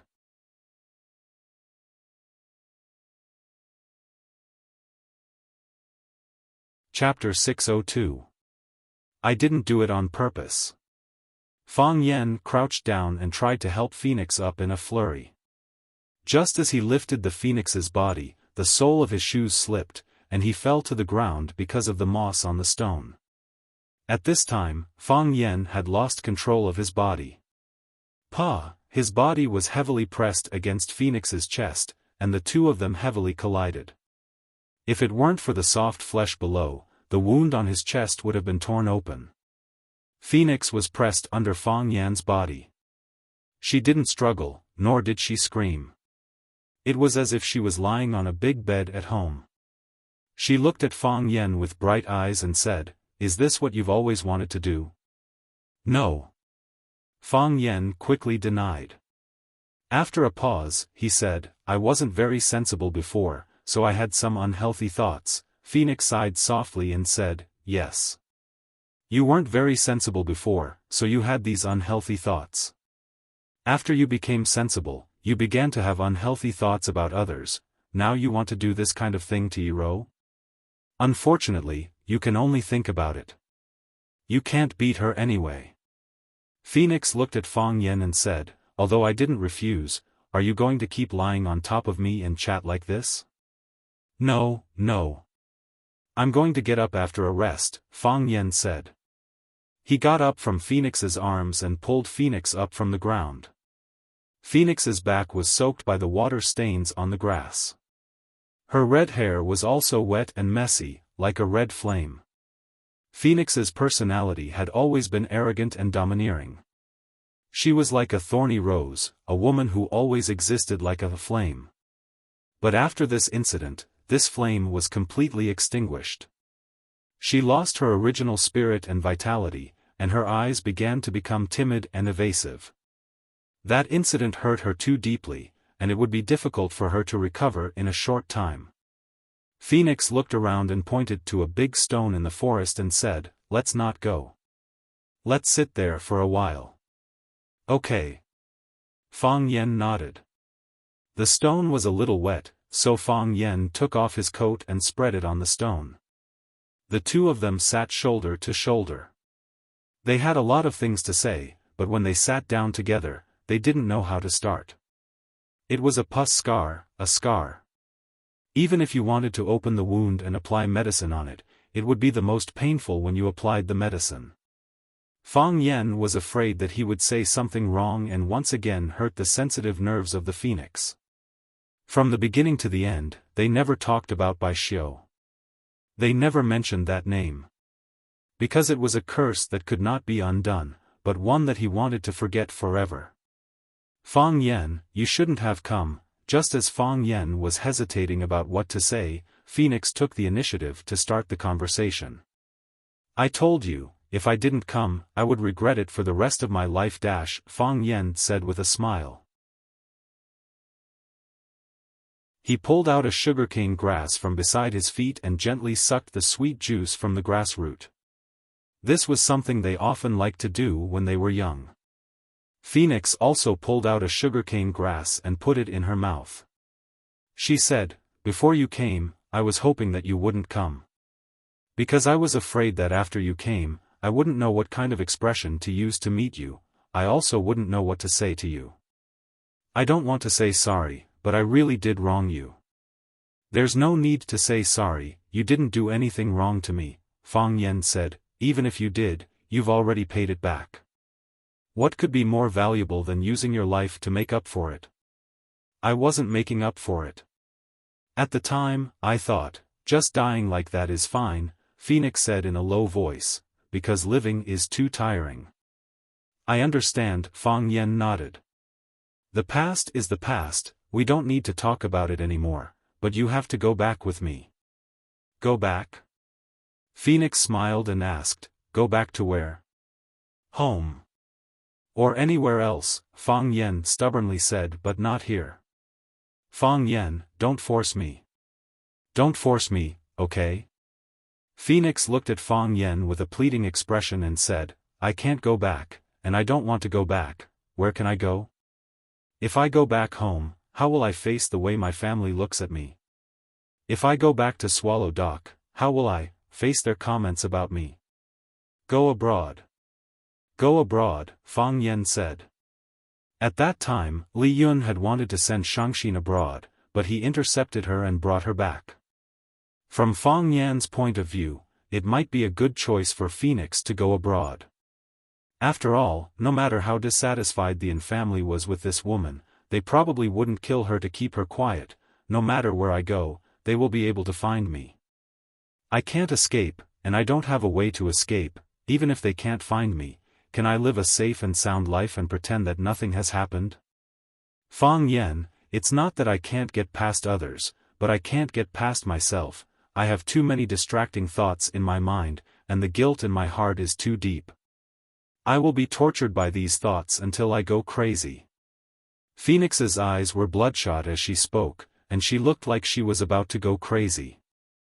"I know that you don't feel good, but things have already developed to this stage, and we have to consider the best solution. I don't think that it's the best solution for you to become a nun." "I think so," Phoenix said. "No matter how dissatisfied they are with me, will they still make things difficult for a nun who has become a nun? Also, during the days I've been living on the mountain, I feel extremely peaceful. If I serve Buddha wholeheartedly and study Buddhist scriptures, the pain in my heart will be reduced by a lot. This is exactly what I need." Fang Yan, before I made this choice, I was at a loss and didn't know what to do. I didn't know what my next step should be, and I also didn't know what my future would be like. However, after I made my choice, my mind immediately calmed down. I know better than anyone that this is the state I want the most. Don't try to persuade me anymore, okay? Fang Yan was silent. He was not willing to accept such an outcome. However, he did not want to add more troubles to Phoenix. He hoped that she would be able to get through this. Phoenix reached out her hand to stroke Fang Yan's face. Using her fingers, she gently smoothed out Fang Yan's furrowed brows and said, "Fang Yan, I didn't want you to come, but I am still very happy that you did. Women are always so contradictory. Just like what you said earlier, let's let go of everything that happened in the past. Let's act as if we've just met today. Fang Yan, promise me, okay?" "Okay," Fang Yan gritted his teeth and said. "I want to drink strong liquor," Phoenix said. "Okay." On the way down the mountain, I saw a farmer's family. I'll go find them and buy some meat. With Fang Yan's current physical condition, it was unrealistic to use stones to kill rabbits and pheasants. The best way would be to find a hunter in the mountains to buy these things. The people living in the mountains would certainly not be lacking in game. I want to eat ambush from 10 sides, Phoenix said.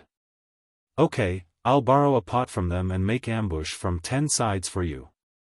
Fang Yan glanced at Phoenix, then got up and ran back the way he came. Phoenix stared at Fang Yan's back in a daze. She chewed the sugar cane grass in her mouth and swallowed it into her stomach. It was as if she was Fang Yan. Fang Yan quickly returned. He carried a sack on his shoulder and a large pot in his hand. Fang Yan placed the pot on the ground, then took out the contents of the sack one by one. Every time he took out something, he would introduce it to Phoenix as if it was a treasure, just like the first time he took her to the mountains to hunt rabbits for ambush from 10 sides. This is dried rabbit, this is half a pheasant, they only have this half in their house, this is the dough they sent, they originally used to make pot stickers at night, but I borrowed it, this is oil and salt, this is dried chili from their wall. Fang Yan took out a white plastic bucket from his pocket and said, "You didn't expect this, did you? They also have loose spirits, I just took a sip. It's not as clear as Swallow Doc's Xiaodao, but it's still very good. That big brother said there's at least 3 caddies of it. I haven't touched white wine for a long time, let's have a good drink later." Fang Yan copied Swallow Doc's style and used a few large stones to build a simple stove on a piece of dry land. After washing the large pot in the stream, he put it on the stove. Then he cleaned the rabbit and pheasant, cut them into large pieces with a knife, and put them into the pot one by one. He grabbed a handful of wild mushrooms and wild beans and threw them in together, then added a certain amount of stream water. Because it had just rained, the most difficult step was to find hay and firewood. Of course, this was not a problem for Fang Yan. He dug out a few rabbit holes, inside of which were soft and dry weeds. Then he pulled out some old branches from under some rocks that had not fallen in the rain, and then used a lighter from a farmer's house to light the hay. The fire burned fiercely. Phoenix happily helped to light the fire, and from time to time, she would laugh like a silver bell when she heard Fang Yan's words. Her laughter traveled far, the most beautiful sound of nature in this forest. This scene was so familiar, it was exactly the same as when they were ambushed from 10 sides in Swallow Dock. When the soup was boiling, the meat was cooked. Fang Yan poured the oil, salt, and seasonings he had prepared into the pot. Then, he threw in a handful of chili and poured in some spirits. The large pot began to emit a fragrant aroma, and even the steam that came out from it could not help but greedily suck it into their lungs. Fang Yan opened the barrel, gulped down a mouthful, and then handed the barrel to Phoenix in front of him. Phoenix took the barrel, raised her head, and gulped down a big mouthful. "Eat meat." Fang Yan handed the chopsticks he had cut from a tree branch to Phoenix.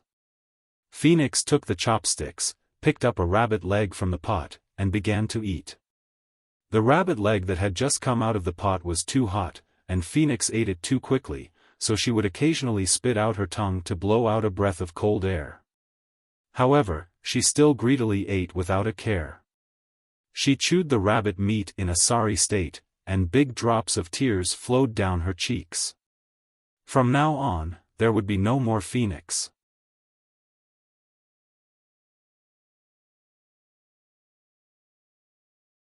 Chapter 603. Fang Yan picked up a rabbit leg from the pot and took a bite, only to find that the meat was too salty. Originally, when the hunters air-dried the rabbit, they would rub salt on it, but Fang Yan just threw a handful of salt in. As a result, this pot of ambush from 10 sides became very heavy. Fang Yan glanced at Phoenix and saw that she was eating heartily as if she didn't notice it at all. "It's too salty," Fang Yan said. The meat was salty, and so were the tears. So, for the time being, Phoenix couldn't tell whether it was the meat or the tears that dripped on the meat that were salty. Hearing Fang Yan's words, Phoenix discreetly wiped her eyes with her sleeve and said, "Drink some wine to calm it down." As she spoke, she handed the wine barrel in her hand to Fang Yan. Without a cup, they could only drink with their mouths aimed at the opening of the barrel. In Swallow Dock, they often did this, and they still did it now. Of course, in the eyes of outsiders, this was no different from an indirect kiss. Fang Yan took the barrel and took a big gulp. He said with a smile, "I've eaten all kinds of dishes in the world, but the one I want to eat the most is still this ambush from 10 sides that we created." Phoenix nodded and said, "Yes. I'm just afraid that I won't be able to eat it in the future. How can that be?" Fang Yan said with a smile, "Whenever you want to eat it, I'll make it for you. What if you and Yi Ruru got married?" "Then I'll make it for you secretly," Fang Yan said. Pfft, Phoenix squinted her eyes and laughed. If other men were to answer this question, they would definitely brag about how high their status in the family is, and what they say is the law, and their wives have no say at all. Only married men would dare to do that. Anyway, their wives have already been tricked into coming home. Fang Yan said with a smile, "If an unmarried man dared to say that, which woman would be willing to marry him? You have to look further." Phoenix looked at Fang Yan with gentle eyes and said, "You're always different from what others think." "Not really. Apart from being a little more handsome than Li Xiaotian and the others, I'm not much different from them in other aspects, drinking wine, eating meat from bowls, and bragging loudly. It's the nature of men, you know." "Are they all right?" Phoenix asked. "Not bad," Fang Yan said with a smile. "They're all fine." During Zhu Zaidan's special training in the North Sea, it was said that her family's 10,000 elephants fist, which had been stagnant for a long time, was showing signs of making another breakthrough. If he broke through again, he would become the second person in the younger generation of the Zhu clan to enter the 10,000 phenomenon formation. Li Xiaotian was doing business with his brother in Beijing. With the help of the Maple Leaf Society, his business was booming. Ruan Qian's work is the hardest. He follows Yi Daoling as a confidential secretary. Although this kid keeps complaining, his personality has become much more mature and steady. When friends met, it was natural for them to talk about each other's friends. Zhu Zaidan, Li Xiaotian, Ruan Qian, and the others were all good friends of Fang Yan and Phoenix. They shared many common memories. Back then, Fang Yan had attacked the Phoenix with the help or cover of these companions.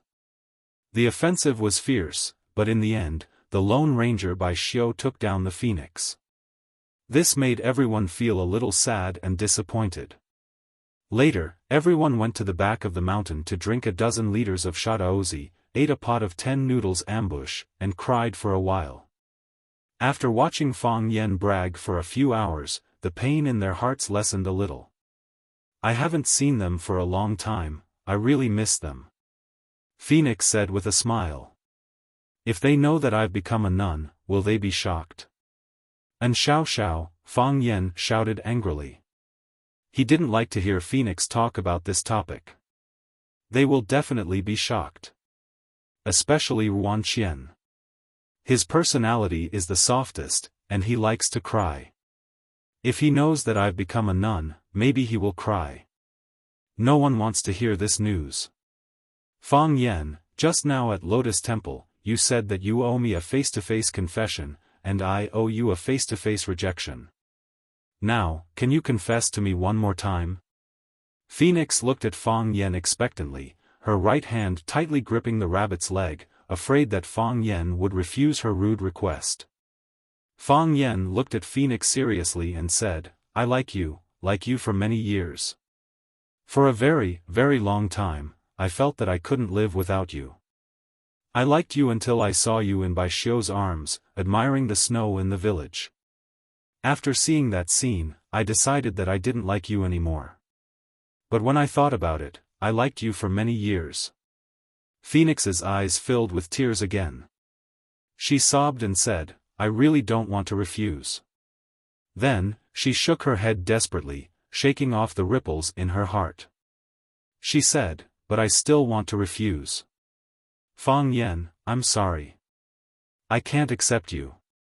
I couldn't accept you in the past, and I definitely won't accept you in the future. Fang Yan smiled bitterly and said, You're really cruel. You rejected me twice in one go. I won't do such things in the future. Phoenix was once again amused by Fang Yan. She wiped away the tears in her eyes and said, I won't let you do such things in the future either. She reached out and snatched the wine barrel from Fang Yan's hand. Then, she took a big gulp and said, When did you start to dislike me? Until you met Yi Rou? Fang Yan shook his head and said, You should know that at that time, I only had eyes for you. I felt that even 100 Yi Rous couldn't compare to you. I even did something stupid like writing a love letter to Yi Rou under Bai Xiu's name. I felt that if I did that, you would be mine alone. And now? Now, Yi Rou has replaced you. Fang Yan didn't hide anything and said with incomparable sincerity. He wouldn't hurt another woman for the sake of comforting her. That would be unfair to Yi Rou. Is she good to you? Yes. I know she's good to you. Phoenix said with red eyes, To be honest, I don't care about all the women in Swallow Dock, but I have a natural hostility towards Yi Rou. Although you didn't like her at that time and always spoke ill of her in front of me. But the more you said, the more worried I was. I was worried that you would fall in love with her. I was worried that she would replace my place in your heart. So, every time I saw you walking with her, I was especially angry. Every time that happened, would pretend to meet you by chance, deliberately showing how intimate we were, saying something deliberately to make her angry. I know it's stupid and childish of me to do that, but I can't help but do it. Fang Yan, I'm not a smart woman. I'm also not a determined woman. There are many things that I can't see as clearly as Yi Rou. I'm trapped in a cocoon of my own making. I'm tightly entangled by one net after another. I can't move my hands and feet, and even breathing is extremely difficult. I used to often think about this problem. If only I could do it, how good it would be. I used to like to read romance novels, in which the young ladies of rich and powerful families resolutely elope with their loved ones. At that time, I thought, how good it would be if I could do it. But I just couldn't make such a decision. Day after day, year after year, we wait for it. When I needed to make a choice between the two of us, when the conflict was about to erupt, I did such a stupid thing. Fang Yan, you don't know how ashamed I was the second you tore off my veil. I was so ashamed that I couldn't show my face. At that time, I really wanted to stab myself with a sword. All my choices were wrong. All my steps were on the wrong beat. I was the most stupid and cowardly woman in the world. And Xiao. Fang Yan, do you remember the question I asked you on Mount Sword? Yes. Fang Yan nodded. You asked me if I knew why you're called Phoenix. The name Phoenix was given by me, the Phoenix said. When I was a child, I read a novel about Phoenix. The book said that Phoenix is the messenger of happiness in the world. Every 500 years, it has to carry all the unhappiness and hatred accumulated in the world and throw itself into the raging fire to burn itself. It uses the end of its life and beauty to exchange for peace and happiness in the world. Similarly, after experiencing great pain and suffering, it can be reborn with a better body. Fang Yan, I can't wait for 500 years. I can't even hold on for 5 days. I want to carry the unhappiness and hatred on my body and throw myself into the raging fire to burn myself. I want happiness. I want to be reborn. Phoenix reached out and held Fang Yan's hand. This time, let me listen to the choice of my heart. Let me make my own decision. I know that I was wrong for the first half of my life. Let me make my own choice this time. The phoenix stood up and walked in front of Fang Yan. He stretched out his hand and gently stroked Fang Yan's hair.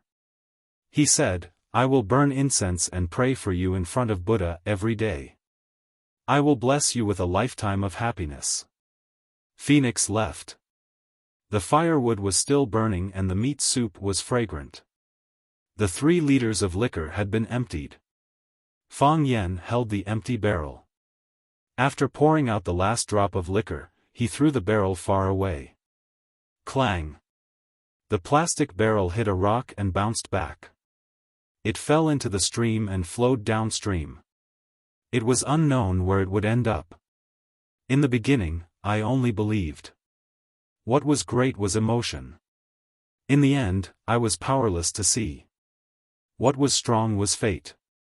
Love is like a song. Hate is like a song. Goodbye, and Xiao Xiao. Goodbye, my first love. You're tuning into the Xiaofan's Wuxia Tales YouTube channel. Don't forget to subscribe and join us on this journey to catch the most captivating stories.